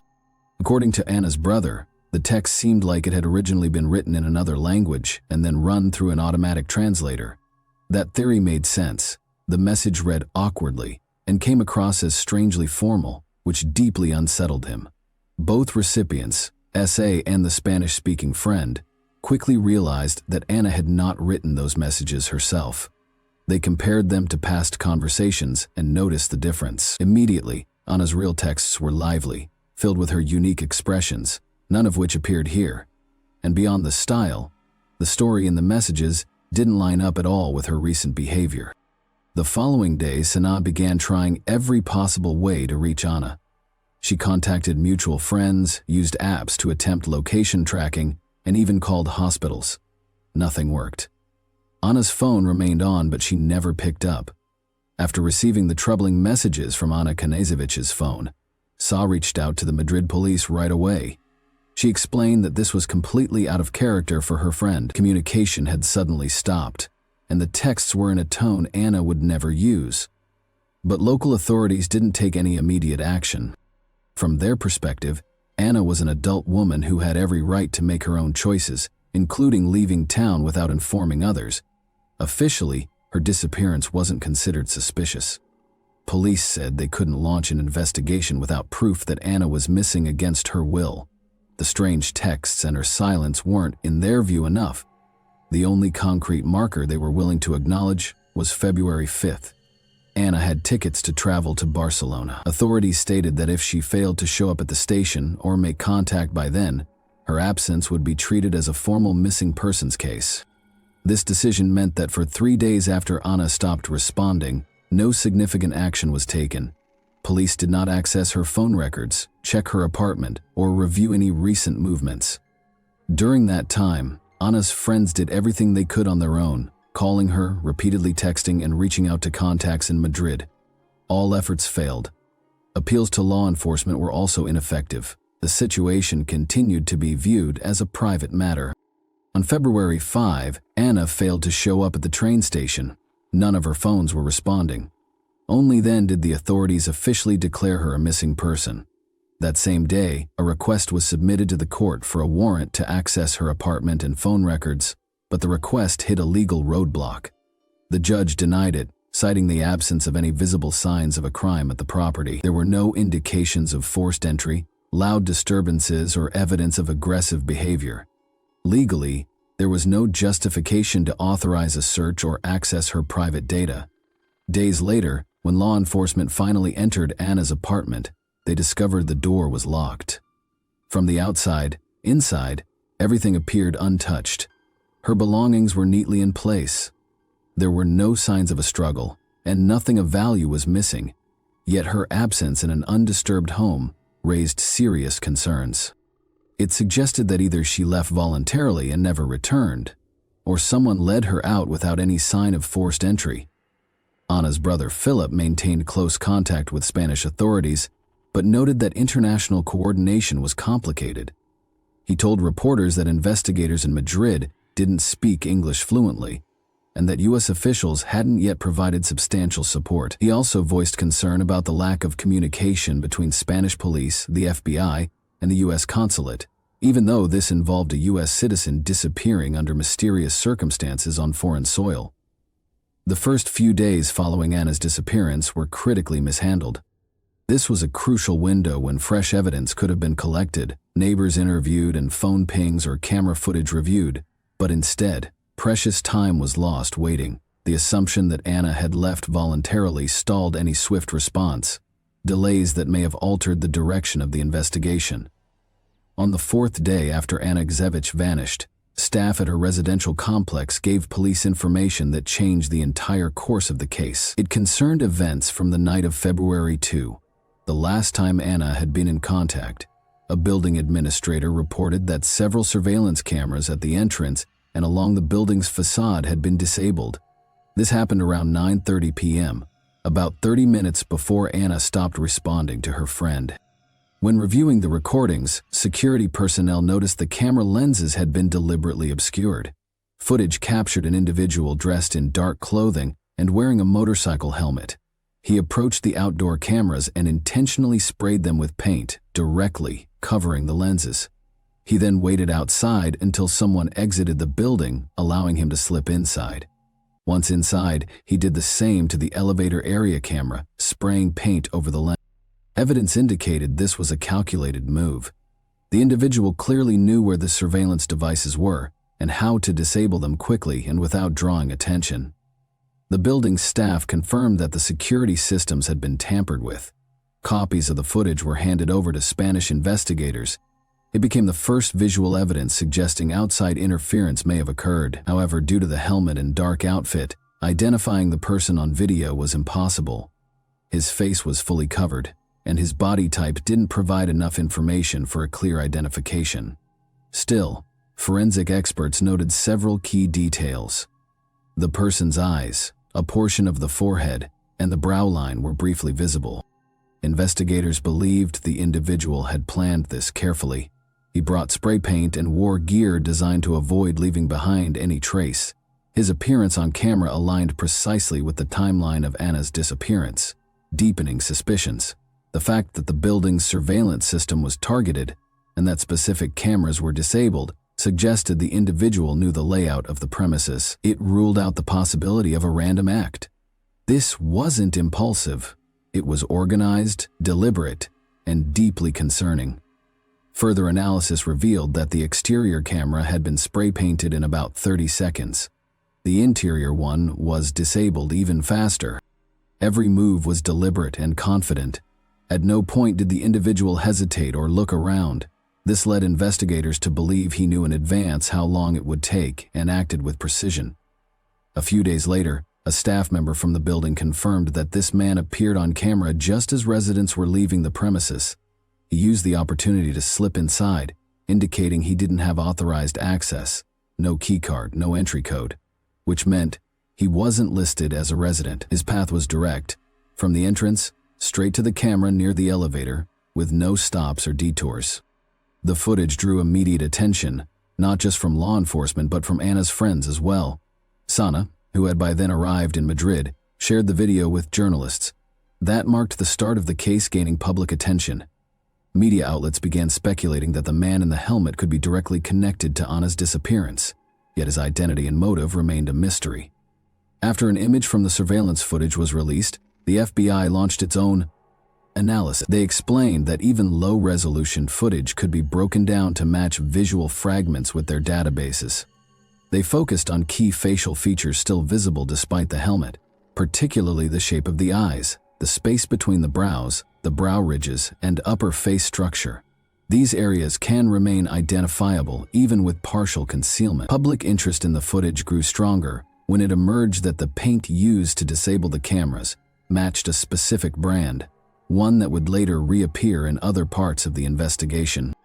This detail was not immediately released, but investigators noted that the spray can in question matched both the type and packaging seen in surveillance video from a store. At that store, security footage captured a man who resembled the figure from Anna's building buying the same kind of spray can. After Anna stopped responding to messages and calls, her friend Sana contacted Anna's husband, David Nazevovich. That conversation happened on February 4. According to SA, David was in Florida at the time. She suggested they travel together to Madrid to help search for Anna. David agreed and even discussed a specific flight from Miami for the next day. But when the time came, he didn't show up. Later, he said he was in Serbia. That twist left Anna's friends puzzled. David knew that his wife had vanished under suspicious circumstances in a foreign country. He had the means to fly to Spain, but instead, he traveled to Serbia. His decision seemed difficult to explain. Rather than helping with the search, he went to a third country where his relatives lived. Naturally, questions followed. Why didn't he go to the place where his wife had disappeared? Why didn't he take part in the search personally? Sana became increasingly uneasy with David's behavior. She noted that while he wasn't outwardly dismissive, his reactions felt cold. His actions contradicted common sense. Despite the urgency of the first few days, he made no effort to come to Madrid. According to him, there was nothing he could do in Spain. He didn't speak Spanish, didn't have housing there, and wasn't familiar with the city. His lawyer echoed the same reasoning, telling reporters that traveling to a country with no local contacts would be ineffective. He added that David was concerned about Anna's disappearance, but didn't believe his physical presence would help. Following Anna's disappearance, David hired a lawyer in Florida. The attorney stated that his client had been in touch with the FBI and had provided all necessary information, including credit card records and attempts to obtain legal help in Spain. However, none of these efforts included any in-person involvement in the actual search. Despite sharing some data, David kept a noticeable distance and refrained from making any public statements. Additional questions arose after Florida police confirmed that David had reported a theft in January. According to him, $5,000 in cash and personal belongings had been stolen from his vehicle. He said the car door had been left unlocked, and in the morning he discovered the passenger door ajar. Security cameras near his home didn't capture the incident. Officers were unable to identify any suspects at the time. No connection was made to Anna's case. But in light of everything else, the report appeared unusual and hard to fully understand. David's trip to Serbia also sparked major controversy. He claimed he had left the U.S. before Anna disappeared and had been abroad the entire time. However, Sana recounted a phone call with him on February 4 during which he told her he was in Florida. This implied that his flight to Serbia may have happened after that conversation. At the time, there was no official confirmation from border control authorities. David's attorney presented his passport as proof that he had left earlier, but these discrepancies raised doubts and increased suspicion about his involvement. The situation was further complicated by a property dispute that had escalated months before Anna vanished. With the looming division of shared assets, suspicions seemed plausible. It wasn't just a typical divorce, but one involving significant finances and joint holdings. Anna's friends emphasized that the couple's relationship had turned adversarial. David and his attorney, however, denied that, insisting the divorce was amicable and that the two had simply grown apart. Formally, David had not been charged at that time, and he remained outside the U.S. But his absence from the scene, refusal to participate in the search, and inconsistencies in his story became key points for investigators. While David maintained he had nothing to do with Anna's disappearance, a growing list of circumstantial details drew the attention of both police and the FBI. In May 2024, U.S. authorities arrested David Nazevich at Miami International Airport. He had just arrived on an international flight when he was taken into custody by members of the Diplomatic Security Service and the FBI without incident. This marked the first official move directly linking him to the case of Anna Kazevich's disappearance. He was charged with involvement in the abduction of a U.S. citizen outside the country. The arrest was based on a chain of indirect but connected evidence gathered through a multinational investigation. One of the core elements was surveillance footage obtained by investigators in Spain and Serbia at a store near Anna's apartment in Madrid. Cameras had recorded a man resembling David purchasing a can of spray paint and a roll of duct tape. According to forensic analysis, the paint was the same brand used to disable the security cameras in Anna's building. The distinctive label design and paint color matched. Investigators considered this a sign of premeditation. In addition to the video footage, authorities traced a rental car used by David in Serbia. GPS data revealed the vehicle had crossed into Spain, followed a route through Madrid, and then continued through northern Italy before returning to Serbia.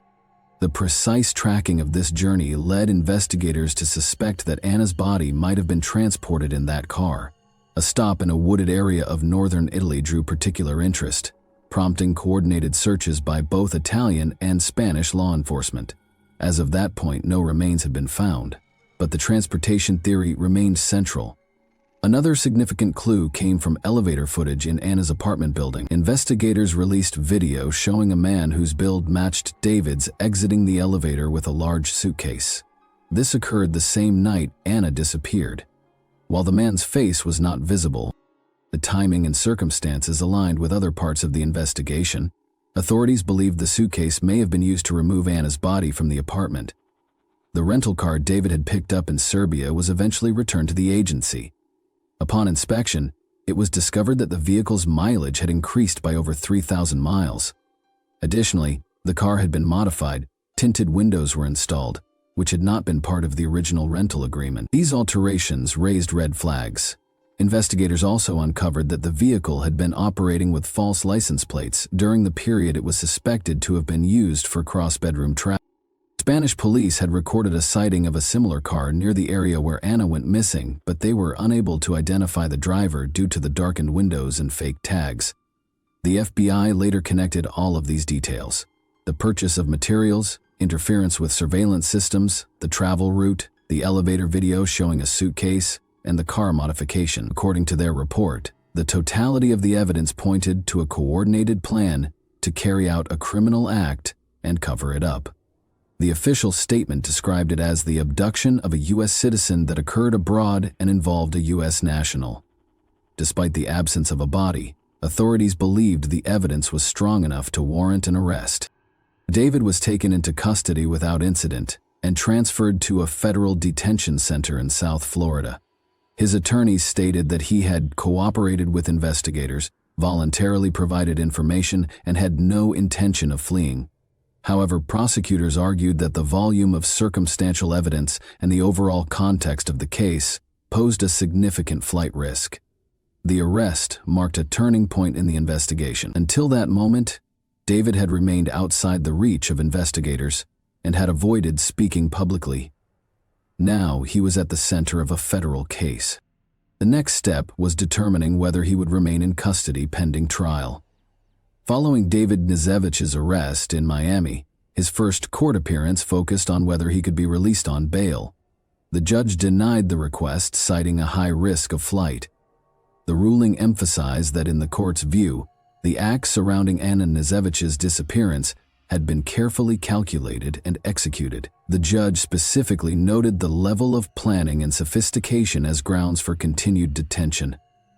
David's legal team filed an appeal, arguing their client was not a danger and had no intent to evade justice.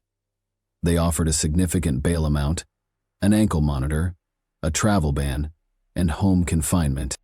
The defense pointed to his long-term residence in the U.S., clean record, and willingness to cooperate.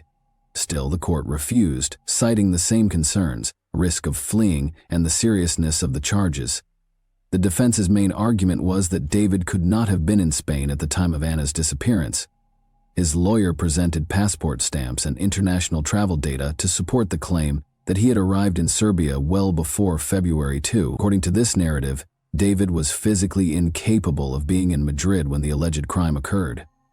The attorney also stressed that David didn't speak Spanish, had no residence or connections in Spain, and therefore would have had difficulty preparing such an act. Prosecutors strongly disagreed. They argued that the evidence pointed to a meticulously planned offense. They highlighted the fact that David's travels across Europe aligned closely with the timeline of Anna's disappearance. The case included data from the rental car's route, the purchase of specific items, and other actions that suggested premeditation. While there was no direct evidence, the prosecution maintained that the weight of circumstantial proof indicated his involvement. To support the prosecution's case, the court was presented with message transcripts, surveillance footage, phone records, and behavioral analysis of the suspect. It was emphasized that certain actions taken by David Nizevich couldn't have been coincidental. The judge noted that the prosecution had assembled an impressive network of circumstantial evidence that formed a compelling narrative. While Anna's body had not yet been located, the case material suggested that her disappearance involved aggressive intent and likely implicated a specific individual. In response to the defense's argument that the evidence was insufficient, the judge reminded both parties that the standard for bail is not beyond a reasonable doubt, but rather preponderance of the evidence. This means the court doesn't require definitive proof of guilt, only a high probability of risk, such as flight or interference with the investigation. With that in mind, the court decided to keep Nizevich in custody. His legal team announced plans to appeal the bail denial. A formal complaint was filed with the district court, which has the authority to review lower court rulings. As the primary trial approached, David Nizevich remained in federal custody. The proceedings were expected to be extensive, involving expert testimony and international cooperation, and were likely to attract widespread media attention. At the same time, investigators turned their attention to a woman who, according to the FBI, may have helped craft the suspicious text messages that appeared to come from Anna on February 3. The woman, who was fluent in Spanish, had previously interacted with David through a dating app. The texts sent from Anna's phone were written in Spanish in a style uncharacteristic of her. Her close friends immediately noted that the wording resembled a machine translation. This theory was later supported by linguistic forensic analysis. The defense continued to argue that there was no direct evidence linking David to the crime. His attorneys pointed out that no one had seen him at Anna's apartment, and that there was no proof of contact between them on the day she disappeared. They also questioned the reliability of the surveillance footage showing a man with a suitcase, arguing that the figure could be someone else and that partial physical resemblance was not definitive. Furthermore, they stressed that there had been no official confirmation of Anna's death through forensic evidence. In April 2025, news broke that David Knezovich, the man charged with the abduction and presumed death of his wife Anna Knezovich, had been found deceased in his cell at a federal detention center in Miami. According to his attorneys, he had taken his own life. No note was found at the time of his death. Knezovich was being held without bail, awaiting trial. After the news, Anna's family expressed deep sorrow and frustration. The trial never happened, and Anna's whereabouts remain unknown. Her loved ones believe that David took to the grave the answers to what truly happened the night she vanished. Thanks for watching, everyone. Your support means a lot to me, and you can help my channel grow by hitting that like button, dropping a comment, and sharing this video. Your engagement really makes a difference. See you soon. Hey guys, today we're diving into another truly horrifying case. If you want to support my channel, make sure to subscribe and stay active. It really helps me out. I'd be super grateful for that. Let's get started. He was planning a massacre at his school, but before he could step through its doors with a loaded shotgun, he turned his rage inward on the people who loved him most. In the early hours of a quiet morning in Luton, while the town lay asleep, a nightmare unfolded behind the walls of a modest flat on Wallett's Bank Drive. 3 lives. His mother, his 13-year-old sister, and his 16-year-old brother were taken in brutal succession. A shotgun, a teenage hand, a plan that changed course in the most devastating way. The United Kingdom, still haunted by the memory of Dunblane in 1996, had not seen a school shooting in nearly 3 decades. There had been warnings, close calls, arrests, but never the act itself. Until now, that line had not been crossed. But evil doesn't always begin in public. Sometimes it grows quietly, inside homes that feel warm, safe, and familiar. Juliana Prosper knew about starting over. Born Juliana Falcon in June 1976, she was raised in the coastal city of Mar del Plata, Argentina. It was a place where the ocean met hardship, where people learned to be both resilient and hopeful. Juliana was one of those people. She was the kind of woman who pushed forward, no matter how steep the climb. Years later, she left behind her home country and began again in England. It was more than a move. It was a reinvention. She married Ray Prosper, and together they built a life. 4 children, a simple home, a future. Juliana wasn't loud, wasn't flashy, but she was present, devoted, a quiet force who centered her world around her kids. By 2024, she lived in that small Luton flat with 3 of them. Life wasn't glamorous, but it was full of purpose. She kept routines, celebrated the little things, and did what so many mothers do: sacrificed in silence, loved without condition. What she couldn't see, what no one could have seen, was what was growing beneath the surface. Behind one bedroom door, darkness had begun to take root. And when it finally erupted, it didn't just shatter a home. It shattered the fragile illusion that tragedies like these couldn't happen here. Not in the UK. Not again. Not until now. There was a storm brewing within those walls, in disguise of a boy who seemed too meek to even hit an object in his path. Nicholas Prosper was the kind of boy who didn't just fade into the background. He clung to it.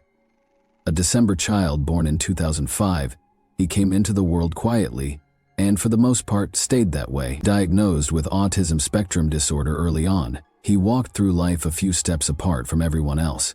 Not always alone, but always slightly removed, as though he were watching the world through a speck only he could see through. In his younger years, he had friends, not many, but enough to keep him anchored. He wasn't a troublemaker, not in the traditional sense. He was geeky, they said, soft-spoken, obsessive about computers, the kind of kid who could disappear into a screen for hours and still not feel like he'd scratched the surface. Teachers remembered him as bright, even promising. But what they couldn't see, or maybe chose not to see, was the slow erosion happening beneath the surface. The way isolation began to calcify into something harder, something darker. By the time he reached his late teens, that gentle geekiness had twisted into something far more unpredictable. He stopped trying to connect. The friend group dissolved. The screen stopped being a sanctuary and became something else entirely.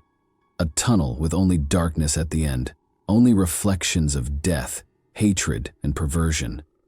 He spiraled down corners of the internet where empathy dies, where violence is glorified and human suffering is cataloged like some kind of collectible. At some point, he was banned from one such site, a morbid database where real death was archived and dissected like entertainment.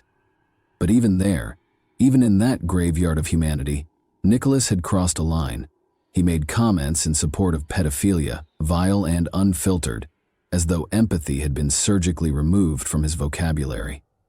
He wasn't just watching the darkness, he was absorbing it, he was becoming it.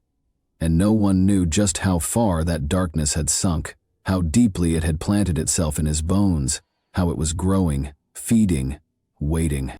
Because Nicholas Prosper wasn't just withdrawing from the world, he was preparing for war.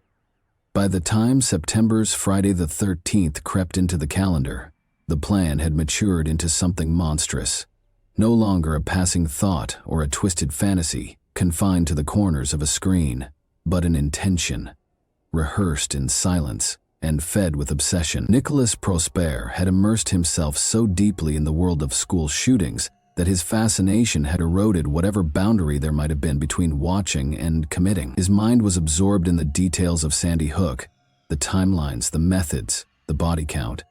Not from a place of grief or horror, but from an ambition to create something even more devastating. A spectacle of violence that would end with him turning the weapon on himself, leaving behind a trail of bodies and questions that would never quite be answered. His choice of target spoke volumes about his mindset. He didn't pick his old primary school because he had suffered there, or because of some open wound from childhood. He picked it because he knew its insides, the security system, the classroom layout, the way the corridors turned, like someone choosing the most familiar battlefield for the most calculated slaughter. There was no emotional trigger, no personal vendetta, only cold strategic advantage. When he tried to acquire a firearm in August, the attempt failed. But rather than derail his plan, the setback only seemed to strengthen his focus. He had already been preparing for over a year, building the idea piece by piece in his mind, layering it with research, false starts, and obsessive planning. A delay didn't shake him. It gave him more time to refine the vision. On 12 September, just hours before he would destroy his family, Nicholas finally secured the weapon. He purchased a double-barreled shotgun and 100 cartridges for £650 sterling, 0 pence, from a local dealer, using a forged firearms license that mimicked the real thing with disturbing accuracy. He had spent time studying every element of a UK license, the paper's weight, the seals, the placement of the official signatures, and had replicated it with extreme meticulousness. The dealer, though uneasy, believed the documentation to be genuine and notified police, but the warning came too late. The weapon was his. His timeline had locked in. As night took hold and the town around him drifted towards sleep, Nicholas wasn't winding down or hesitating. He was finalizing. His browser history from that night became a window into a mind that had spiraled beyond recognition.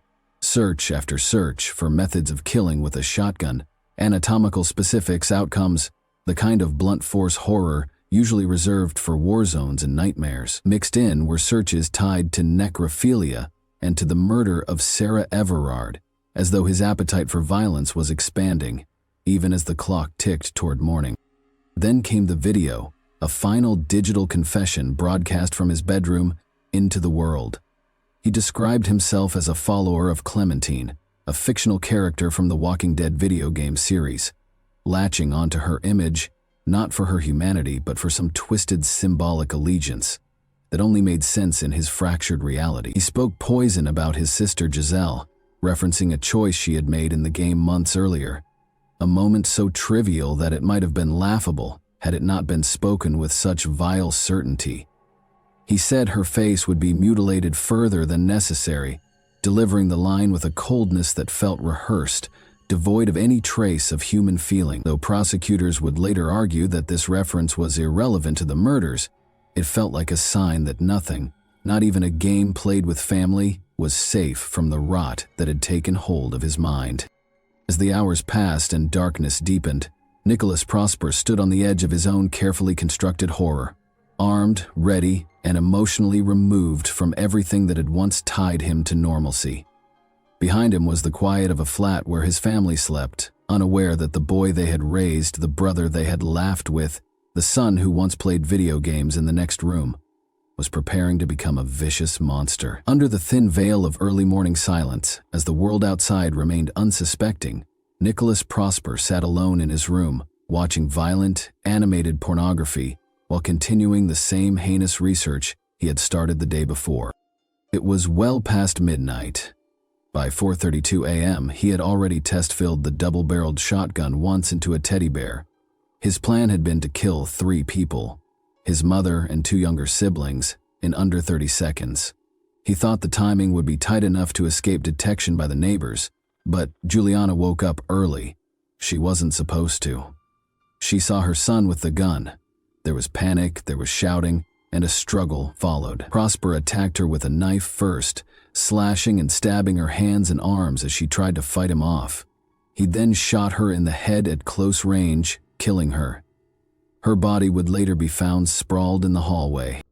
Giselle heard the chaos and got up. She was shot at, the bullet grazing the back of her head. She ran, trying to hide under the dining table. He followed. He shot her in the face. Kyle tried to resist. He grabbed a kitchen knife. He tried to fight. Prosper shot him in the chest from across the room. Then he walked over and stabbed him more than 100 times while Kyle begged him to stop. His lung was punctured. He still got up and ran. He made it to the hallway. Prosper shot him in the head. 7 cartridges were fired. He reloaded at least twice. Neighbors heard it all, the shouting, the fighting, the crashing sounds. One of them walked to the door to complain about the noise. She heard ruffling, a boy groaning, and then a shot. She turned around and ran. The first emergency call came in at 5:29 a.m. CCTV footage until 4:47 captured Prosper's eerily calm walk out of the flat at 5:33 a.m., almost 20 minutes later. The police had reached the scene. They entered the flat at around 6. They found Juliana, Giselle, and Kyle, blood streaks across walls, bloody handprints, bloodied knives scattered. A copy of How to Kill Your Family was placed on Juliana's body. Nicholas had packed the shotgun and 33 cartridges in a large bag. He started walking towards St. Joseph's primary school, the same one he had attended, the same one he had planned to attack. But the school was still closed. Police activity was increasing. He didn't go through with it. He hid in a nearby wooded area for 2 hours. He shared the video he'd recorded earlier, the one about the walking dead. He tossed away 2 mobile phones, hoping to protect a group of pedophiles he had spoken with online. Nicholas also left the shotgun and ammunition in a bush near a playing field. At 7:55 a.m., he walked out from the woods and down Birmingham Road. He raised his hand to a passing police car. The officers were returning from the crime scene. They stopped. They saw the blood on his face and arrested him. "It's not murder," he kept repeating. "He didn't want to show up." The courtroom was ready. The families were waiting. The hour was set, 10:30, IM sharp. But Nicholas Prosper, triple murderer, self-styled executioner, failed school shooter, was refusing to step back into the dock. Not out of fear, not out of remorse, because he simply didn't want to. At 8:45 IM, word reached the judge. The convict was refusing to appear. Mrs. Justice Chima Grubb wasn't having it. There would be no sentencing in absentia. He was to be dragged in if necessary. Not for his sake, for the sake of the mother, the sister, the brother, the people whose blood he spilled. for those who had come to see the face of the boy who had torn their lives open. "You do not want to be here," she said from the bench, "but it is not your choice." She had him brought in and he sat there in silence, staring straight ahead. Prosper had always rejected what the world had tried to give him: help, assessments, understanding, structure. His parents and teachers knew something wasn't right. They saw him withdraw. They watched him lose interest in the living and wrap himself in shadows. They had begged for an evaluation, reached out to child mental health services, tried to get him diagnosed for autism spectrum disorder. He refused it all, shut every door, sidelined every attempt. A psychiatrist would finally look into him, but not until after the murders. In the cold, clinical light of custody, a diagnosis came: mild ASD traits. A report detailed the hollow space where empathy should have been. It was not just a lack, it was an extreme lack, the kind that echoed through every corner of this case. He wasn't unreachable, but he was uninterested. There were no friendships, no real connections. Only deep obsessive spirals about serial killers, about school shootings, about death as a spectacle. The judge laid it bare. These weren't just odd fixations. They weren't just dark corners of the internet. They were what shaped his identity. A boy who had failed to hold even a thread of ordinary social interaction, had built himself a sanctuary in violence. The internet had opened the floodgates. He waded in freely. Every disturbing image, every cold commentary, every headline soaked in blood, it all fed him. Yes, there was an indirect link between his autism and the way he moved through the world, but as the judge made clear, ASD does not make one violent. It doesn't instruct a person to plan a massacre. It doesn't teach someone how to craft a fake firearms license. It doesn't guide their hands when they aim a shotgun at their own mother. That was Nicholas, and now, whether he wanted to or not, he had to listen to the law, to the families, to the judgment. Because monsters do not get to vanish quietly. They must be seen, they must be named, and they must sit shackled in silence while justice carves its final word. The courtroom was silent when the full story came out in March 2025. These weren't spontaneous acts of violence. They were planned in detail with a clear goal to become infamous. Nicholas Prosper murdered his mother, sister, and brother as the first stage of a broader scheme to carry out a mass shooting at St. Joseph's Catholic Primary School. The preparations had been ongoing for months. Prosper picked St. Joseph's because he knew it well. He had studied there, as had his siblings. He searched the school's website for photos of students and teachers and noted the timing of assemblies and classes. Everything was methodical. He chose Friday the 13th deliberately, hoping the date would add weight to his actions.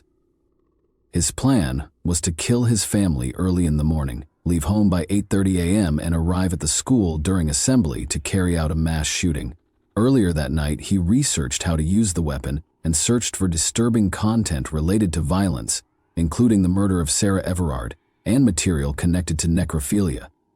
Neighbors heard the noise. Some reported shouts, banging and groaning, followed by what sounded like gunshots. One went to the door to complain but fled after hearing a loud bang.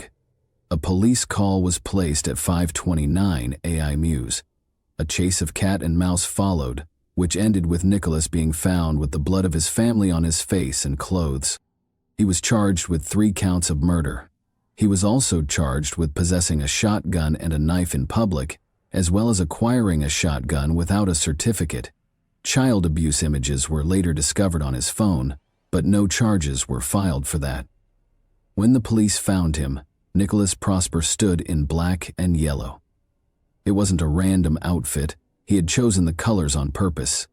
This was the look he wanted to be remembered by. The judge sentenced him to life with a minimum term of 49 years. Now, this does not mean that Nicholas will be out in the world in 49 years. A life sentence with a minimum term of this many years means that the person will spend the rest of their life in prison.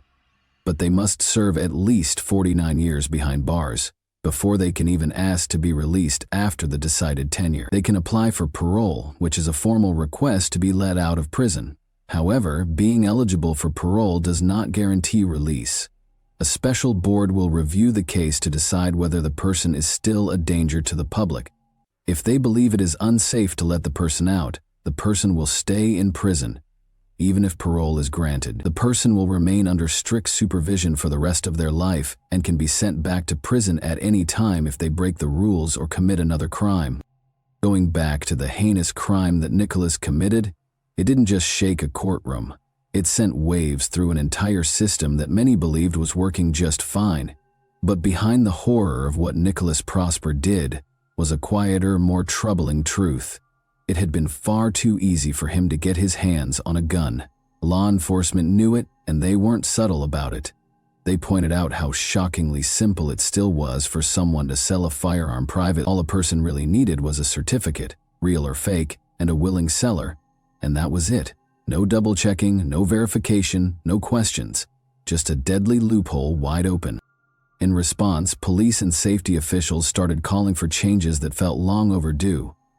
One of their key suggestions was to build a national database for firearm license holders. Something clear and central, where every certificate could be checked against real records. And not just that. They pushed for a rule that would force sellers to get clearance from the police before selling a weapon, to make sure the buyer had the right paperwork, real ID, and a legitimate reason to own a gun. But the danger wasn't only in how Nicholas got the weapon, it was also in what had been building inside his head long before he pulled the trigger. Officials spoke of an obsession, rooted in endless hours online, wrapped in disturbing content, soaked in stories of mass murder, brutality, and control. What happened wasn't just a crime. It was a slow-growing sickness that had fed on unfiltered violence found in dark corners of the internet. Completely unbothered and those watching this unfold didn't hold back. They saw this as a warning. One that wasn't just about guns or loopholes, but about the growing storm of violent content reaching young people and changing the way they think, feel, and act. And the message from the government was clear. This couldn't be ignored anymore. They promised to act, to make the laws stricter around private gun sales, to close the cracks in background checks, and to do more to protect communities from the kind of thinking that leads to something like this. It wasn't about just one tragedy. It was about making sure no one else walks the same path, with a weapon in their hands and a plan built from hate. Even after the government of the UK has promised change, it takes time, and time is something we can no longer afford to waste. The next Nicholas Prosper may already be watching, waiting, learning, just as quietly, just as patiently. And as the world spins forward, more connected and exposed than ever, the real question lingers in the quiet. What happens when the next warning sign goes unnoticed? Thanks for watching, everyone. Your support means a lot to me, and you can help my channel grow by hitting that like button, dropping a comment, and sharing this video. Your engagement really makes a difference. See you soon. Hey guys, today we're diving into another truly horrifying case. If you want to support my channel, make sure to subscribe and stay active. It really helps me out. I'd be super grateful for that. Let's get started. The date of this call was September 3rd, 2019. What began as a straightforward property theft case swiftly turned into one of the most horrific murder investigations in Alaskan history. When a woman unintentionally stole an SD card from a man, she was confronted with graphic video of a vicious murder. The fact that the victim was someone she knew, however, was the true nightmare. The life of Brian Stephen Smith was one of deceit. He was a loving husband to his wife. He was regarded by his co-workers at the Marriott Hotel as a giving individual who loved vlogging. He was a sinister and deranged mystery to his mistress. To his victims, however, he was a self-describable serial killer who had terrorized them beyond belief before taking their lives. And that one small SD card contained it all. The monster's mask would eventually be torn off by that small piece of proof. Even with him in prison, though, the terrifying question still stands. Are there any more victims that we are unaware of? According to reports, Smith was the kind of man who appeared to be your typical American neighbor. The kind that no one would ever suspect of being evil. And everybody, I mean everybody, affirmed his normalcy. Even after he was imprisoned, his wife maintained his innocence and refused to accept that he was capable of such atrocity. However, Smith picked up a woman one night while cruising the streets in search of companionship ostensibly offering her a ride and a cozy place to stay while he entered a business. In his automobile, she sat by herself. She picked up a cell phone he had left behind out of curiosity. She would be horrified by what she discovered inside. A folder named Homicide at Marriott Hotel Midtown. It contained a number of graphic images and videos that showed a woman's frantic pleas for assistance. As her body lay crushed and battered, the video showed her struggling for oxygen as a guy ruthlessly recorded himself stamping on her throat. There were 12 films and 39 pictures on the SD card, all of which documented the same horrific event. These files, which we have lawfully gotten from law enforcement, are unquestionably quite graphic. Extreme violence and a vicious sexual attack against a woman inside what looked to be a hotel room were captured on camera. The voice was audible, but the individual behind the camera never revealed his face. The woman struggled back, scratching at him, attempting to get away, but he strangled her. He once grumbled that his hand was growing weary. Instead of pausing, he started stomping down with his entire weight on her neck. Anyone who watched the video was left disturbed for days as the man repeatedly strangled the woman, who was already dead at one point. But the next round of pictures was much more unsettling. They displayed the woman's dead body on the ground, bare, beaten, and abused. As if recording his crime without regret, the man had even snapped close-up pictures of her face and genitalia.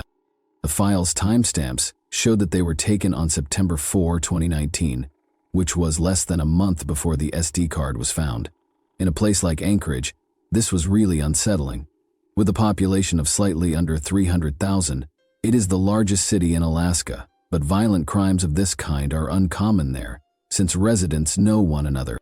The individual never revealed his face, as was previously indicated, but officials were able to identify his voice. Investigators were already aware of Brian Smith for some reason, and they recognized him as soon as they heard the voice on the recordings. And this is how that voice sounded. The most notable aspect of this case was that initially, detectives thought there was only one victim. But during Brian Smith's interrogation, just as the police were about to wrap up and depart, Smith muttered something chilling, something that implied there was more than one. Authorities named the first casualty that same day as Kathleen Jo Henry, a 30-year-old, who was born on December 22, 1988. Although Kathleen was not well known, she had been active on social media until 5 days prior to the horrific videos that were captured in the hotel room. Her hometown was Eek, Alaska, a secluded community of less than 500 people, primarily Native Alaskans. You couldn't even travel from Anchorage to the location because of its extreme isolation. It was more than 400 kilometers away, over rough terrain and rocky mountains. Kathleen had relocated to Anchorage from that tiny world. Divorced, she referred to herself online as a tough Alaska chick since 1997. She obtained her GED in 2012 while jailed. She had a history dating back to 2007, which included numerous charges of theft, violence, disorderly conduct, drunk driving, and resisting arrest. On January 12, 2019, she was charged with fourth-degree assault, which in Alaska can include everything from hurling bodily fluids at law enforcement or other protected people to causing physical harm. Kathleen appeared resolute in her resolve to change her past. She had mentioned feeling optimistic about the future. There were individuals who loved her. She was well-liked and well-known for her love of poetry writing. However, it's still unclear how she met Brian Smith. Police reacted to a call regarding human remains in the city's southern section, which they thought belonged to the woman in the video. 2 days after the card was found, Brian Smith wasn't even in Alaska at the time. He and his spouse were on vacation in Virginia. You could even view their YouTube videos, where they appeared to be a loving pair. Smith had no idea what awaited him at Ted Stevens International Airport when he eventually made it back to Anchorage and disembarked from his aircraft. There were already authorities. Although he was already employed at a Marriott location close to University Lake, he had returned to begin a new position at the Residence Inn, another hotel under the Marriott brand. This new job was meant to represent a new beginning. Rather, authorities intervened as soon as his boots touched the earth, and he was immediately taken into custody and accused of murder. But the real question is, how did his wife never suspect anything, and who was Brian Stephen Smith? South Africa's Queenstown, in the Eastern Cape, is where Brian Stephen Smith was born. With the exception of a series of alarming Facebook posts and an unnerving online presence, his past is still mostly unknown. He once managed a guest home in South Africa while attending Queen's College High School, and he had aspirations of opening his own hotel someday. But for whatever reason, he decided to abandon his homeland and start over in Alaska. Why he made the move has been the subject of several theories. Some others think that he may have been involved in troubling actions long before he even stepped foot in the United States, and that his dark tendencies did not start in Alaska. We do know, however, that his life changed drastically when he met Stephanie, his future wife, while playing online games. Despite the fact that Stephanie was about 20 years older than Smith, they fell quickly and forcefully. They married in 2014, just 7 months after they first met, and Smith moved to Alaska that same year. Although Stephanie was an administrative officer for the U.S. government, she was passionate about music. One job that readily handled immigration papers was Immigration and Naturalization Services. In retrospect, Stephanie said she had no suspicions. For the record, there was no criminal history of Brian Stephen Smith in Alaska, apart from the fact that he had served in the military after immigrating to the United States. There were little data available regarding his background in South Africa. Over the years, Smith held a number of jobs, including those at the Marriott at University Lake, Dell Engineers, and Alaska Tire Service. He seemed like a regular guy adjusting to his new life. He then formally became a U.S. citizen in September 2019, a few weeks before the shocking SD card was found. Smith, his wife, and their cat shared a house in Geneva Woods, a quiet neighborhood in Anchorage, at the time of his arrest. Although they appeared to be a typical pair at first glance, Smith's internet behavior suggested otherwise.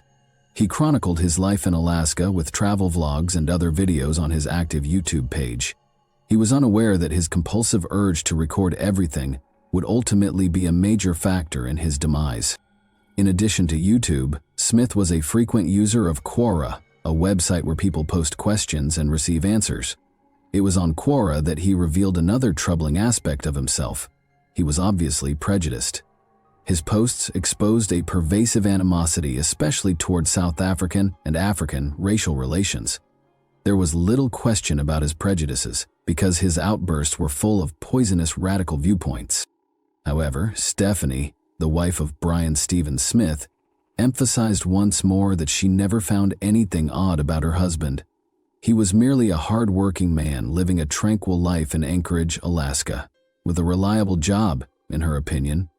However, as we all know, in private, murderers can be masters of deceit. Smith was leading 2 separate lives.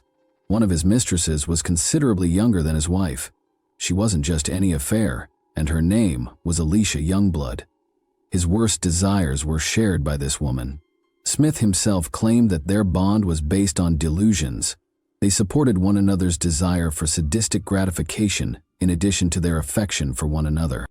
Smith would receive terrifying messages from Alicia about her violent dreams of attacking and possibly killing someone, and Smith was turned on rather than horrified. According to Smith's interview, his mistress was the one who initially admitted to possessing sinister secrets, including ones that allegedly included murder. Nevertheless, this proved to be merely a story. However, Smith claims that it served as inspiration for his own criminal activity. But many folks weren't persuaded. Long before Smith ever stepped foot in Alaska, they thought he had violent impulses. After all, he previously boasted that it was simple to commit crimes and dispose of dead covertly, calling the state the ideal location for carrying out horrible deeds. The fact that Smith obviously preferred to target Native Alaskan women added to the frightening nature of his acts. However, text conversations showed that long before the SD card was even found, Brian Smith had really told Alicia Youngblood about the murders. In a single message, Youngblood inquired, "Did you ever find your deleted videos? Just a teeny tiny clip would be the ultimate baby. I promise I would erase it. In fact, you wouldn't even have to send a video. Audio would be great." Then he couldn't help himself. Smith responded, "I deleted it at the airport. When I came to the US, I was so paranoid that the FBI would scan my hard drive." He began to explain his actions. He discussed slapping and kicking the woman's intimate region. He even acknowledged at one point that, even though she had died, he felt better knowing she had lived. "I would have loved to see that," Youngblood said chillingly, to which Smith reported, "I didn't know then how serious you were." Smith has previously discussed his aggressive impulses, particularly in relation to sex. He sent Youngblood videos of his violent and brutal wants in several messages, as if to see how far she would go. He confided his sinister secrets to others besides Youngblood. Smith also confided in Ian Calhoun, a buddy. Prosecutors used text messages during the trial to demonstrate that Smith had informed Calhoun of his offenses. He even alluded to wanting to show him Kathleen Henry's body before disposing of it on the Seward Highway during one of their conversations. However, Calhoun was never charged with a crime in spite of this incriminating evidence. In the end, Youngblood gave in to the cops and revealed all of her knowledge about Smith. The most unsettling aspect, though? In drive-through CCTV footage, she and Smith were seen ordering lunch casually, as Kathleen's body was inside the same truck, and Alicia Youngblood disappeared. Just as the world was eager for additional information, she committed suicide in 2021, leaving behind more questions than answers. The horror didn't end there either. It turned out that Smith had more victims than only Kathleen.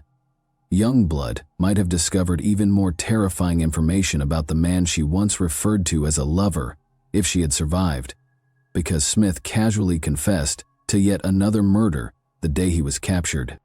During their investigation of Smith's house, police confiscated a number of electronic devices, including USBs, SD cards, and hard drives. Among them, they discovered a disturbing film of a woman lying still on a couch. Veronica Abuchuk was the woman in question. Months had passed since Veronica vanished. Christy Grimaldi, her daughter, made the devastating Facebook plea, "I don't think anyone should have to go through this. Just hoping she is alive and well," when word of her absence first broke. Sadly, Veronica's bones had been found in April 2019, months before Smith was arrested, but nobody knew who she was because there was only a skeleton and a bullet fragment in her skull. Smith's identity and the graphic reality were only revealed after her confession. Smith then acknowledged that, when his wife was out of town, he had taken Veronica from the streets and provided her with a comfortable bed for the night. He said she smelled, so he even let her take a shower. However, his monster nature took over after that. Veronica was brutally murdered, just like Kathleen, but Smith shot her before disposing of her body in the woods. Veronica's story was made even more awful by her tragic past. Veronica never had the opportunity to raise her and her siblings, according to reports made by her daughter Christy Grimaldi. She had lived a difficult life, which Christy thought was caused by trauma experienced as a youngster. She revealed that her mother had suffered a life-altering tragedy when she was assaulted by a Catholic priest in St. Michael. Grimaldi had attempted to get back in touch with Veronica after becoming a mother herself. After learning that they had a basic yet reassuring favorite snack, rice with melted cheese, she even extended an invitation for her to move in with her. However, the streets consistently dragged Veronica back, no matter how many times she attempted to start again. She met Valerie Kassler, the person who would eventually find the solution to this whole situation, in this way, because it was Valerie who discovered the SD card, the single piece of evidence that sealed Smith's doom. How did she discover it? Well, Brian Smith had a sinister tendency that would eventually bring him to ruin. He stalked the streets every night looking for women who were at risk, sex workers, fugitives, and people society ignored. Valerie Kassler spent the following 12 hours with Brian Smith after he picked her up off the streets one evening. Valerie said there was nothing strange about him. He didn't threaten her, harm her, or even say anything out of the ordinary. He was merely another customer. However, when Smith went to an ATM to take out cash for their date, everything changed. Valerie's curiosity overcame her as she waited in his automobile. She grabbed up 2 phones he had left behind, wondering if she would recognize any of the photographs or if they had any contacts in common. What she discovered, however, was much worse than she had ever dreamed. She happened onto the horrific footage of Kathleen Henry's vicious murder. Panic struck the once she became aware of what she was witnessing. She snatched up the phone and ran without thinking. She hid in the woods for days because she was afraid Smith would find her. He probably knew she had his phone now that she had witnessed his abilities. But Valerie had the guts to accomplish something no one else had, in spite of her anxiety. Finally, Brian Smith's reign of terror came to an end when she turned in the evidence. But it wasn't easy to get justice. Brian Smith's trial wouldn't even start until 4 long years after his arrest. Smith abruptly changed his mind after being questioned for 8 hours straight, alleging that he was coerced into confessing to the murders, even though he had previously confessed. However, there was no denying the evidence against him. Furthermore, the trial was cruel. The horrific tapes that Smith had taken were shown to the jurors. The judge contemplated whether or not to play them in public. Despite Smith's attorney's best efforts, the court refused to have the tapes removed. The entire nation watched as the case was live-streamed, revealing the horrifying details of his crimes. The jury then returned a guilty verdict on all 14 charges in February 2024. Smith was found guilty on 2 counts of first-degree murder for the heinous murders of Veronica Abachuk and Kathleen Jo Henry. That wasn't all, though. In addition, he was convicted of tampering with evidence, second-degree sexual assault, and even mistreating their bodies after they passed away. The jurors made it quite evident that his treatment of Kathleen was extremely cruel. Smith was automatically sentenced to 99 years in prison for torturing her. An additional 30 to 99 years were added after Veronica's murder. His final sentencing was also scheduled for July 2024. The courtroom was full when that day eventually came. Advocates, friends, and victims' families came, many of them dressed in red to pay tribute to murdered or missing Indigenous women. In front of the court, Veronica's daughter expressed her strong desire for Smith to remain incarcerated for the remainder of his life without the possibility of release. The judge concurred. Even her niece expressed hope for a better trial outcome in one interview. Smith received a 226-year prison term with no possibility of parole or future freedom. However, the case did more than merely provide the relatives of the victims with justice. It brought attention to a far larger issue, the horrifying reality that Alaskan Indigenous women must deal with on a daily basis. Because women like Kathleen and Veronica had been going missing for too long and no one was paying notice, activists came out, calling for change and asking authorities to take more action to protect these communities. However, the fate of Cassandra Boskovsky remained a mystery long after Brian Smith was convicted. In the summer of 2019, she was last heard from, and then, one day, she just disappeared. Cassandra was more than a case of a missing person. She had 7 children and maintained good relationships with her family and friends. Her abrupt quiet was alarming. Cassandra was then formally reported missing in September 2019. However, it wasn't until investigators obtained Smith's phone later that year that the truth would start to come to light. Unsettling pictures of a woman lying on the ground, presumably dead or unconscious, were hidden among the files. The woman in the photographs looked a lot like Cassandra. Her relatives were certain it was her. However, the police never formally named her as a victim. In spite of the graphic evidence, although Smith acknowledged being with the woman in the photos, he maintained that he left her alive. She wasn't formally pronounced dead by a jury until September 2024, 5 years later.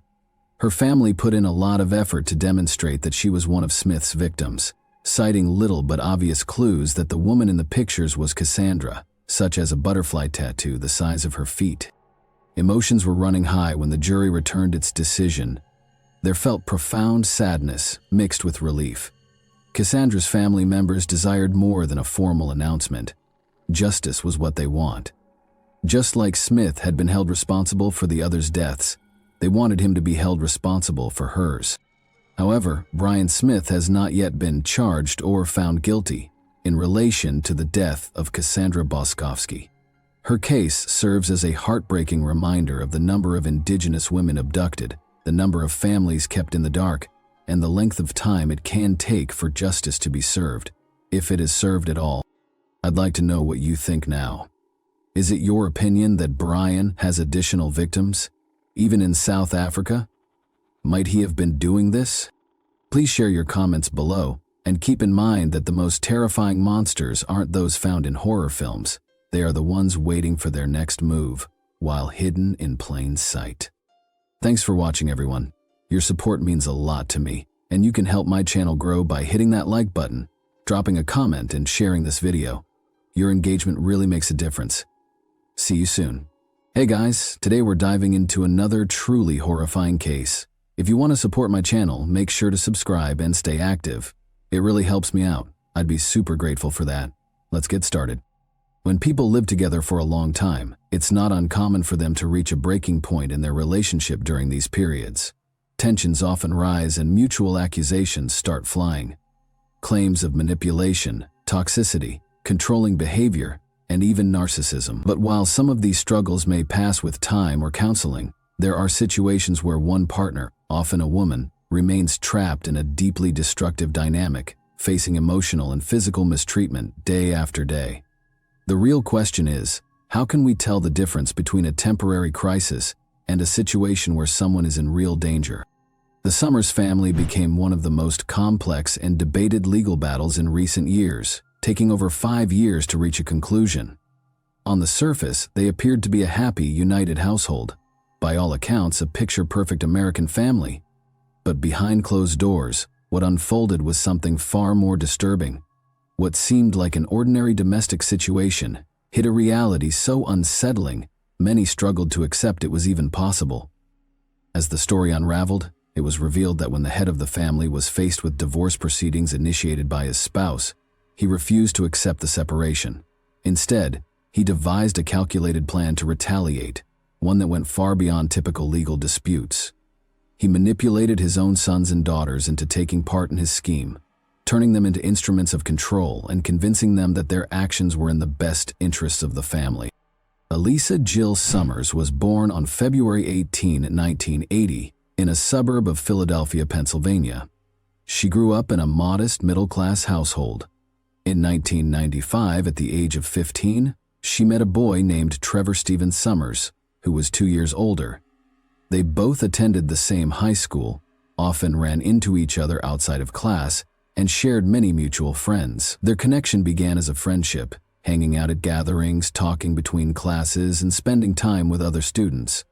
As time went on, they grew closer, discovering shared interests and similar outlooks on life. However, they didn't start officially dating until 2 years after they first met. Their relationship developed gradually. Both were focused on finishing school and figuring out their paths in life. Their parents supported the relationship and approved of the person their son or daughter had chosen. Friends and classmates admired them as a sweet, balanced couple, sociable, kind, cheerful, and loved by many. They enjoyed planning thoughtful surprises for those around them and were often the center of attention in their friend groups, with some people even quietly envying their happiness. In 2001, 4 years after their romance began, they tied the knot. Elisa was 21, and Trevor had just turned 23 by then. They had already been through enough to feel confident in starting a life together. Everyone believed they were headed for a long, happy marriage. The newlyweds moved into a modest home in Philadelphia and quickly began building a life together.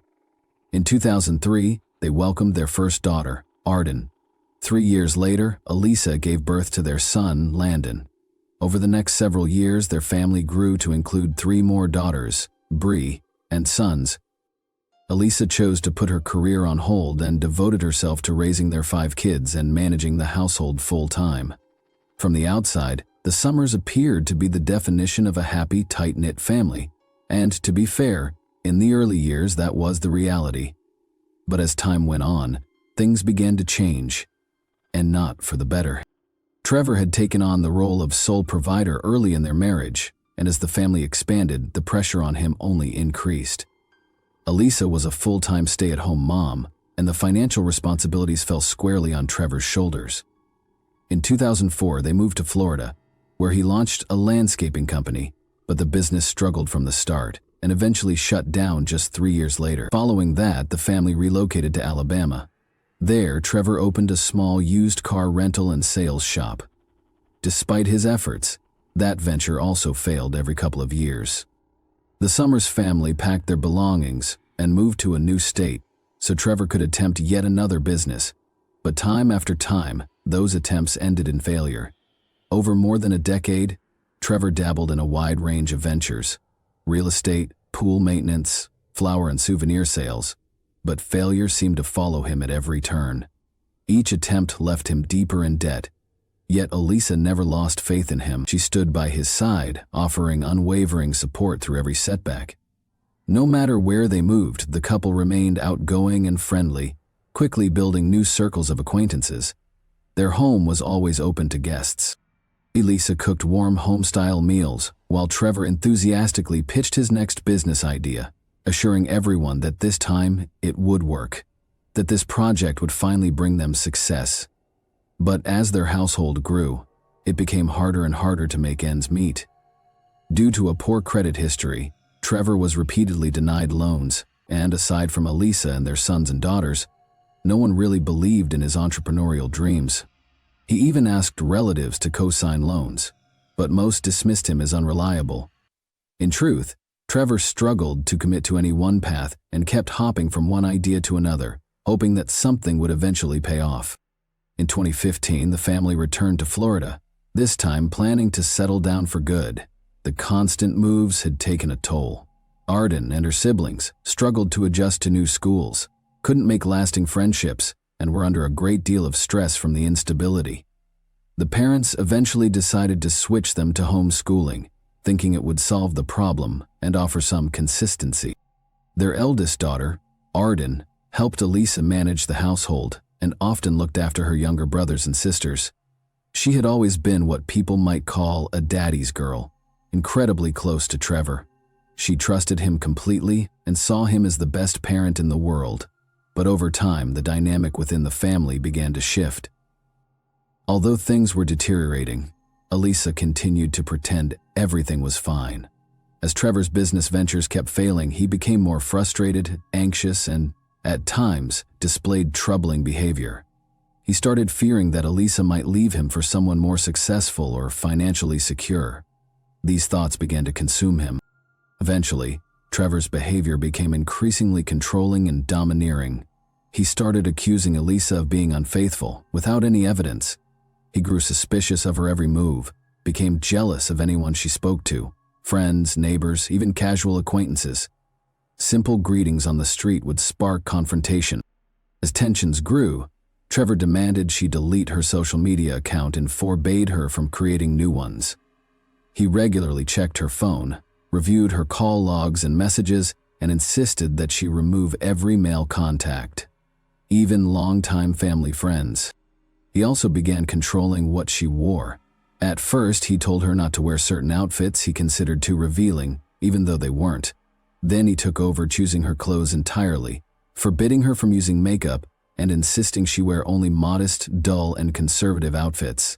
Fragrances and any kind of jewelry, aside from her wedding ring, were no longer allowed. Trevor didn't stop there.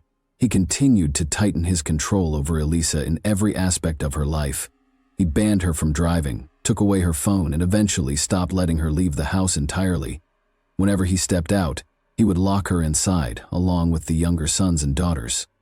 The only one allowed to come and go freely was their eldest daughter, Arden. Trevor often took her with him and tried to convince her that everything he was doing was for the good of the family.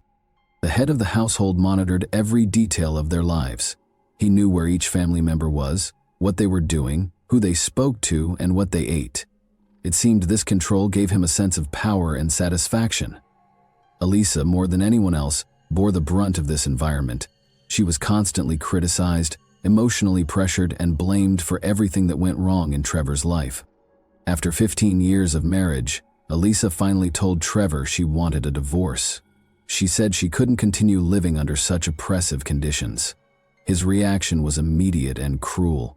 He slapped her across the face, hurled insults, and told her she was worthless, that no one would want her as a single mom.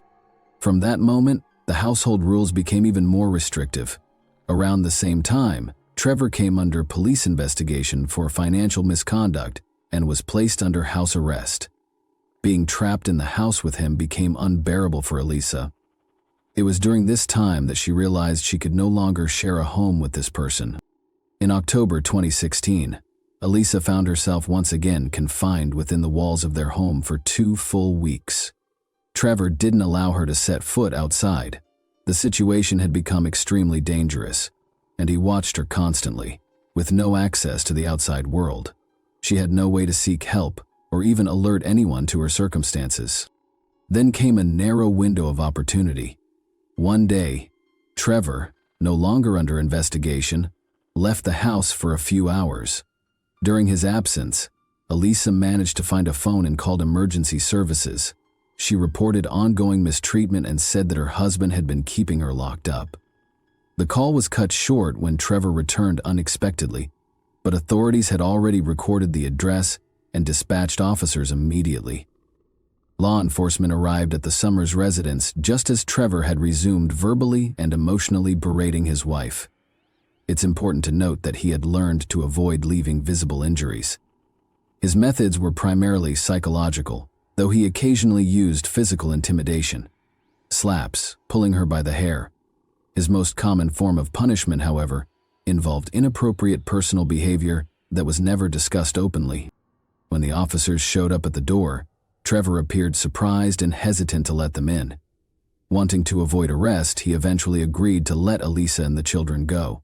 He claimed that no one had ever been held against their will and insisted that Elisa was simply an unreliable person who couldn't be trusted. After escaping her controlling husband, Elisa faced a new and immediate problem. She and her sons and daughters had nowhere to go. They left with no belongings and no money. Following the advice of law enforcement, Elisa reached out to a local support service for individuals affected by domestic conflict. There, she and the kids were provided with temporary shelter, meals, and essential supplies. Elisa wasted no time. She began actively searching for a job, and before long her efforts paid off. She was hired by a local company and soon managed to rent a modest but cozy home. Slowly but surely, she and her children started rebuilding their lives in a new environment. Despite facing a number of challenges, they were moving forward and things began to stabilize. At the same time, Elisa filed for divorce, wanting to avoid further conflict and preserve a sense of peace for the sake of her sons and daughters. She chose not to press formal charges against Trevor for his past actions. She hoped the separation could be finalized without hostility.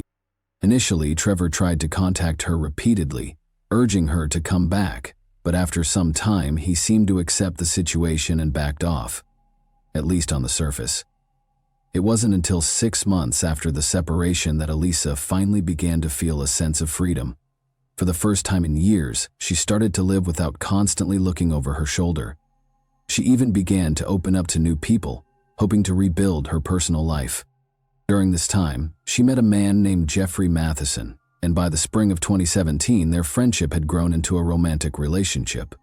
Once the divorce was finalized, the former couple agreed on a shared custody arrangement. The sons and daughters would primarily live with Elisa, while Trevor could visit them twice a week and take them for overnight stays on weekends. The arrangement seemed reasonable to everyone involved. While Elisa was not thrilled to interact with Trevor, she didn't object, preferring to keep things calm and civil. Trevor appeared composed, showed no signs of aggression, and successfully lulled Elisa into believing he had moved on. Then, in March 2017, he called her unexpectedly. He asked her to come over to sign a few papers related to their divorce and property division. His tone was polite, and nothing about the request raised suspicion. Elisa drove over to his house. Trevor greeted her at the door and invited her in. As soon as the door closed behind her, his demeanor changed completely. It quickly became clear there were no documents. This was a setup. The whole request had been a ruse to get her to his house alone, without their sons and daughters present. At first, Trevor tried to convince her to reconcile and live together again, but when Elisa firmly refused, he became threatening.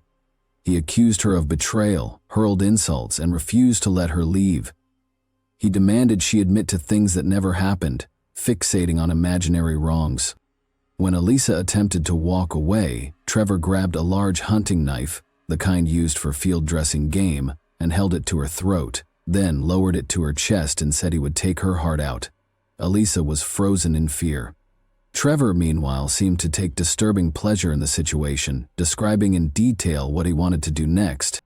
Trevor held his ex-wife captive for nearly 2 hours, hours that felt like an eternity to Elisa. The entire time she pleaded with him to stop and think clearly, reminding him that if he hurt her, he'd end up in prison and their sons and daughters would be left without either parent. She begged him not to make them orphans. Surprisingly, her words seemed to have an effect. Trevor paused, thought it over, and ultimately decided to let her go. But before he did, he made Elisa promise she would never tell anyone what had happened. She gave her word. However, the moment she was far enough from the house, she contacted law enforcement and reported the threats and aggression. Trevor was arrested that same evening. Still, he denied everything, calling Elisa a habitual liar and accusing her of betrayal and manipulation. There were no visible marks on her body. Her clothing remained intact, and without physical evidence, it was hard to prove the assault had taken place. It became a case of her word against his. With no hard evidence, Trevor was released, though both he and Elisa filed for mutual restraining orders. After the incident, Trevor shifted his focus to the children. He began trying to manipulate them emotionally, insisting that Elisa was the only reason the family had fallen apart. Every time he saw them, he talked about how much he missed their mom and wished things could go back to how they were. He took them to places the family used to visit on vacations or weekends, trying to rekindle old memories and create a sense of longing. The kids, young and emotionally vulnerable, believed their father wanted what was best for everyone. They saw him as kind and well-intentioned.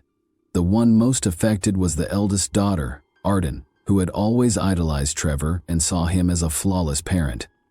Trevor counted on her loyalty and made her the centerpiece of his plan. It's important to note that the children had never been subjected to harsh behavior from Trevor. Because of this, they didn't recognize the risk he posed. Elisa, trying to protect their mental health, had never spoken poorly of their father, fearing emotional harm or confusion. That silence made it easier for Trevor to manipulate them.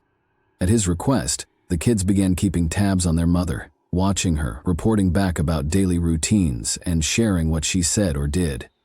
Working with Arden, Trevor started developing a plan, not for reconciliation as he claimed, but for revenge. On Saturday, March 11, 2017, Trevor picked up the younger kids for their scheduled weekend stay, but later that night, he returned to Elisa's house with the car lights off and parked on the side of the home. He waited patiently for a signal from Arden, who was supposed to crack open Elisa's bedroom window and let him know when she and the middle kids had gone to bed. Once he saw the agreed signal, Trevor told the younger ones to stay quiet in the car, saying he was about to surprise their mom. Then he slipped into the house through the unlocked window. In the dark, he ambushed Elisa. He dragged her out to the living room, took her phone, and used a cable tie to bind her wrists. When the frightened children followed after them, Trevor told them to go back to their room and assured them everything would be okay. After restraining Elisa, Trevor turned to Arden, his 14-year-old daughter, and instructed her to take her siblings and drive them to his house using his vehicle. Although Arden didn't have a driver's license yet, Trevor insisted it was necessary and told her she could handle it. He reassured her that he and her mom would follow shortly in Elisa's SUV, and that from that night on, their family would be back together. Once the car with the younger kids pulled away, Trevor returned to Elisa to subject her to hours of unimaginable suffering. He injected her with a sedative he had prepared in advance, aiming to weaken her resistance.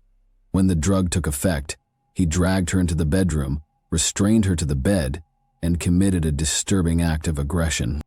Elisa drifted in and out of consciousness, but Trevor deliberately kept her alert, ensuring she was aware of everything happening while she lay helpless. He began speaking about having large sums of money in offshore accounts and claimed he had purchased a yacht. His supposed plan was to take her and the children away to a remote location where no one would ever find them. He told her the family belonged to him and that he wasn't letting anyone go. Meanwhile, Arden had managed to drive safely to her father's house with her brothers and sisters. Fortunately, it was late at night and the roads were empty, which helped the young teen avoid any accidents. She parked in the driveway and the kids went inside, waiting for their parents, who never showed up. Around 5 p.m., Trevor began suffocating Elisa with a pillow, tightening it around her face, then briefly letting go so she could catch her breath, only to start again. This terrifying pattern continued for about 30 minutes until Elisa, physically and emotionally broken, agreed to comply with whatever he demanded. He then untied her, placed her in the car, and drove off down a quiet road leading out of town. At about 6 a.m., a car pulled into the parking lot of a small 24-hour convenience store on the outskirts of the city. A man exited the vehicle and walked into the store. Just minutes later, a barefoot, partially clothed woman with her hands bound managed to escape from the passenger seat. She ran toward an employee who was standing outside, begging for help. Suddenly, the man came rushing back out of the store, grabbed Elisa mid-run, and forced her back into the car. The vehicle sped off before the stunned witness could react, but he had seen enough to understand that he had just witnessed an abduction. Thankfully, he managed to remember the make, color, and even the license plate number of the vehicle and quickly provided that information to authorities. Law enforcement tracked the car owner using the license plate. What they discovered raised immediate concern. The name was linked to an active restraining order, a volatile divorce, and reports of controlling behavior. The top priority became locating the couple's sons and daughters to ensure their safety. They were found at Trevor's home, but none of them knew where their parents were or what was happening. They were confused and had no understanding of the terrifying events unfolding elsewhere. The young witnesses were interviewed one by one with care, and what they revealed painted a disturbing picture of life inside the Summers household. The sons and daughters hadn't realized the severity of what had been happening around them. They were never on the receiving end of their father's actions, so his controlling behavior and mistreatment of their mother seemed like just a regular part of life. But the details they shared made it clear Elisa was in danger and had to be found as soon as possible. At that point, Trevor and his hostage were already far from the city, heading toward an isolated area near the coastline. He stopped at a small hotel they had once visited as a family. Lost in memories for a moment, his demeanor suddenly shifted. Trevor said he had figured out a solution. He pulled out a notebook and pen and began writing what appeared to be a farewell letter. Then, dissatisfied, he tore out the page, crumpled it, and started over. This continued for hours. Elisa realized that he was planning to end her life and then his own, using the letter to explain it all to their sons and daughters. After Elisa's failed escape attempt in the supermarket parking lot, surveillance cameras had caught glimpses of their car, helping authorities narrow down the direction they were heading. The search lasted 55 hours. During that time, Trevor wrote multiple farewell notes and used a razor blade to cut Elisa's wrist in an attempt to make it look like she had harmed herself voluntarily. Eventually, Trevor brought her to Little Harbor, a coastal resort town. There, he once again violated her and told her they would soon be leaving the world together. He put a makeshift cord around Elisa's neck and began strangling her. But just then, the sound of sirens echoed nearby.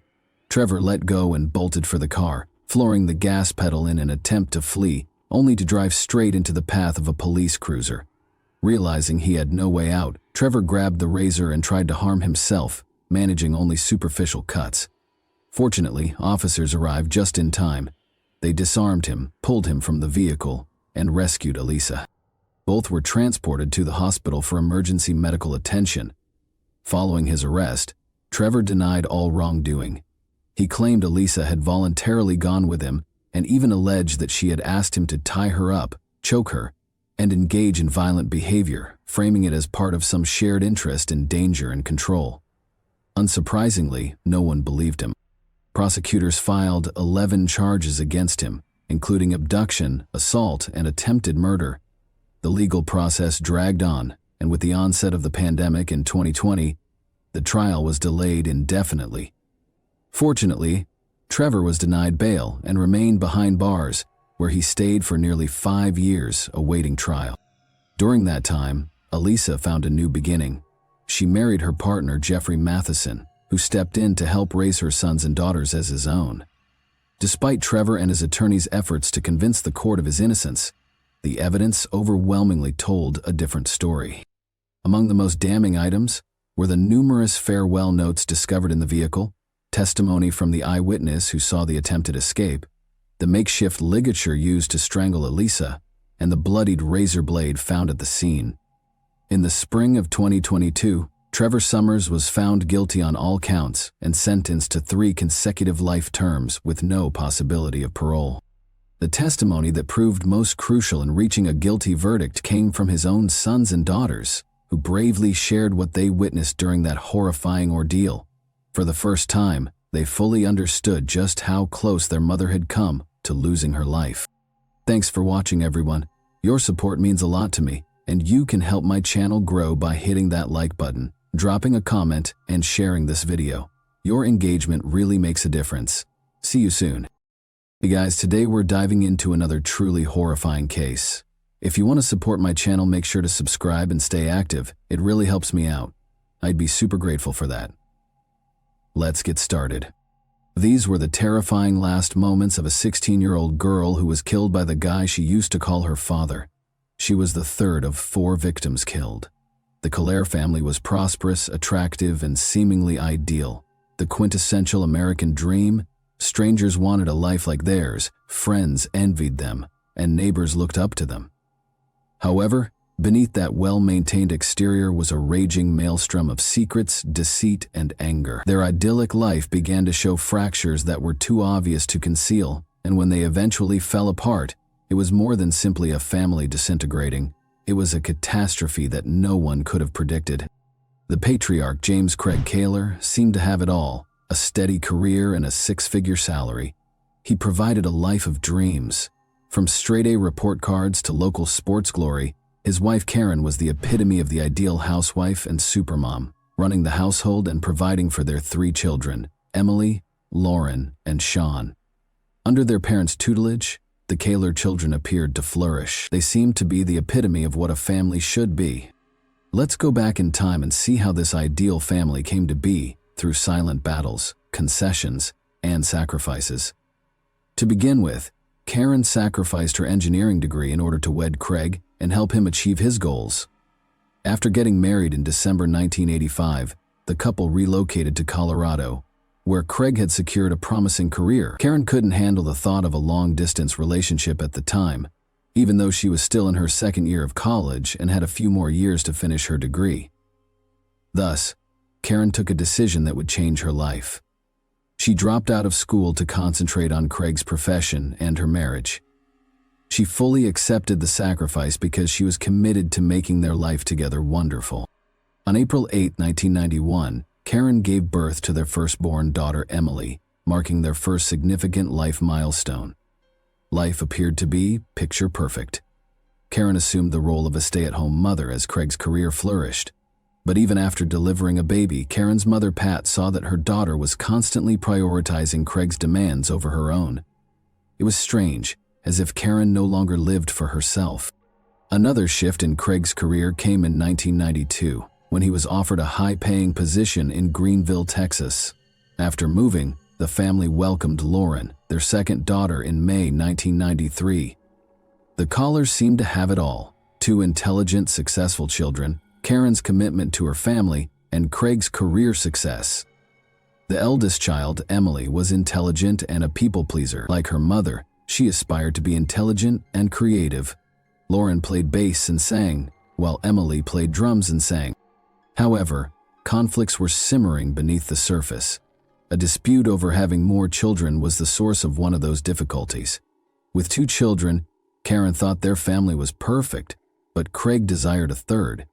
In a somewhat unconventional step, the couple drafted a written contract. Karen agreed to have 1 more kid in exchange for the opportunity to have a treatment that would stop her from getting pregnant in the future. Craig complied, and their son Sean was born in March 1999 as a result. Later, Craig had a vasectomy to make sure their expanding family wouldn't experience any more surprises. Life seems to have stabilized by this time. Craig's career continued to grow once he was hired for a new position in Weatherford, Texas, a quiet town close to Dallas. Karen adjusted once more and became fully involved in her new community. She developed a solid network of friends and resources by joining a local moms organization and rising to the position of president. She also ensured that her children were engaged and active. Emily was a talented student and musician. Sean became a budding baseball star, and Lauren flourished in band and sports. Although it appeared to be the ideal life from the outside, Craig's infatuation with perfection left little room for anything that wasn't perfect. He had very high expectations of everyone, even his own family. He started criticizing his daughter Lauren since she had attention deficit/hyperactivity disorder and didn't receive straight A's like Emily. Craig didn't hesitate to make fun of Lauren since he thought she wasn't good enough. Furthermore, Craig's need for control extended beyond his family.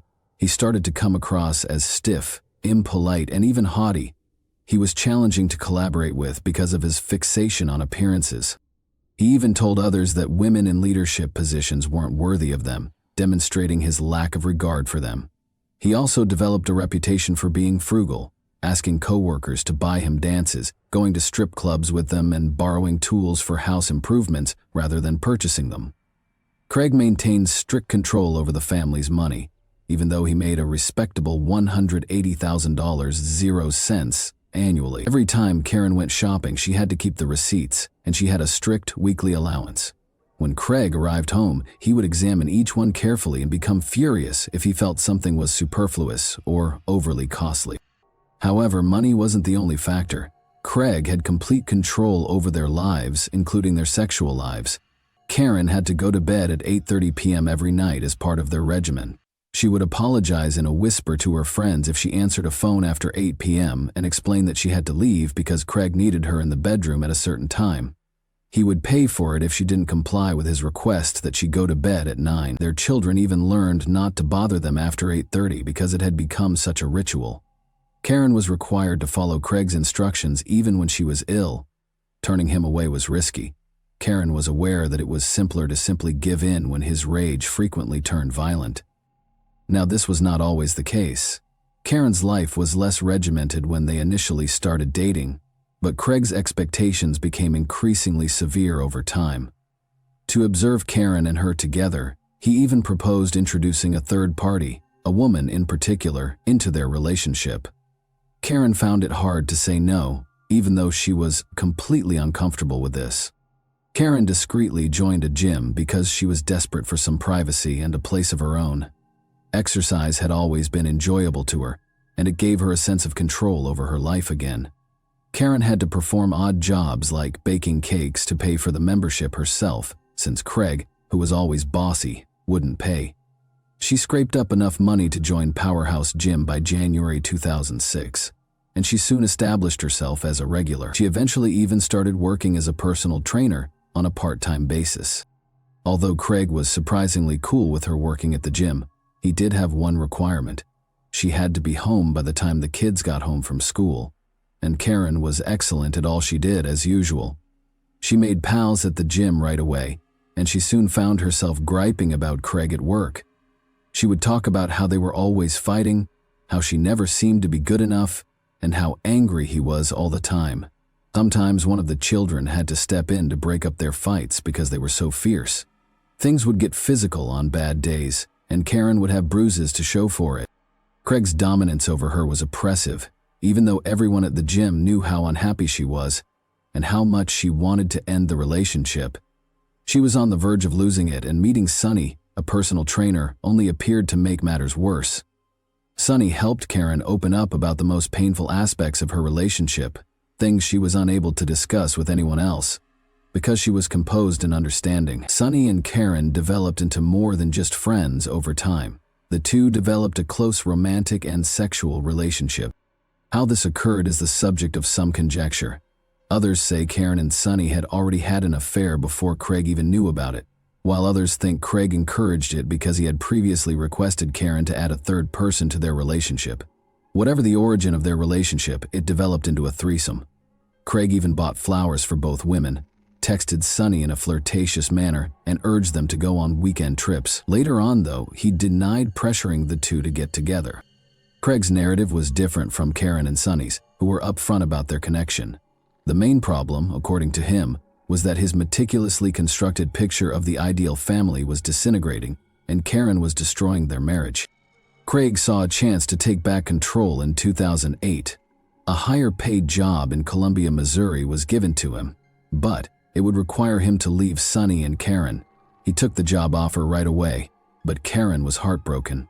She had roots in Weatherford, but she didn't want to leave Sunny. Her children participated in school activities. Sean played baseball, the girls were in a band, and Karen had strong connections to neighborhood volunteer organization. But as usual, Craig's wishes won out. Karen had to finish things at home because he relocated to Columbia a few months before her. Craig was unaware of Karen and Sunny's decision to remain together over the long term at this period.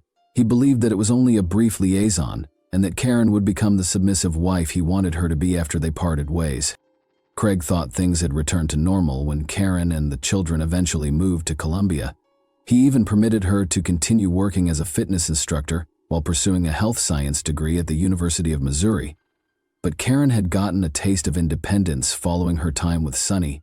Simply being permitted to work or attend school wasn't enough for her. She didn't want to live a life in which Craig felt entitled to dictate everything she did. Craig started to tighten his hold on his wife, Karen, after realizing he was losing control. His compulsive tracking of her every action, including who she spoke to, what she wrote in her emails, and where she went, soon devolved into a full-scale breach of her privacy. At an old friend's New Year's Eve party in Weatherford in December 2008, this toxic fixation reached a breaking point. Sunny, the last person Craig had ever wanted to see, was there when they entered the party. Even though neither Craig nor Karen had anticipated seeing her, the situation was exacerbated by Karen's overt flirtation with Sunny. In front of everyone, they were cuddling, laughing, hugging, and sipping from the same glass using 2 straws. By this time, Craig was angry. His anger and jealousy overcame him, especially because Karen and Sunny's connection was now widely known. Craig felt that the disrespect was intolerable and that it was a total slap in the face. At the party, the rage erupted, with Craig yelling at Karen and Karen yelling back. It was a spectacle rather than merely a private dispute. Craig became so enraged and humiliated by their heated argument that he told everyone that Karen was having an affair. Karen retaliated by kissing Sunny in front of everyone. They were asked to leave by the host, who was obviously uneasy. The drama didn't stop there either. Outside on the front lawn, the altercation continued and quickly became physical. Karen was pushed by Craig, who was so furious that she fell and struck her head on the floor. They were both reeling from the ramifications by dawn. Despite the confusion, Karen started to reconsider how she was pushing Craig. Sunny refused to listen to her when she suggested that they take a vacation from their relationship. She informed Karen that Craig was the issue, not her. After seeing his violent outbursts, Sunny was extremely worried about Karen's safety. Karen bravely decided to file for divorce in late January 2009. She began sleeping in a different room, but she didn't leave the house right away. She and Sunny also kept up their long-distance friendship.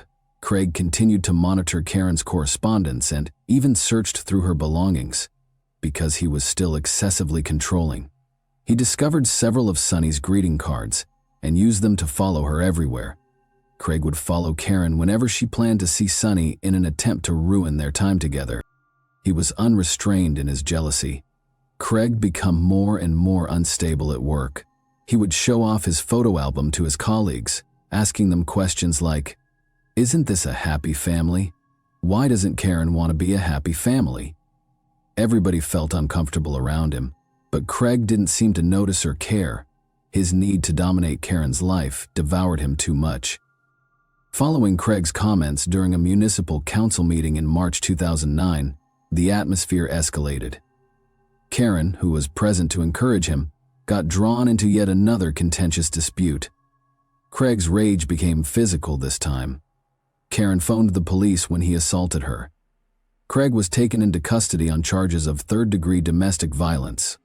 Karen told the police that Craig had become more violent and domineering over time, and that he had physically obstructed her leave, putting her against a cabinet. Craig denied the assault, saying he was merely attempting to embrace Karen, but the marks on her body revealed otherwise. Craig was taken into custody and charged. Taking the children with her, Karen left their house and leased a flat across Columbia. Additionally, she took $50,000, 0 cents, out of their joint bank account, indicating that she was at last escaping Craig's harmful and poisonous influence. Now, Craig's arrest was absolutely terrible. His acts as a city official made headlines, and his strange and disturbing behavior at work only got worse when it was revealed. The city eventually released a public statement, claiming that Craig's resignation was caused by challenging family matters, but the reality was much more nuanced. His already brittle ego took a hit when he was fired, not voluntarily. The fact that his previously flawless reputation was now in ruins, no family, no career, and no control over anything, was too much for him to bear. Craig packed all his belongings and left his home to return to his parents' Kansas farm. He thought that working hard on the farm would help him decompress, but the distance didn't help. On the contrary, it made him more obsessed with his ex-wife Karen. Craig was baffled as to why Karen had abandoned him. He had imagined himself to be the ideal husband. She left, even though he had given her everything. He wouldn't acknowledge that his domineering actions might have driven her to the edge. He continued to stalk her at this time, reading her emails, texts, and even her cards.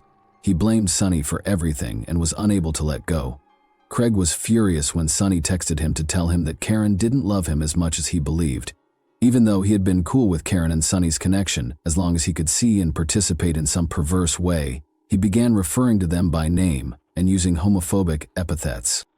His daughter's rejection of him, however, was what ultimately drove him over the edge. They wanted to make their own decisions since they were sick of his domineering behavior. His eldest daughter, Emily, was the first to go. She demonstrated that she would no longer follow his instructions by choosing a college that he disapproved of. This felt like a slap in the face to Craig. He placed even more blame on Karen, accusing her of brainwashing the girls to rebel against him. When one of his daughters came out as bisexual on Facebook, things only got worse. Craig took this as justification to snap at her rather than offering her support. He was certain that their mother had also had an impact on this. Curiously, he began assembling a substantial case against Karen, gathering more than 3,500 pages of purported proof for his divorce lawyer. This had details about each time Karen visited Sonny, as well as screenshots of their private correspondence. He never provided any evidence to support his claims that the two ladies had sex in front of the children. Craig's actions become increasingly strange and unsettling. No one took him seriously when he told his buddies that he wanted to kill Sonny. Ignoring the warning signs until it's too late is a recurring theme in these situations. Not to mention that Craig was having affairs with several women in spite of his anger at Sonny and Karen. His actions were inconsistent. However, things appeared to be a little different with regard to his son, Sean. Craig said that the only person who hadn't entirely abandoned him was Sean. Craig tried to stay active in his son's life by spending time with him and taking him fishing and hunting. By all accounts, he was still making an effort to be a good father to Sean, even if he was a horrible husband to Karen and a domineering, aloof parent to his girls. It seemed as though Sean was Craig's one remaining chance, the one relationship that hadn't been ruined. Let's fast forward to Thanksgiving 2009. Karen continued to make an effort to maintain her family's closeness while Sean was with Craig. She wanted her girlfriend Sonny and all of her kids to spend the holiday with her grandmother Dorothy. Karen went to collect Sean from Craig's place and bring him to Dorothy's the day after Thanksgiving. At the age of 89, Dorothy resided in a peaceful farmhouse in the little Kansas town of Burlingame, which had fewer than 1,000 residents. However, a deputy was finishing up some paperwork on Saturday, November 29, 2009, when a call regarding a strange car in Burlingame was received. It was a little after 6 o'clock, following a neighbor's allegation of a little truck rushing through the neighborhood. They saw the driver arrive, exit the vehicle, and begin to stroll down the street. The man returned a short while later with a big object they were unable to recognize. The neighbors thought it might be a robbery, so they got a flashlight and went outside to confront him. However, before they could approach, the man put the thing in the back seat of the truck, got inside, and drove away. The deputies went to investigate, after the neighbors promptly alerted the sheriff's office. Minutes later, however, a second call was received, one that would result in a far more sinister revelation. Nothing could have prepared the deputies for what they would see upon arrival, but they realized right once that this was a serious situation. The first person they encountered when they arrived at Dorothy's house was Dorothy. She had been shot multiple times and lay profusely bleeding on the kitchen floor. She was scarcely alive anymore. Karen was discovered in the dining area as they hurried to the next room. She was already dead, having been shot twice. They found Emily, 18, resting behind the couch in the living room. She had been shot twice as well. She was probably instantly immobilized by the second bullet and had already passed away. Then, from upstairs, the deputy heard a faint voice requesting assistance. Lauren was the one. Lauren, 16, was still alive but severely injured, having been shot several times and barely surviving, just like Dorothy. Lauren muttered the name Craig as she was being carried away. Her feeble response to the question of who that was, "My dad," and it was not long before Lauren passed away from her wounds as well. Soon after came Dorothy, who had been struggling for her life with all her might. That left Sean, the family's lone survivor, a reluctant observer of this needless killing. He claims that when the nightmare started, he and Karen were sitting together polishing some old coins. Craig suddenly stormed in the back door, rifle in hand, and started shooting at Karen. Sean was frantic to get away and ran for his life in the confusion. More gunshots rang out through the home before he could reach Karen's phone to ask for assistance. Terrified, he realized he had to leave, so he ran away, heading for the next-door neighbor. Naturally, Craig's search order was issued right away, and the investigators quickly found his car, abandoned in the middle of nowhere, oddly out of place. As if he had been getting ready for something, the officers discovered a disturbing scene inside. A rucksack filled with necessities like soap, toilet paper, and tinned food, as well as a hoard of extra ammunition and unopened bottles of anxiety medication, but there was no sign of Craig himself. However, a few hours later he was seen appearing disoriented and unkempt while meandering down an empty road. He didn't try to flee when he noticed the officers coming. "I'm the guy you're looking for," he murmured instead, and was taken into custody without a fight. Craig's defense team contended that he was driven to the edge by his mental health problems, which included despair and numerous personality disorders. They said he lost control of his temper and snapped. The prosecution, however, presented a far more sinister image of a guy whose acts were terrifyingly premeditated. They provided a key piece of evidence to support their arguments. Craig had depression, according to his expert psychiatrist's testimony, yet he was still obviously capable of organizing the killings. One important aspect that showed his actions were deliberate rather than spontaneous was that he spared Sean's life.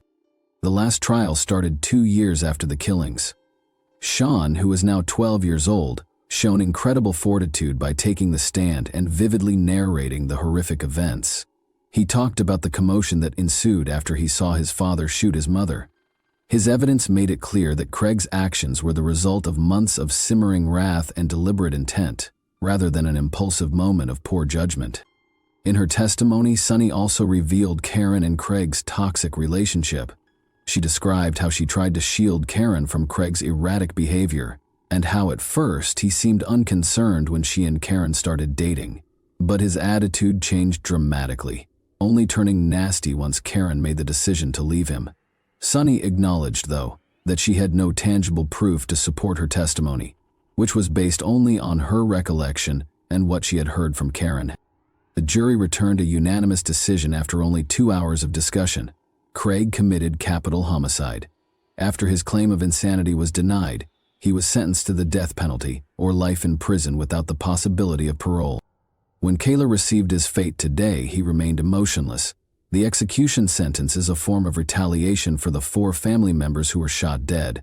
The defendant is currently being sentenced to death by the court on the capital murder charge. In order to avoid hearing the victim impact statements, James Craig Kaler chose not to speak on his own behalf, and even requested permission to leave the room. He was ordered to remain by Chief Judge Philip Fromm. While many people in the courtroom felt that justice had been done, Sean was not at all relieved by the verdict. 12-year-old Sean had already experienced unfathomable loss. Standing in court, he stated, "I do not want my dad to receive the death penalty because it would be hard on my grandparents. I do not want my whole family gone." His voice was steady but full of emotion. Many were in disbelief when a toddler who had seen so much suffering said these remarks. Sean still considered Craig to be a father, a man who had shown him love and kindness, in spite of Craig's horrifying behavior. In contrast, Craig displayed no remorse for the lives he had taken. He started writing letters to the primary prosecutor and other individuals after being sentenced. They weren't excuses. Rather, Craig asserted that he was relieved to have liberated Sean from what he described as a poisonous atmosphere. An appeal was promptly submitted to the Kansas Supreme Court by Craig's legal team. The court rejected their claims that his mental health problems weren't adequately taken into account throughout the trial, and that the jury was biased. One court noted that Craig's mental health had been taken into account during sentence, while another said that Kansas law does not exonerate someone just because they have a mental illness. It just did not justify his actions. Craig's appeal was ultimately turned down. He was left to deal with the fallout from his decisions as his options for additional legal action became limited. He is currently still on death row, which serves as a sobering reminder of the horrible atrocities he did. Although justice may have been done, it's difficult to determine whether it really makes up for the lives lost. We can only hope that he pays for the destruction he wrought and lives out the rest of his days tormented by his deeds. Regarding Sean, his tale is one of remarkable fortitude. He was able to overcome all of the hardships and pain he had experienced. He is a live example of fortitude and tenacity in the face of unspeakable sorrow. He completed high school and is currently employed in Kansas. His story gives hope by demonstrating that there is hope even in the most dire circumstances. However, what about this instance? It remains with you. Do you believe that the proper assistance or action could have avoided this tragedy? Thanks for watching, everyone. Your support means a lot to me, and you can help my channel grow by hitting that like button, dropping a comment, and sharing this video. Your engagement really makes a difference. See you soon. Hey guys, today we're diving into another truly horrifying case.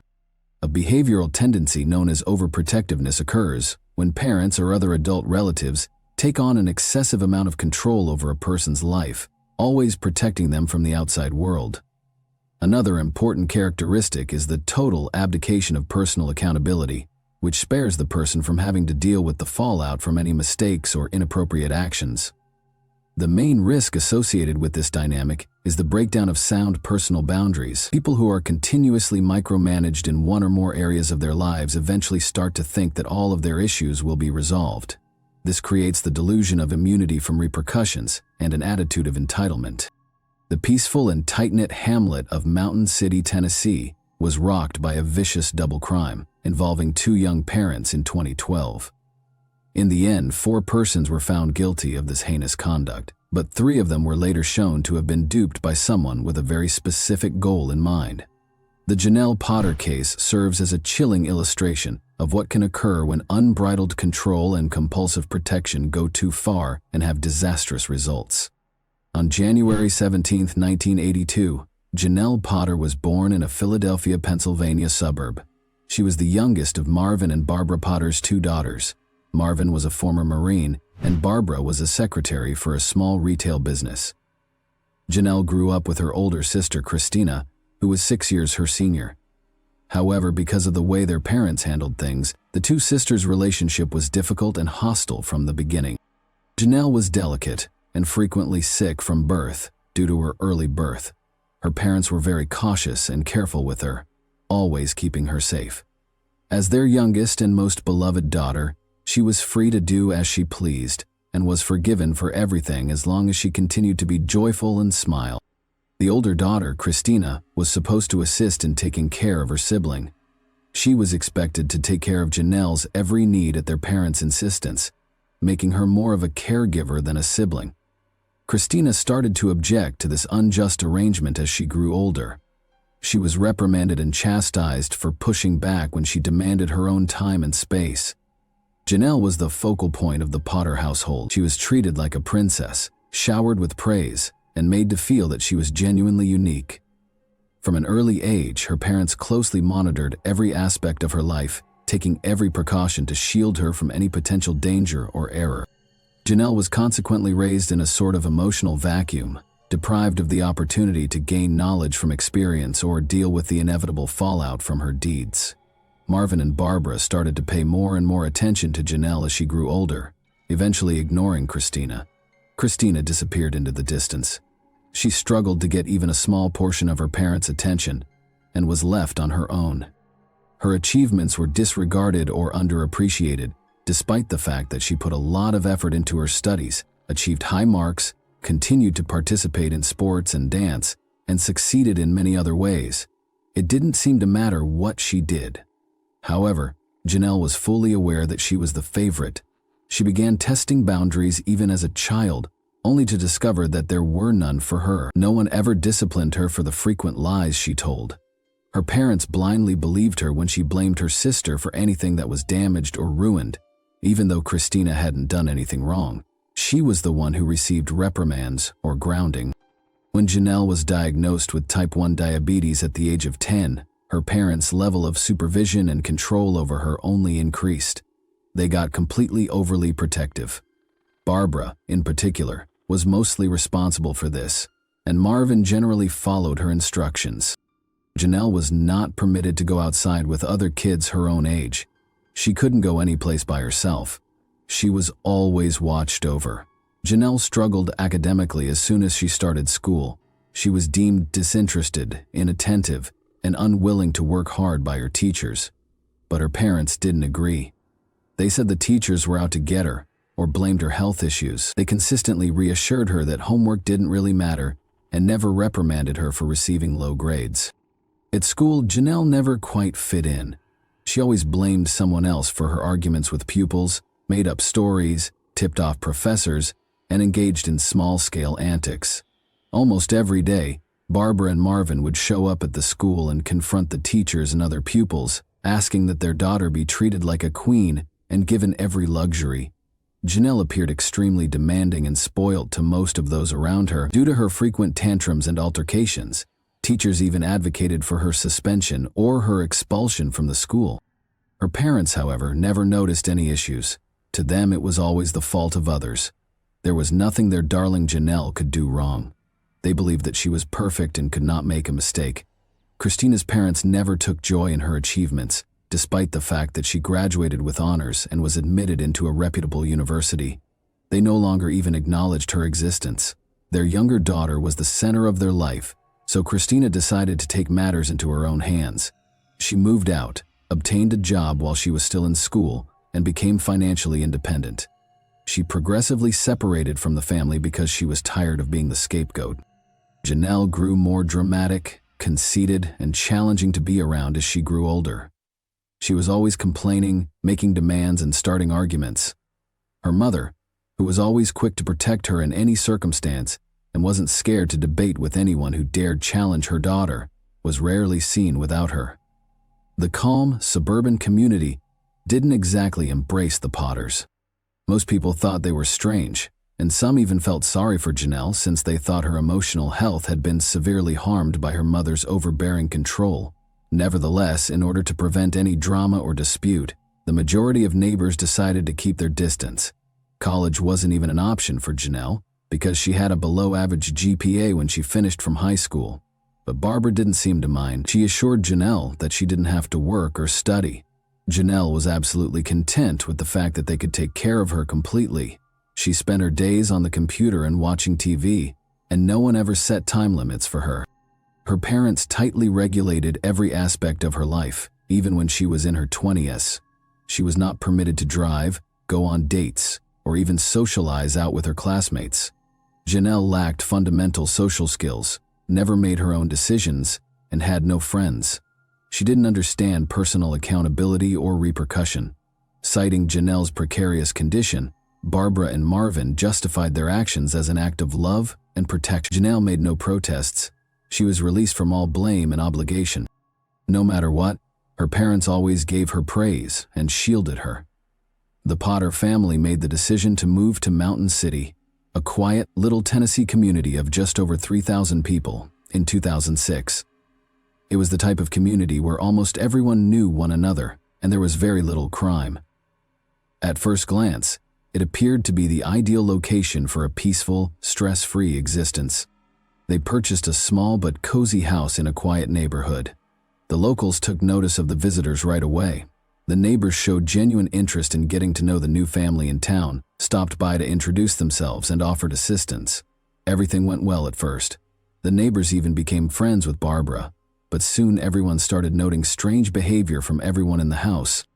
The adult daughter first came across as courteous and accessible, but Janelle would react with dramatic outbursts or emotional meltdowns if anyone disagreed with her or provided even the smallest criticism. Her mother would then leap in to protect her, without even asking what had happened. Marvin established himself as a fixture at neighborhood hangouts, where he was frequently spotted having a drink and telling extravagant stories about his valiant military past. People in the town soon realized that most of these stories were either fabricated or greatly exaggerated.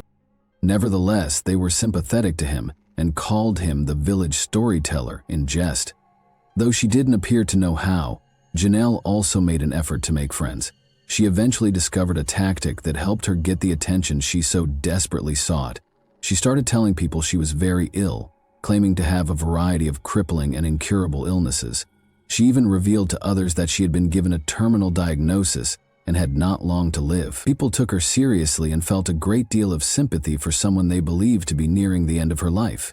Who would lie about such an event after all? However, as time went on, and she continued to make irrelevant diagnoses, people began to suspect her. Before long, a lot of people realized that her stories were not consistent. Social media has really taken off by the late 2000s.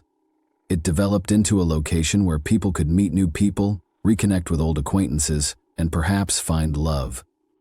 Still largely confined to her house, Janelle spent endless hours every day on the internet, creating accounts on various platforms. The internet became into a sort of window to the outside world, and it was actually the only one she had. She appeared to have a social life because of it. She stuffed her pages with made-up information about herself, bragging about made-up hobbies, phony achievements, and an exciting lifestyle. To her credit, she managed to pull it off with remarkable inventiveness. Janelle downloaded images from the internet, including concert and party photos, and picked out images where the faces were hidden by shadows or bright lights. After that, she added words and applied filters to each photo to give the impression that she had been there. She occasionally even went so far as to post in-depth accounts of entire events she said she had been to, replete with names, locations, and lengthy narratives. Everything appeared remarkably realistic. Janelle became well known on social media very fast. The story she was selling, one that was full of parties, travel, and thrilling adventures, was easily embraced by people who didn't actually know her. Her profile soon gained thousands of followers after she sent out hundreds of friend requests every day. She got dozens of likes and positive comments on every picture and post she uploaded, which gave her the boost she needed. She had created a whole dream world in which she was successful, well-liked, and surrounded by supportive people all the time, but eventually something started to seem lacking. She became aware that one essential component was missing from her well-constructed online persona: a romantic plot. Janelle immediately made a phony profile, pretending to be a man this time. She used the same process, searching the internet for eye-catching images, editing and applying filters, and then sharing them as though they were her own. That account also became popular, eventually gaining more than 1,000 followers. In order to create the appearance that the two were going to events together, she began sharing party photos from both pages that were exactly the same and tagged the same locations. Janelle used this fake account to post poems, emotional remarks, and praises to herself beneath her images, all of which were staged for her followers to view. Some even commented on how fortunate she was to have such a considerate love partner, expressing envy. Janelle had also joined a local online forum at about the same time. It resembled a message board or town-wide forum where inhabitants of Mountain City exchanged updates, discussed events, and posted local news.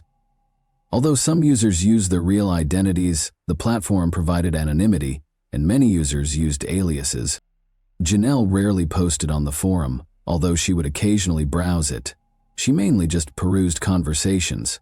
She wasn't as drawn to the platform because she couldn't shine or fake fame there. The members of this group did, after all, know her and were aware of her reputation, which many people thought was strange. When Janelle eventually made her first true friend, she was getting close to 30. She was born and reared in Mountain City and went by Tracy Greenall. Tracy was a well-read, intelligent, and approachable employee at a nearby pharmacy. Janelle started to gradually venture out into the world with Tracy. They would spend every day talking on the phone, hanging out in cafes, taking walks in the park, and shopping at the neighborhood mall. Janelle's parents welcomed Tracy into their home and, for the first time, didn't object to her making friends. Janelle flourished in this new, laid-back environment. She was heard. She no longer had to manipulate or exaggerate in order to command attention. The fact that someone actually cared about her was utterly novel and reassuring. After a while, Tracy introduced Janelle to her wider network of relatives and friends, and before long, the two of them were spending time with a large group of people, rather than just one. Billy Payne, Tracy's stepbrother, was one of those pals. He was young, intelligent, attractive, and quick with a joke. Billy was the type of person who, wherever he went, inherently became the focus of attention. Janelle was enthralled at once. She felt genuine romantic feelings for the first time in her life, but they weren't reciprocal.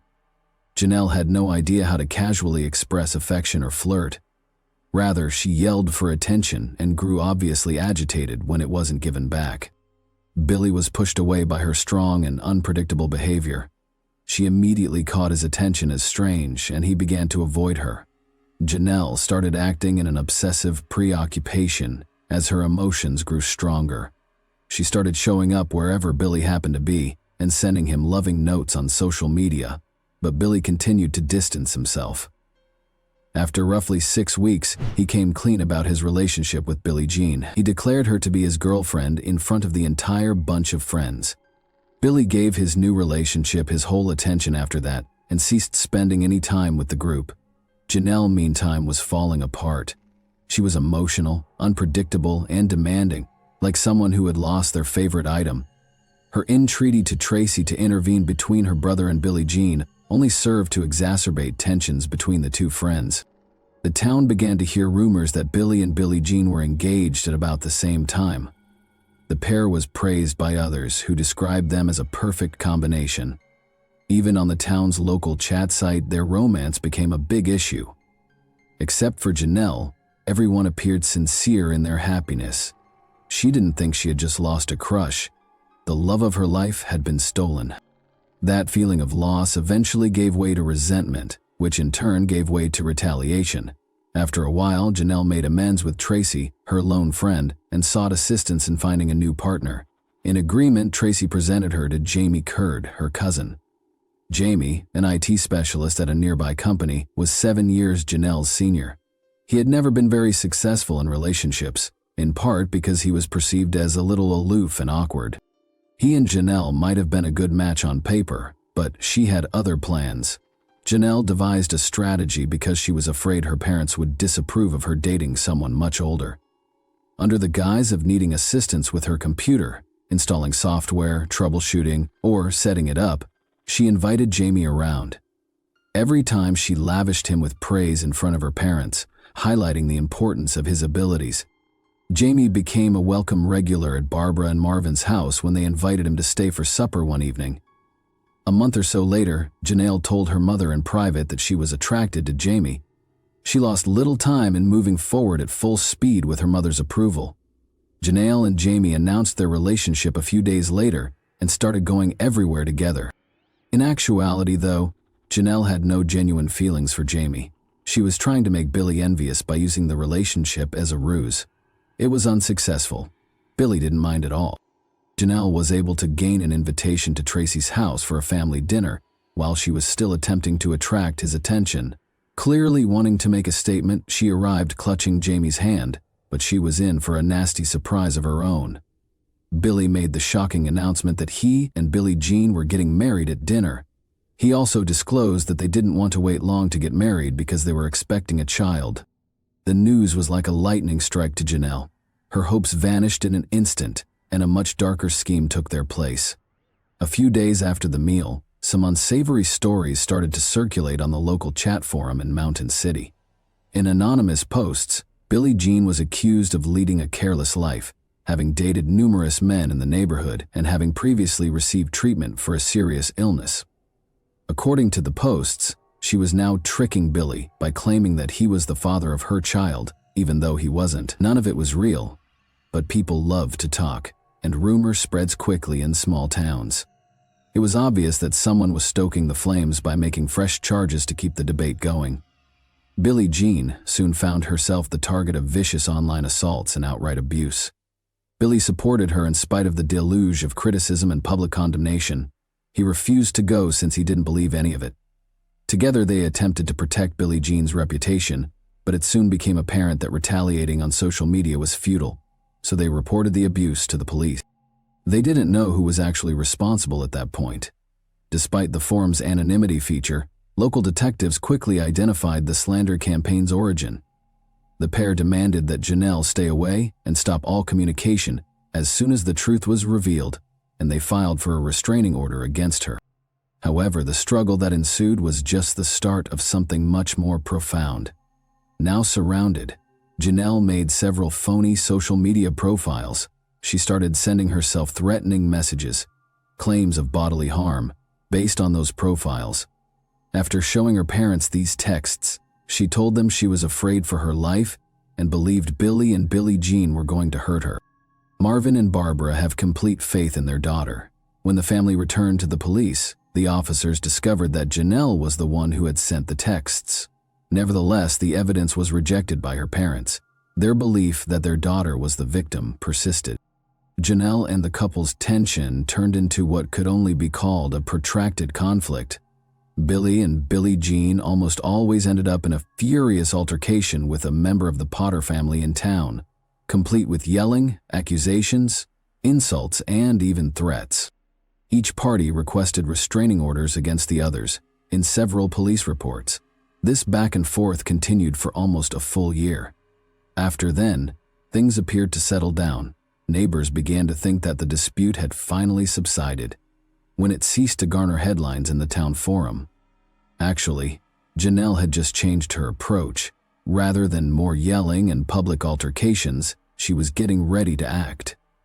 At this point, Barbara started getting emails from a man posing as Chris, a CIA agent. He alerted her to the fact that there was solid evidence that Billy and Billie Jean were planning to hurt Janelle. The threat was genuine, he added, but there wasn't enough hard proof to make arrests. Insisting that Janelle was in grave danger, Chris also started writing to Marvin and Jamie. He underlined the necessity of taking action before the pair could carry out their purported plan. Surprisingly, this enigmatic agent was able to win over Janelle's parents and boyfriend in a matter of weeks. Before long, the four of them were exchanging messages and continuously formulating what they thought was a plan to keep Janelle safe. About a month later, Chris alerted them to the fact that Billy and Billie Jean were actively seeking a person to execute their purported scheme. He supplied a thorough step-by-step breakdown of what needed to be done and warned that time was running short. Following the agent's directions, Jamie and Marvin drove to the residence where Billie Jean, and their 8-month-old baby, Tyler, were sleeping early on January 31, 2012. The family was unaware of what was going to occur. Through a window on the first floor, Jamie and Marvin went into the couple's bedroom. Marvin had a revolver with him that he had stolen from home.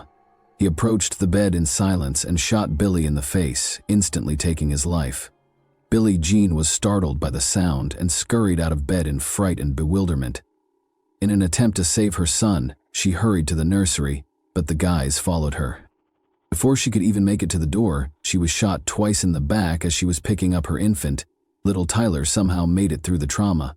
He was traumatized, but not gravely hurt. The two males left the scene of the heinous act. The sound of gunfire startled the neighbors, who promptly called emergency personnel. Within minutes, officers were on the scene. Authorities discovered a terrible scene inside the residence. The body of a young man who had been shot in the head was in one room. In another, a small toddler sat beside his mother's dead body in a pool of blood. The Potter family, who had been embroiled in a savage conflict with the victims for years, was almost instantly identified by police authorities as the source of all the evidence. Marvin and Barbara initially disputed everything, but as the pressure increased, they gave in. They exposed everything, including Jamie's direct role in the incident, the purported conspiracy to harm their daughter, and the so-called CIA agent.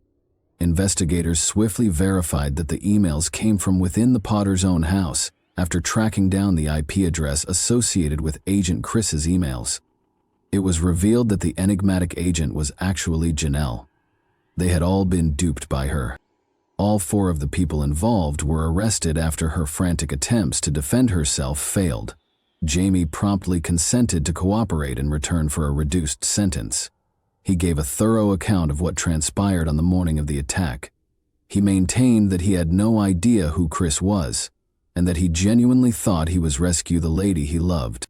Jamie received a 25-year prison sentence. The perpetrator of the deadly killings, Marvin Potter, was given 2 life sentences without the chance of release. Barbara, his wife, was found guilty of aiding and abetting the scheme and was sentenced to life in prison. The mastermind, Janelle, entered this with the idea that she could control everyone and get away with it, but her complex plan backfired. She received a life sentence after being found guilty of planning a violent act. Ultimately, she had made her closest friends and family become pawns in a scheme that killed 2 innocent individuals, all while pretending that she was the one in peril. Thanks for watching, everyone. Your support means a lot to me, and you can help my channel grow by hitting that like button, dropping a comment, and sharing this video. Your engagement really makes a difference. See you soon. Hey guys, today we're diving into another truly horrifying case. If you want to support my channel, make sure to subscribe and stay active. It really helps me out. I'd be super grateful for that. Let's get started. They say a successful family business can turn a couple into a powerful and thriving dynasty, but just as easily, it can become the catalyst for a high-profile breakup and courtroom battles. At first glance, building a business with your partner sounds like a dream. Complete trust, minimal risk of betrayal, and all the money stays in the family. But what happens when that modest venture suddenly grows into a multi-million or even multi-billion-dollar empire? Will it bring the couple closer together or spark conflict, rivalry, and deep resentment? The case of Andreen McDonald was both complex and unsettling, even though from the start it seemed fairly clear who was responsible for the crime. She vanished from her own home without a trace, and almost no one believed she was still alive. Still without a body and with barely any solid evidence against the suspect, the situation was stuck. Months passed with no resolution, and the person responsible appeared to be on the verge of walking free. Then, just when hope was nearly lost, a local rancher made a chilling discovery that changed everything.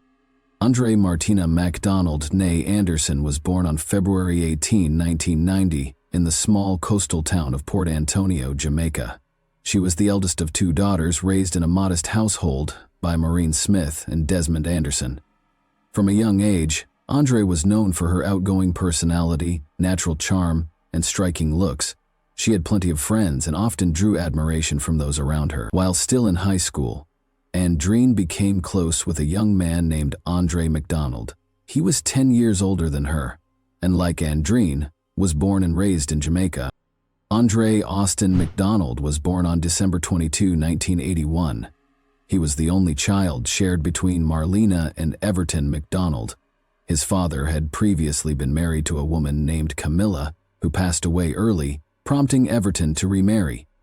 Andre's parents eventually separated while he was still in school, and his father later moved to the United States, eventually settling down for a 3rd time with a woman named Hannah Hamilton in the early 2000s. Andre relocated to Florida to live with his father.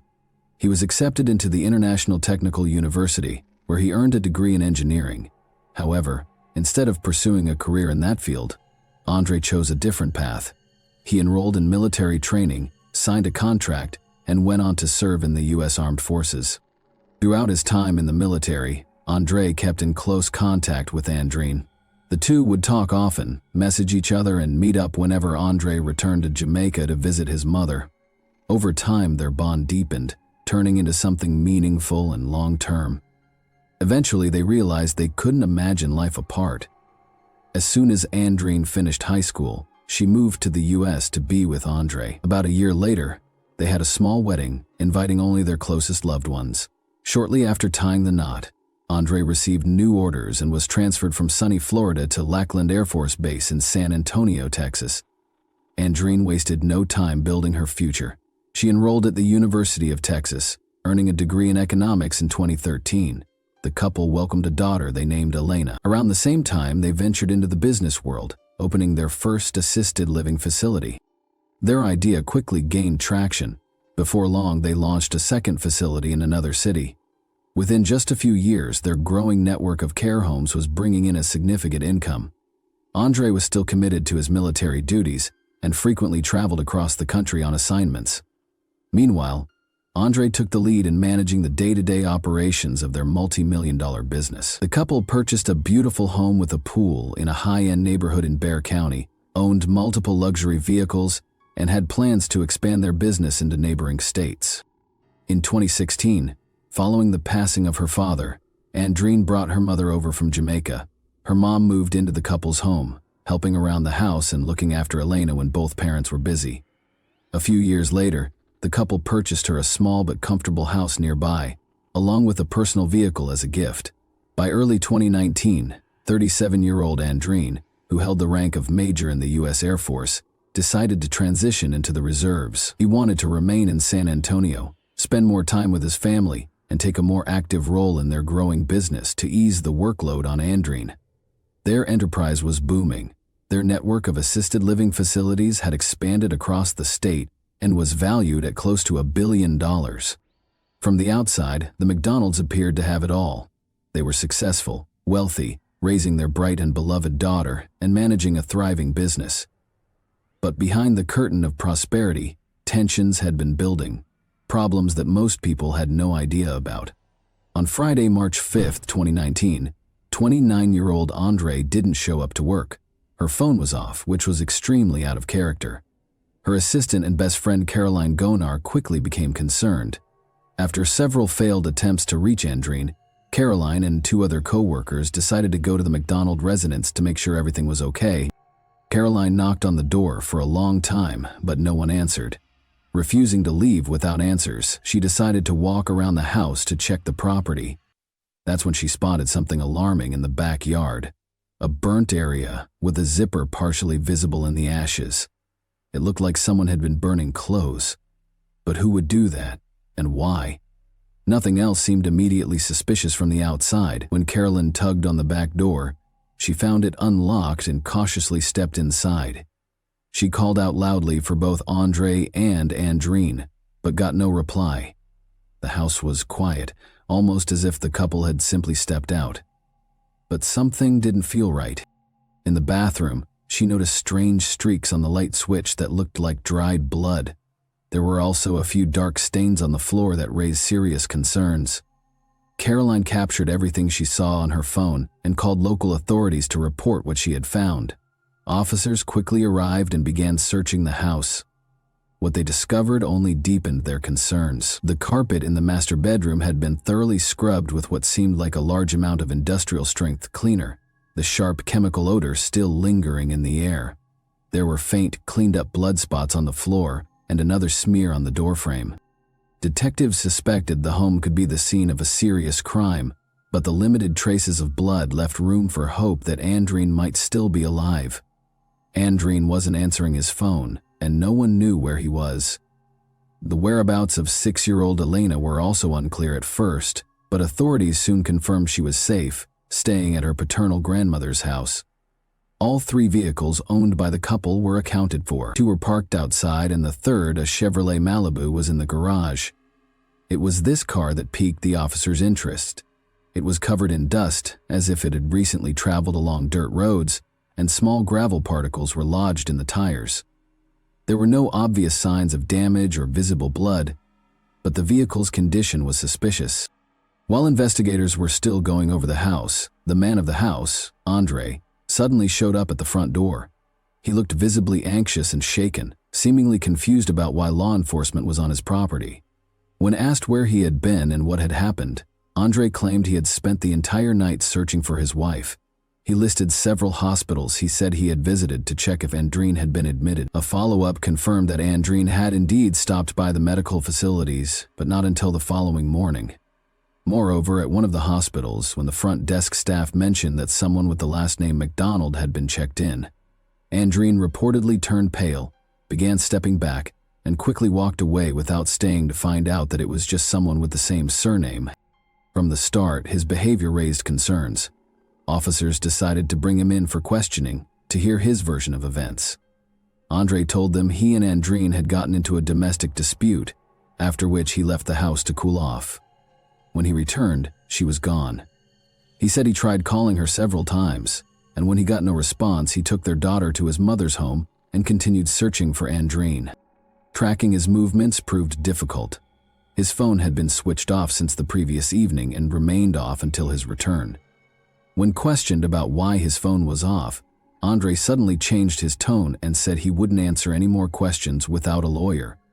By that point, it was clear to investigators that something wasn't adding up, but with no solid evidence yet, they had no choice but to release him. After the initial interview, he was issued a travel restriction order and placed under discreet surveillance along with his residents. Despite being under watch, Andre managed to slip away from authorities for nearly 12 hours. It was later discovered that earlier that same day, he had made a string of troubling purchases at various hardware stores. He paid in cash for items including a shovel, large heavy-duty trash bags, a small hatchet, work gloves, duct tape, and fire starter fluid. Andre appeared to be trying to avoid leaving a trail, keeping his phone off, and making purchases without using a credit card. Still, law enforcement was able to track him down via security camera footage from those stores. Meanwhile, forensic testing confirmed that the blood traces found in the home belonged to Andrine. With suspicions growing stronger, police decided to detain Andrine for further questioning and obtained a warrant to conduct a more thorough search of the home, including the seizure and review of all digital devices. During the time he had briefly vanished, Andre had returned home, but didn't stay long. He quickly left again, unaware that officers were now trailing him. He made a stop at a gun shop, where he purchased a large caliber handgun and a significant amount of ammunition. He paid in cash again, but just as unexpectedly, after completing the transaction, he turned around and walked out, leaving the firearm and ammunition sitting on the store counter. The man appeared completely detached, his eyes vacant, his movements erratic, as if he'd lost all grip on reality. But seasoned officers weren't convinced.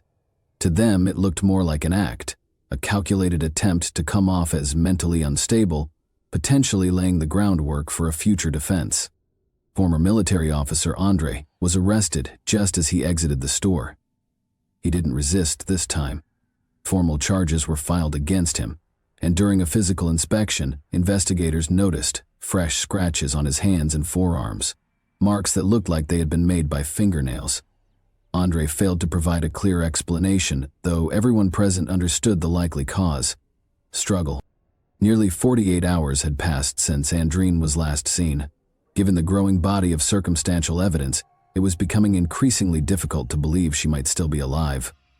A massive search effort was launched, involving law enforcement volunteers and hundreds of concerned citizens.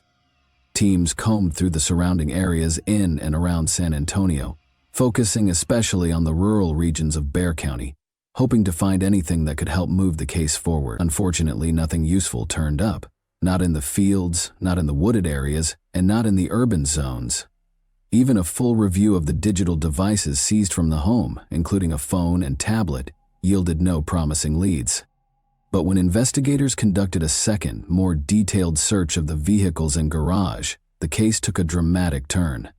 First, they found newly purchased tools and supplies that matched items Andre had bought at various hardware stores.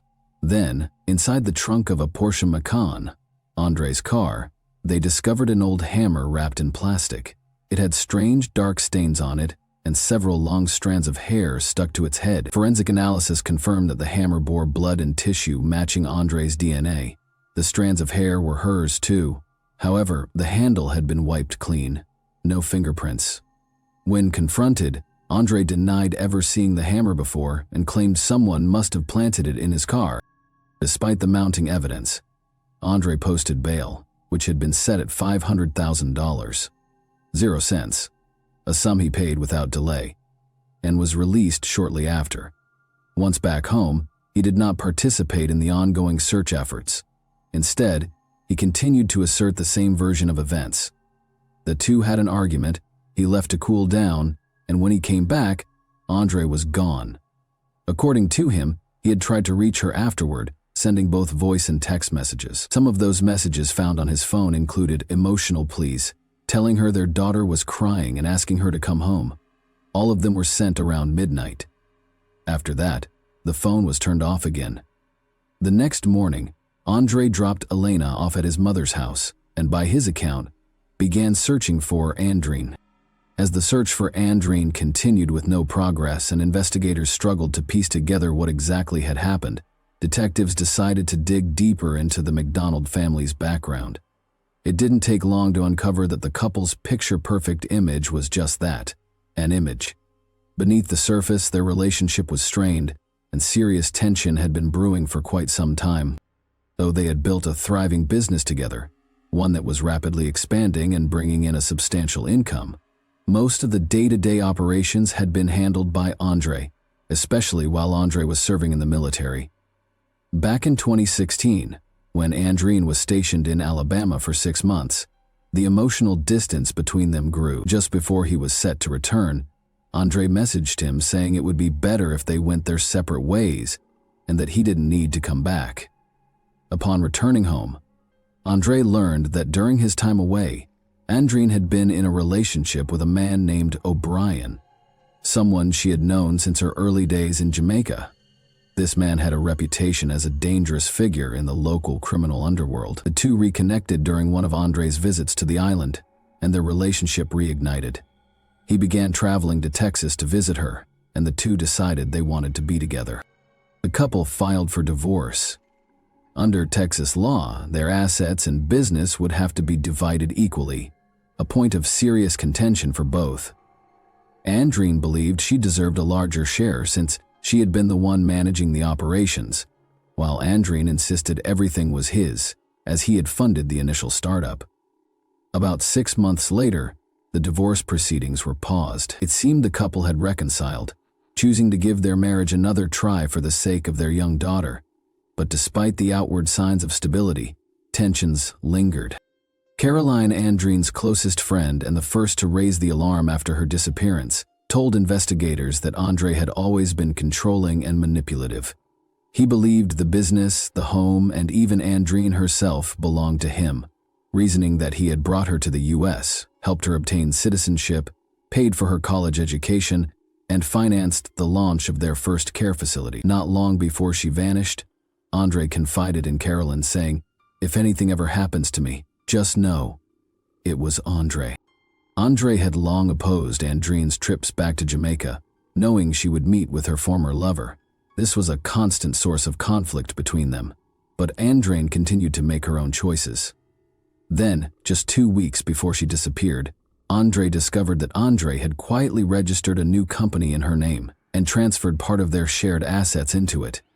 That revelation likely felt like a betrayal and may have been the final spark that pushed everything over the edge. On July 11, 2019, 4.5 months after Andrine vanished, local farmer Clinton Clendy was walking through his large property on the outskirts of San Antonio. The land wasn't fully cultivated, and some areas had become overgrown. Clinton was surveying the grounds, preparing for future maintenance, when he suddenly caught a strong, unpleasant odor, something unmistakably linked to decomposition. Assuming it was a dead animal, he followed the scent, planning to bury or remove whatever he found in the tall grass. He first noticed a skull and bones that appeared to belong to a cow.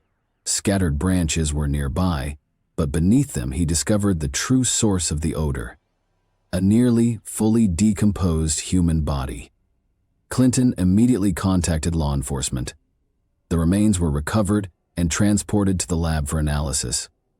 The body was unclothed, and aside from confirming it was a woman, there wasn't much else investigators could initially determine. Still, given the timing and location, many suspected this was the missing Andrine McDonald. DNA testing soon confirmed those suspicions. However, due to the advanced state of decomposition, the medical examiner couldn't conclusively identify a cause of passing. Pathologists did note trauma to the jawbone and a fracture at the base of the skull, injuries consistent with being struck by the same hammer previously found in Andre's car. There was another disturbing detail. much of the woman's hair was missing. At first, this raised eyebrows, but when examiners noticed partial burns on her right hand, they concluded someone had attempted to destroy the body by fire, likely to eliminate evidence. With this discovery, André was formally charged with the crime and taken back into custody. Interestingly, the area where the remains were found had already been searched multiple times by both law enforcement and volunteers, but the specific spot was located on private property, behind a fence about 60 feet from the road, off limits without a warrant, which is why it hadn't been searched earlier. When André was informed that Andrine's remains had been found and that the evidence suggested she had suffered blunt force trauma, he suddenly changed his approach. He told investigators he was ready to tell the full story in exchange for a lighter sentence. After consulting with his attorney, André presented a new narrative, portraying himself as a victim of circumstances. He spoke of his wife's infidelity, her efforts to take over their business and run it with her new partner, and, most importantly, his fear that she would take their daughter away from him in the event of a divorce. According to André had recently brought up the idea of ending their marriage again and had allegedly threatened to leave him with nothing and take Elena with her. That evening, they had a heated argument. He claimed that Andrine became aggressive and started hitting him, forcing him to defend himself. During the struggle, he said she sustained a minor cut.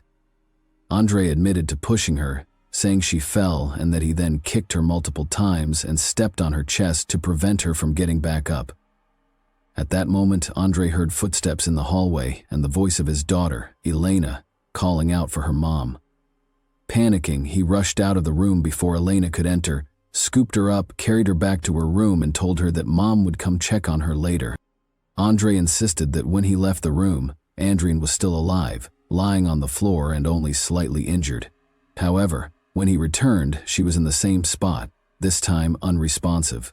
He believed that he may have unintentionally caused a fatal outcome by putting too much pressure on her chest during the struggle. Realizing the severity of what had happened, André said he panicked. He removed Andrine's clothing and burned it in the backyard. Then he transported her body outside the city and left it on private land behind a fence near the remains of a cow.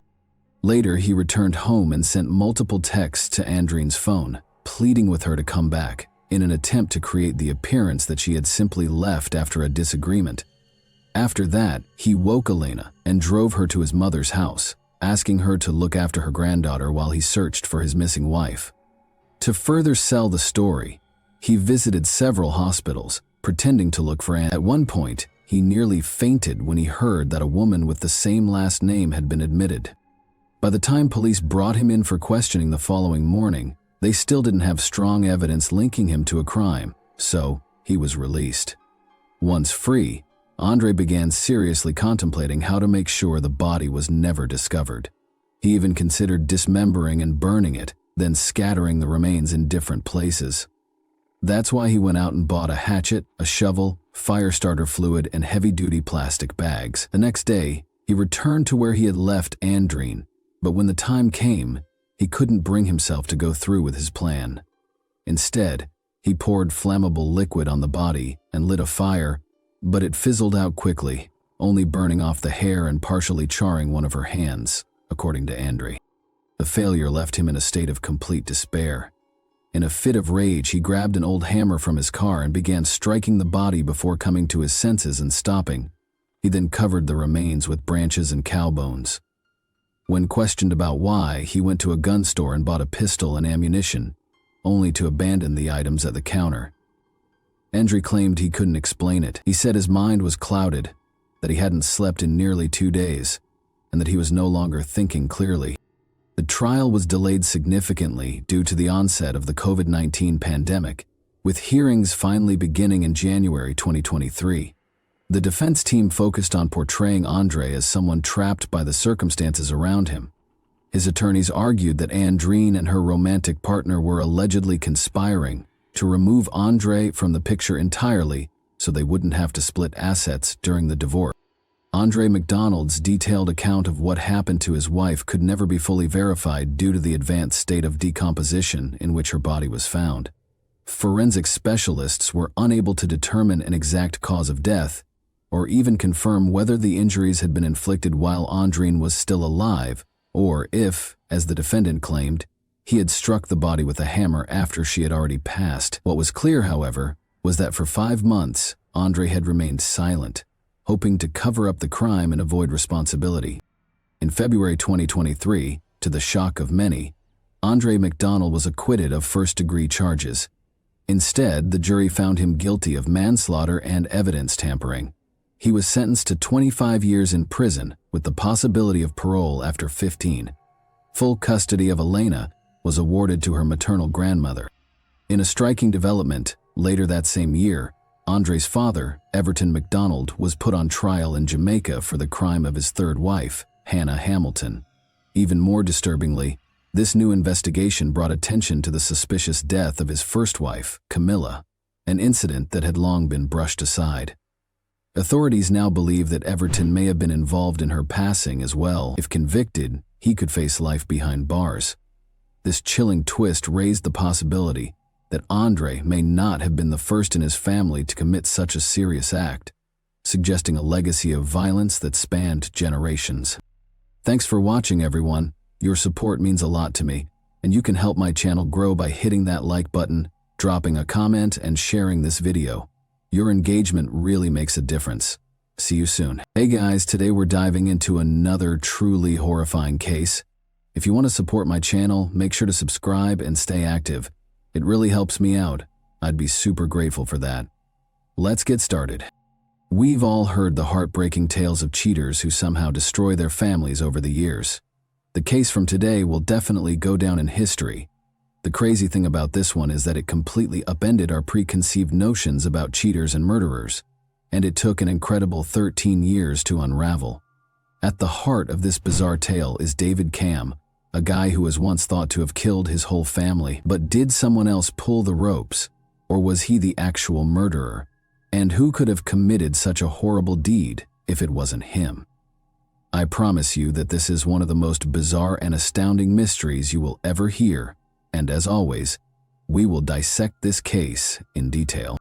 Kimberly and David Cam are shown here.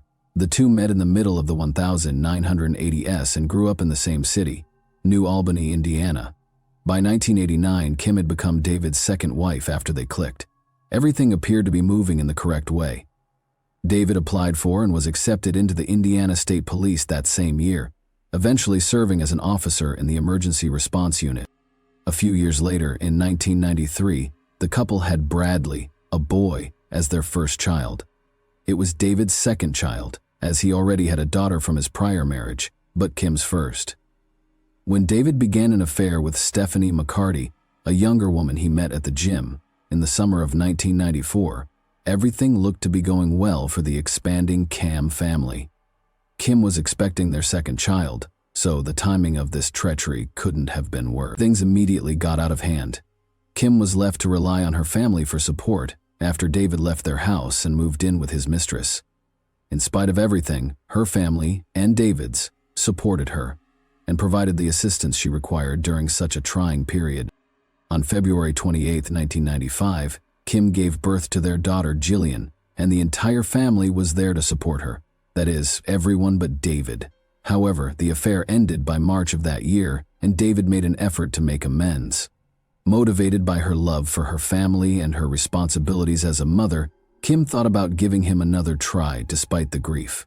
Unexpectedly, David returned, and both families supported Kim's decision to forgive him. Soon after, the couple started construction on a new house on Georgetown, Indiana's Lockhart Road, marking a new beginning for them.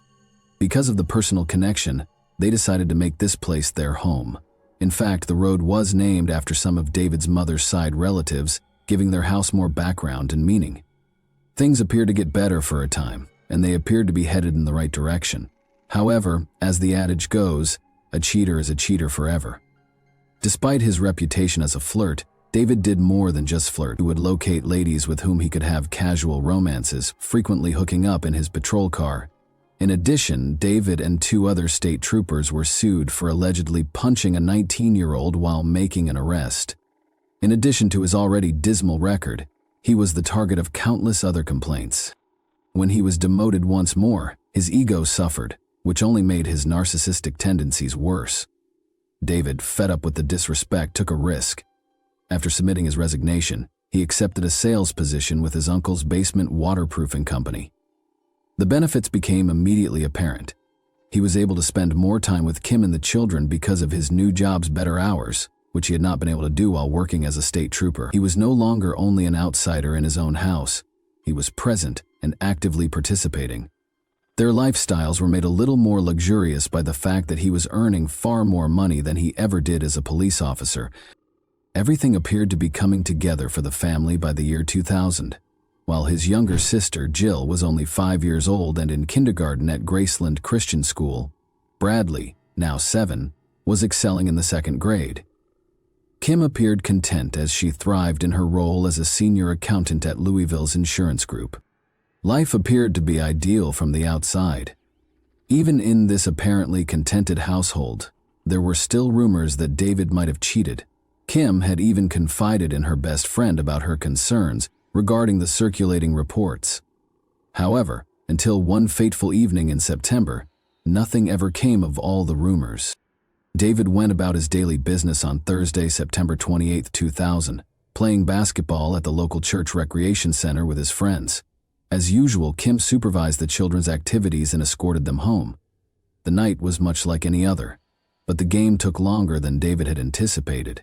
When he finished, he was anxious to get home because he thought Kim might be angry. He reached for his garage door remote and pulled into the driveway, knowing that their house was only a few minutes away. However, David was stopped in his tracks when he saw what was inside the garage when the door slowly opened. He found his wife, Kim, lying on the floor in the garage, apparently shot in the head. Below her, a puddle of blood splattered on the floor. Her black Ford Bronco's passenger door was open, but David couldn't see right away if his children were inside. He hurried over and peered into the Bronco. His greatest worries materialized in the rear seat. Bradley and Jill, his kids, were in the same terrible shape as Kim. David's instincts as a law enforcement officer took control. After a cursory assessment, he concluded that Kim and Jill could not be saved. Since his son didn't appear to have any brain injuries, David Cam thought he might still be alive. On the basis of optimism, he got into the Bronco's passenger side, pushed his way past the 2 bucket seats in front, and gingerly took his son out. There was a slight warmth in Bradley's little body when he touched him. After setting the youngster on the garage floor, he started doing cardiopulmonary resuscitation. Jill's head and torso sagged forward and to the left as a result of David's left knee pressing into the center of the rear seat throughout this procedure. She touched David's t-shirt with this motion, putting bloodstains on it. Whether David was guilty or not, this moment became one of the most important ones in the case. His DNA was now entangled with the crime scene as a result of his actions, and reality struck him like a truck after his efforts failed. David realized he had to move fast. He dialed his old employer, the Indiana State Police Department, seeking assistance in a panic. He ran across the street to his uncle's house, following the call, yelling for someone to inform him of what had transpired. Then, overcome with panic and perplexity, he ran back to the garage. Kim was just as David had described when the cops arrived on the scene. Her corpse was on the ground, her pants were taken down, and blood was streaming from her skull. Jill's body was discovered in the rear seat of the vehicle, and Bradley's lifeless body was discovered nearby. All 3 of the victims were suspected of having been shot dead at once. A bucket that smelled like bleach was now in the garage. Kim parked in a public lot every day for work, so the investigators didn't give it much thought when they discovered some unidentified fingerprints on the outside of her car. Nobody seemed to identify the sweater with the term backbone inscribed under the collar that was tucked beneath Bradley's body. David said it wasn't his when the cops questioned him about it. As previously stated, Kim was discovered wearing only her blouse and underpants and no pants, but there were her blood-stained jeans close by. David was not an exception to the rule that the spouse is generally questioned first in murder cases. David was quite cooperative, giving a detailed account of his day and stating that Kim and the children had most likely returned home at 7:30 or 7:40 p.m. Given the condition of the vehicle, David reasoned that the killings had to have taken place shortly after they got home. However, he was unable to identify the person who might have wished to harm his family. There was nothing that would have made Kim and the children adversaries. Furthermore, David remained steadfast in his alibi. He maintained that, from 7 to 9:20 in the evening, he was at a basketball game at the rec center, just as he had stated. Additionally, David persisted in his assertion that Kim would never have incited such violence. The investigators initially pondered whether it might have been a robbery gone awry, but that thought was quickly dispelled. The garage showed no indications of forced entry. No one had attempted to enter the house, and nothing appeared to be missing. The evidence pointed to something far more sinister than theft: a deliberate assault on Kim, Bradley, and Jill. Later, however, the phone company disclosed that David had called at 7:19 p.m., which was the most incriminating proof, the evening of the killings. Given that David had stated that he was playing basketball starting at 7 p.m., the fact that the call was placed from his home landline raised serious concerns. Until 9 p.m., considering that he called after 7 p.m., cast severe doubt on his story and contradicted it. The question was further compounded by the autopsy report.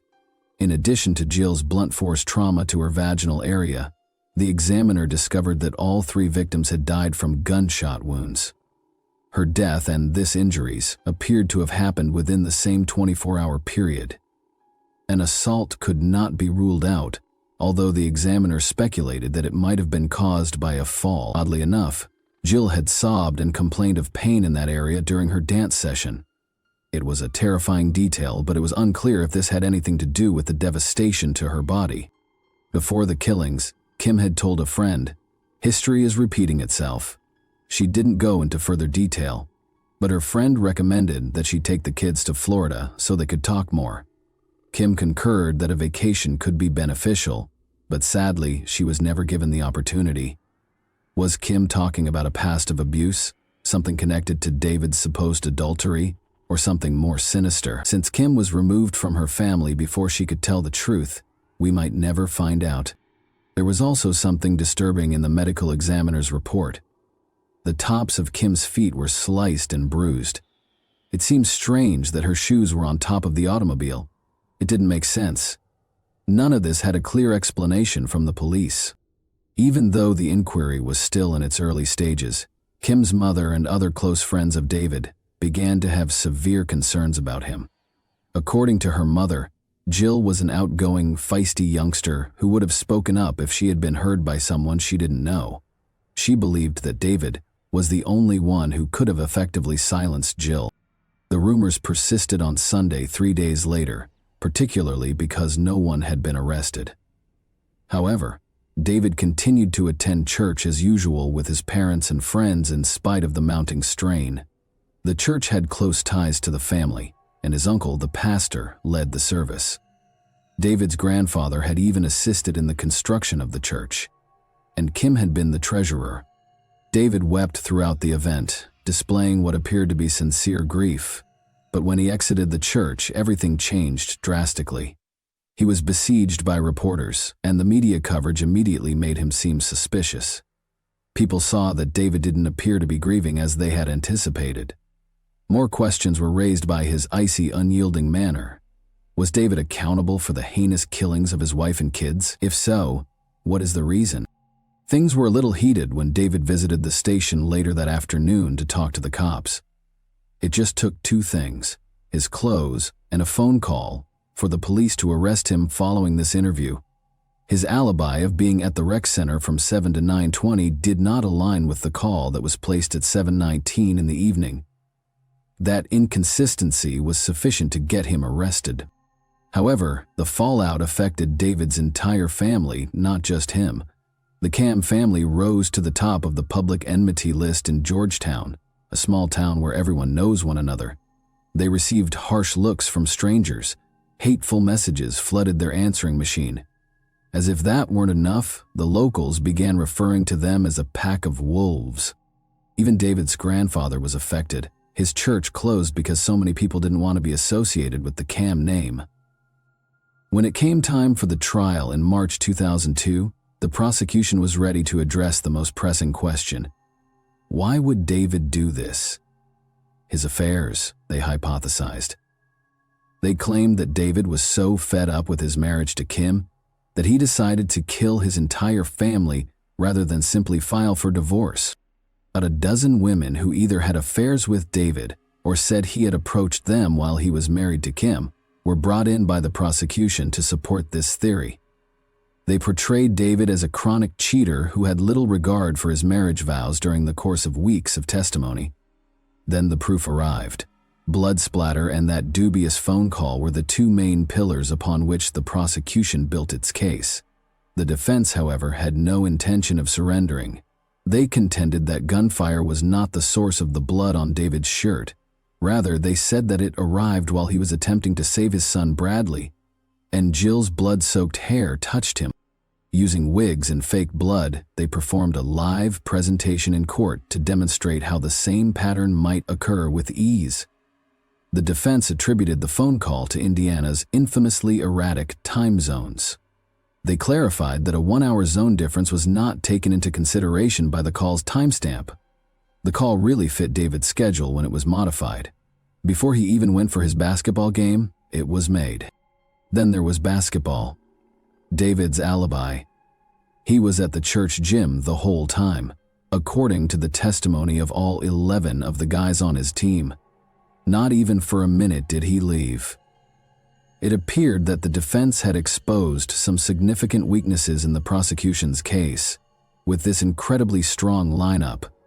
However, the jury didn't think so. David was given a sentence of 195 years in jail after being found guilty on 3 counts of murder and 1 count of conspiracy.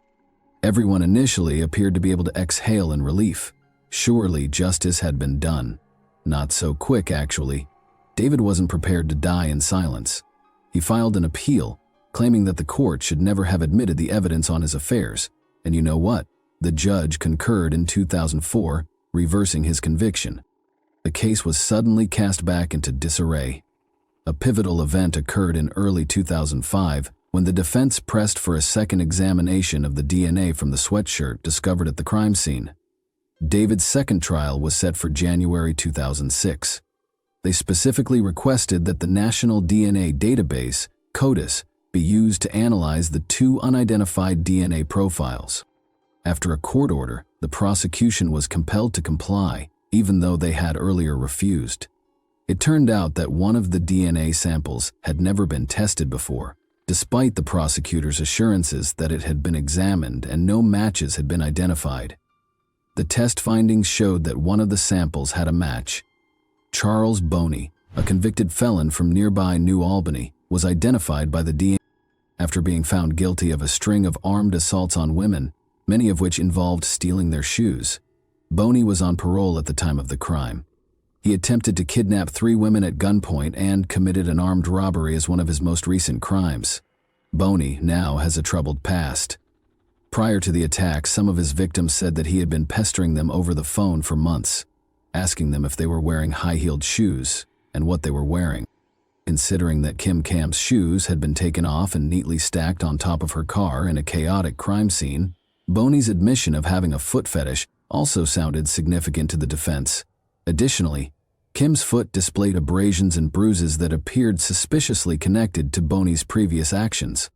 Boney underwent a polygraph test and an interview, but the findings showed that he was lying. He claimed to have given the sweatshirt to a charity and denied any participation, but 2 weeks later, Boney was arrested after his palm print was discovered on Kim's car. However, he was accused by the police of planning the killings alongside David. Charles ultimately revealed how he knew David in a 5-page written confession. He claimed that they met at a pickup basketball game in New Albany and that David seemed like a really sincere guy. Additionally, he said that David urged Charles to buy him an untraceable gun for $100, 0 cents at a meat store, where their paths eventually crossed again. Charles unintentionally left his palm print on David's Bronco when he accepted and handed him the rifle. But when more questions were asked, Charles's account started to change. He went on to say that David was a nasty guy, accusing him of cheating on his wife, Kim, and intimately assaulting his daughter, Jill. Charles claims that David wanted the entire family killed to hide his secrets when he lost it, when Kim found out what he was doing to their daughter. Charles claimed that in order to stop oil leaks, he wrapped the gun in a gray sweatshirt before giving it to him. He waited in the driveway after following David to his residence. A furious debate was heard by Charles, followed by a gunshot. In a terrifying moment, he said he heard Bradley, Kim's son, yelling, "Daddy, Daddy," just before a gunshot was heard.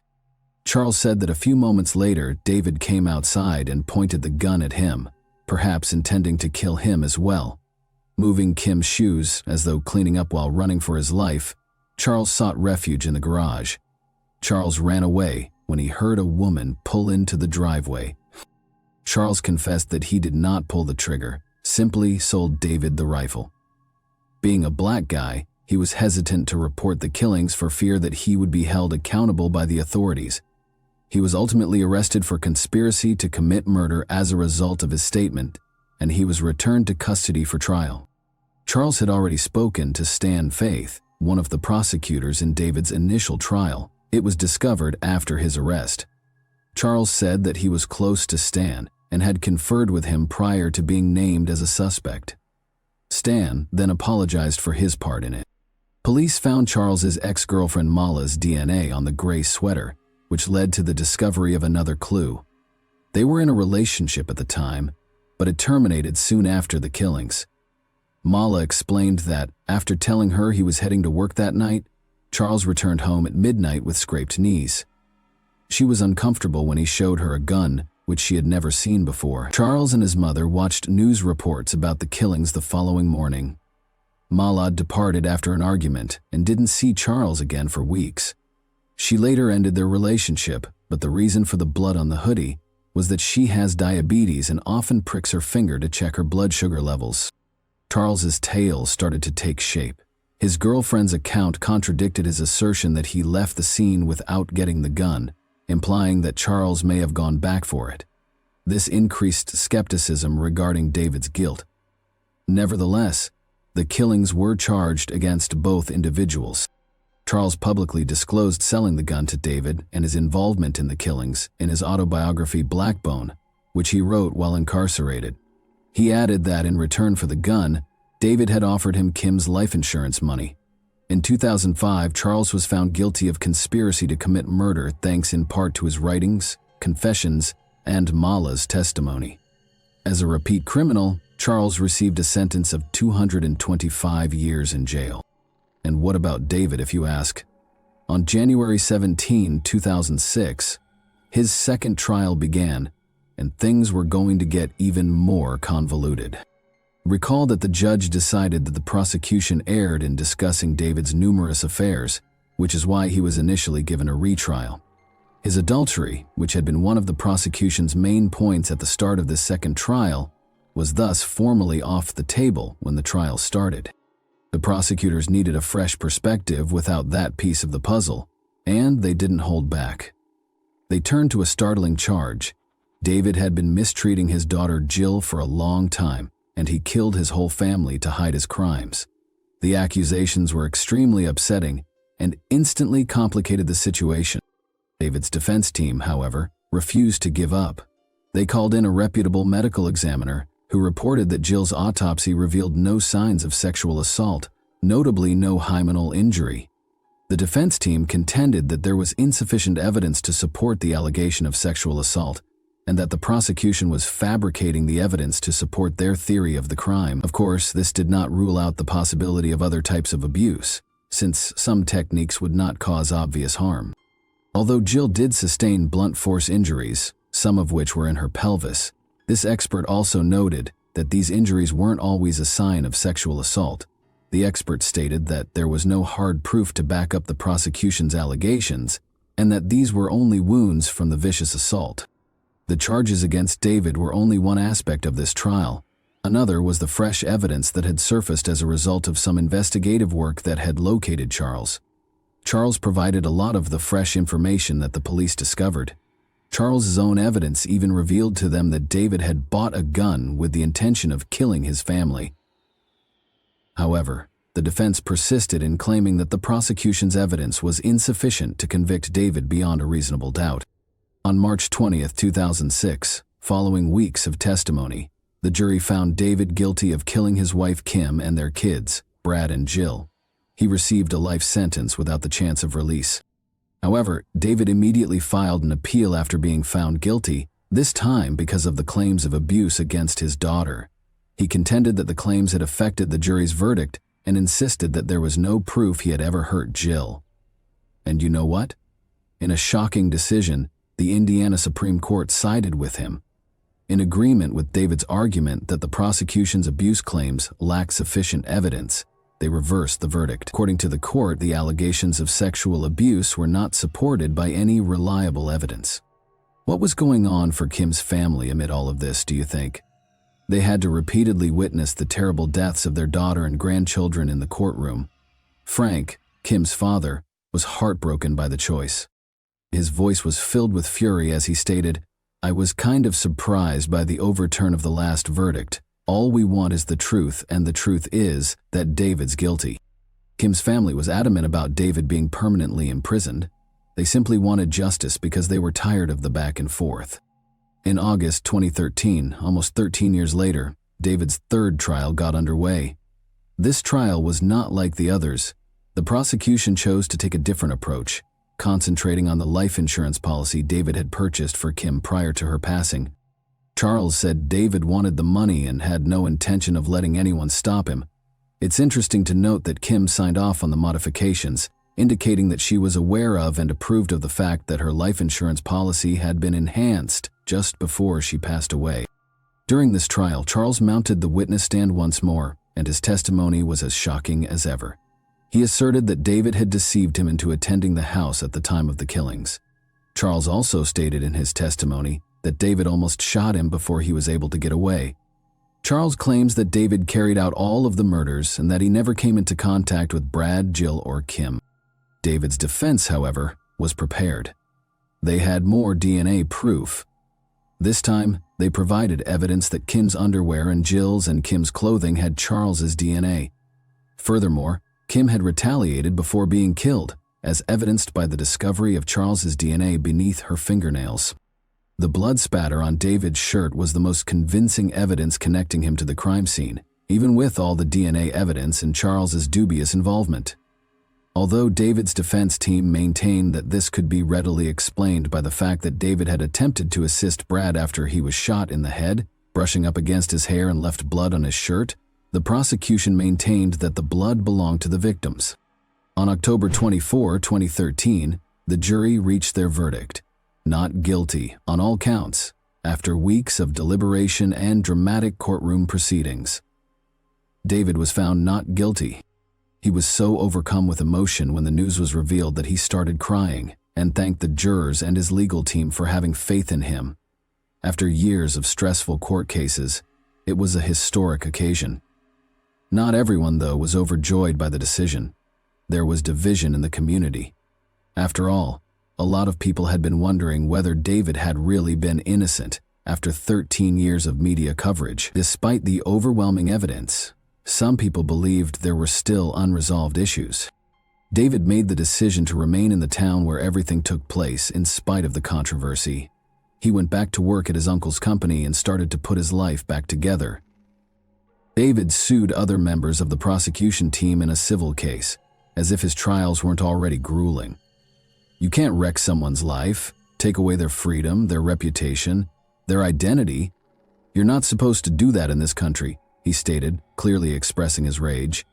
He ultimately got a settlement of more than $5 million, 0 cents, some of which he utilized to pay back people who had helped him during his 13-year fight. David is attempting to move on today. Even after starting over, he still feels the pain of losing his family and reputation. He has been in touch with the jurors who contributed to his release since his acquittal. He even became a case coordinator for the Innocence Project. Given his personal experience, David seems to be an ideal fit for the foundation, which seeks to clear those who have been unfairly convicted. Charles, the subject of all the controversy, continues to insist on his innocence in the meantime. He is now a devoted Christian and says he has found Jesus. He has provided multiple accounts of what transpired that evening in previous interviews, but his account hasn't altered all that much.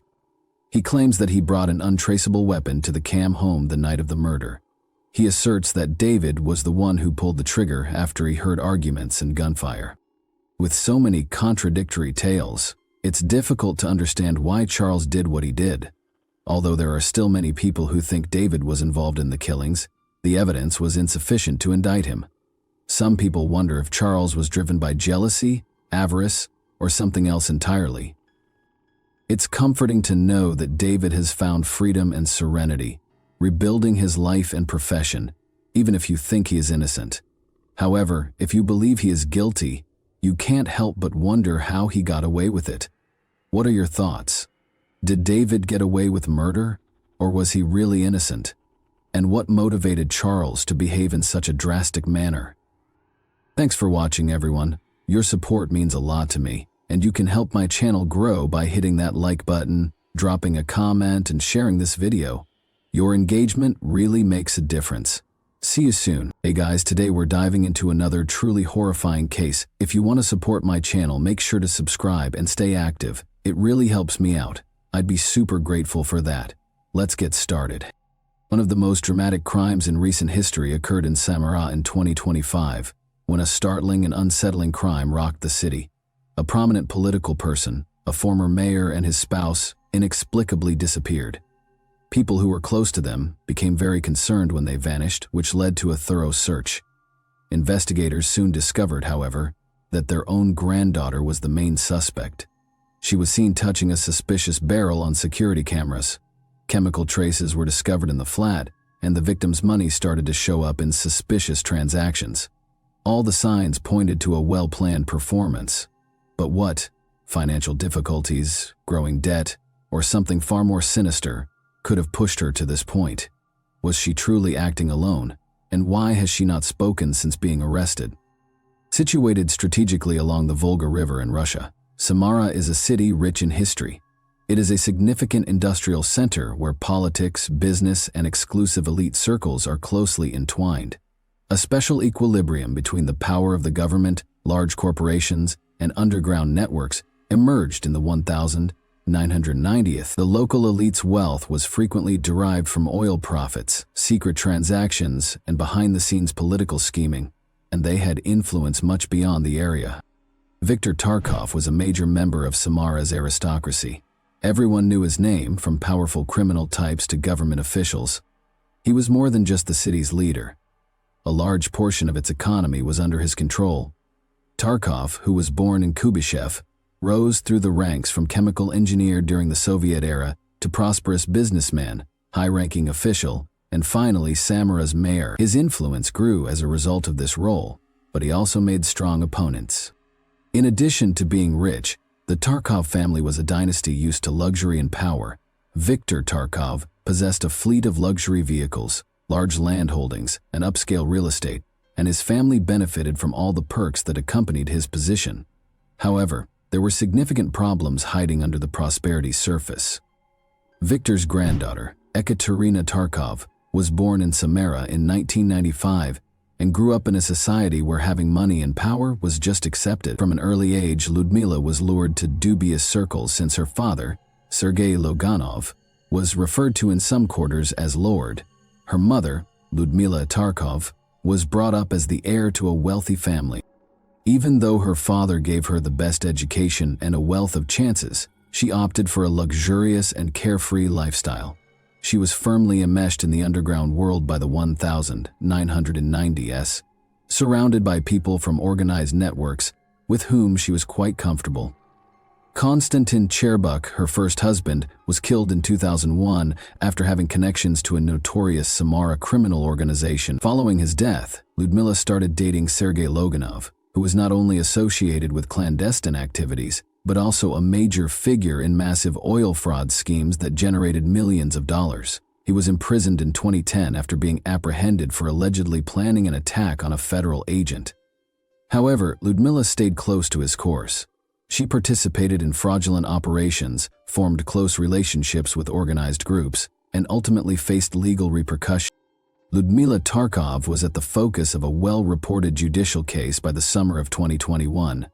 She threatened to make false personal information public and attempted to extort a sizable quantity of money from Alexander Malev, a deputy in the regional parliament. But her scheme fell apart in an instant. Malev called police enforcement right away. The arrest of Tarkov occurred In December 2022, she was sentenced to 7 years in a general regime penitentiary facility when the court found her guilty shortly after. Katerina Tarkov, on the other hand, experienced total independence and no supervision during her adolescent years. She never experienced financial hardship and had no appreciation for the actual worth of money because she was the granddaughter of a prominent political figure. She was never subjected to rigorous regulations, pressure to perform well in school, or spending limits like her peers were. A sense of entitlement was fostered by this lack of boundaries, and it only got stronger with time. Ekaterina adopted a life of luxury from an early age.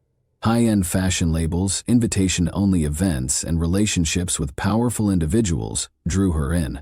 Tarkov soon found herself encircled by the city's elite youth, the sons and daughters of wealthy families for whom extravagant entertainment was a way of life, as Samara's nightlife scene flourished during those years. Alcohol and illegal drugs were ubiquitous in this setting. Ekaterina was never worried about the future. Everything she needed was supplied by her grandfather, and her mother never got involved in her life since she was too busy committing crimes of her own. When Ekaterina started using illegal drugs heavily, and her behavior started to change, that's when the real issues started. Her need increased over time, and she found it more and more challenging to operate without consistent access. Her social circle also shifted. She found herself surrounded by people who would give her anything in return for cash, favors, or power. Her grandfather provided her with substantial financial support, but her spending habits became unmanageable. She met an Israeli citizen in Cyprus in 2016, when her reputation in Samara was already far from perfect. They quickly get married as their relationship blossomed. Ekaterina became Belskaya by adopting her husband's last name. They have a kid in 2017. Family life, though, did not alter her way of living. She struggled to control her emotions, drank a lot, and kept causing scandals. After 2 years, her spouse filed for divorce because he could no longer stand it any longer.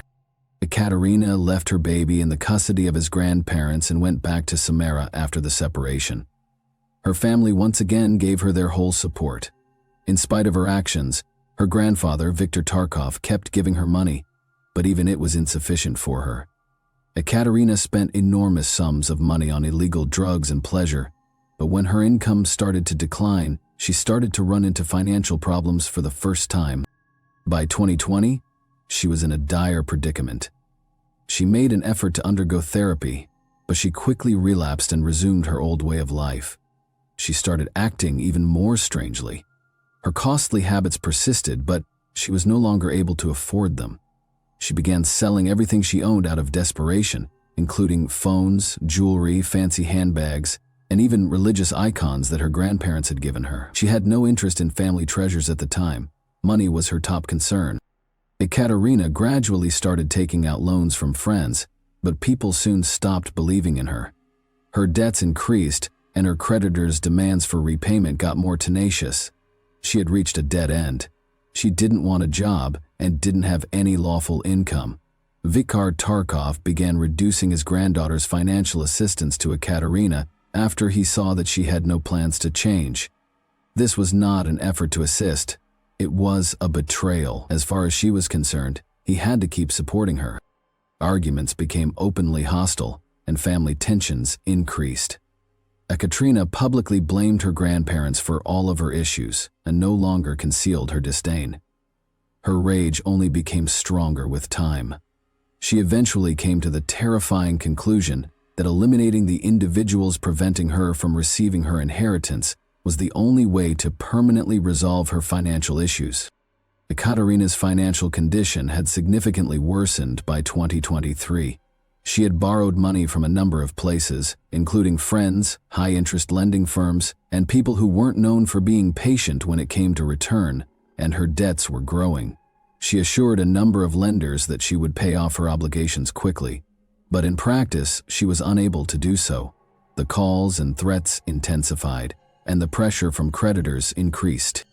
Ekaterina started trying to sell her family's possessions at this point.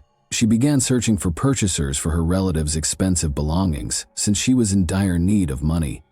Her attention turned to jewelry, old religious artifacts, and even her grandmother's automobile. The investigation found that she was able to sell some of these products. However, even that was insufficient. At that point, Ekaterina started thinking about selling properties that were registered in Viktor Tarkov's name. Her grandfather, on the other hand, was a wise and cautious guy who kept tight control over his possessions and would never let her handle it without his consent. She understood that she would never have complete access to his fortune as long as he was living. Viktor and Natalia Tarkov abruptly stopped returning calls at the beginning of January 2025. Their phones were off when friends, family, and business acquaintances tried to contact them. Concerns were immediately raised when they vanished. These individuals, particularly Viktor Tarkov, who maintained constant communication with former co-workers and business associates, were not the kind to abruptly go. Those close to him became very concerned when he did not reply to birthday greetings on January 3, 2025. Tarkov's former deputy was the first to sound the alarm. When he tried to phone Viktor several times without success, he got the odd message, "All questions to Katya." This appeared very suspicious. Although Tarkov was renowned for using correct grammar and punctuation, this message's writing style was entirely different. Efforts to contact the couple persisted without success. Tarkov's assistant was so alarmed that she eventually reported a missing individual to the police. The police quickly began an investigation once the report was lodged. First, detectives examined the Tarkovs' home, looked over their most recent financial records, and examined security footage. Unsettling information soon surfaced that pointed to Ekaterina Tarkov's peculiar actions. After police looked into her financial activities in the days before her relatives vanished, suspicions grew. After making dubious purchases, she made an effort to hide any signs that they were in the residence. An eerie scene greeted the investigative team when they got to the Tarkovs' house. The inhabitants were strangely clean, but there were no overt indications of a conflict. Chemicals that are frequently used to destroy biological evidence were found by forensic experts. Forensic experts employed cutting-edge equipment to find concealed traces that were invisible to the human eye. During a comprehensive examination of the apartment, they found biological residue in the kitchen and bathroom, which was later determined to include blood through laboratory investigation. The traces were determined by DNA testing to be those of Viktor and Natalia Tarkov. Investigators concluded that there was no considerable blood loss as the cause of death based on the minimal amount of blood found. Ekaterina's purchases in the weeks preceding the disappearance of her relatives also caught the attention of investigators. Transaction records show that she had ordered protective jackets, heavy-duty bags, chemicals, and plastic containers. Due of their unclear domestic aim, these transactions struck out as suspicious when made online. Furthermore, these significant expenditures were out of line with her typical spending patterns, and her financial status at the time was precarious. A closer look at her recent behavior showed that Ekaterina had also been quickly selling off her grandparents' possessions. She quickly advertised a number of important items for sale, including as jewelry, a Toyota RAV4 that had belonged to Natalia Tarkov, and antique religious symbols. Investigators were alarmed by the speedy sale of such costly goods because there was no proof that the property's legitimate owners had voluntarily given her control of it. Law enforcement also acquired comprehensive call and message logs of Viktor and Natalia throughout this period. Even after their alleged disappearance, analysis revealed that their cell phones were still operational. Friends and family received reference messages from their numbers stating that the pair had left town. Investigators suspected that someone else had been using their devices after a linguistic analysis of these texts showed inconsistent wording and phrasing. Ekaterina's use of her grandfather's phone to access his online bank account was another cause for concern. Despite not having complete access to the money, investigators found that there had been several attempts to conduct financial transactions from Viktor Tarkov's accounts following his disappearance. One of the most important pieces of evidence was the fact that she attempted to utilize his money while his location was unclear. Following the collection of sufficient evidence, authorities took action to place Ekaterina Tarkov under arrest. Her grandfather's flat, where she had remained even after his disappearance, served as the site of the operation. Ekaterina was remarkably composed during her arrest. She didn't object, protest, or even inquire as to why she was being held. Unlike someone suspected of a severe crime, there were no outward indicators of distress or concern. She was brought to the police station and questioned. Ekaterina declined to testify during the first round of interrogation, saying she was feeling ill. Investigators kept working and showed her the material they had collected. However, she started altering her version of events rather than providing precise reasons. Her claims were in conflict with one another, and her logic was not convincing. More evidence was found as the inquiry went on, which helped put together a potential time frame of the crime. Investigators examined witness accounts, CCTV footage, and digital footprints on her computer and phone.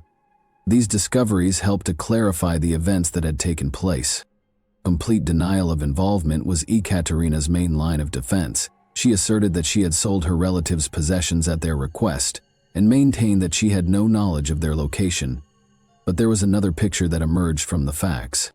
As they worked to piece together the events, investigators found more evidence that implicated her.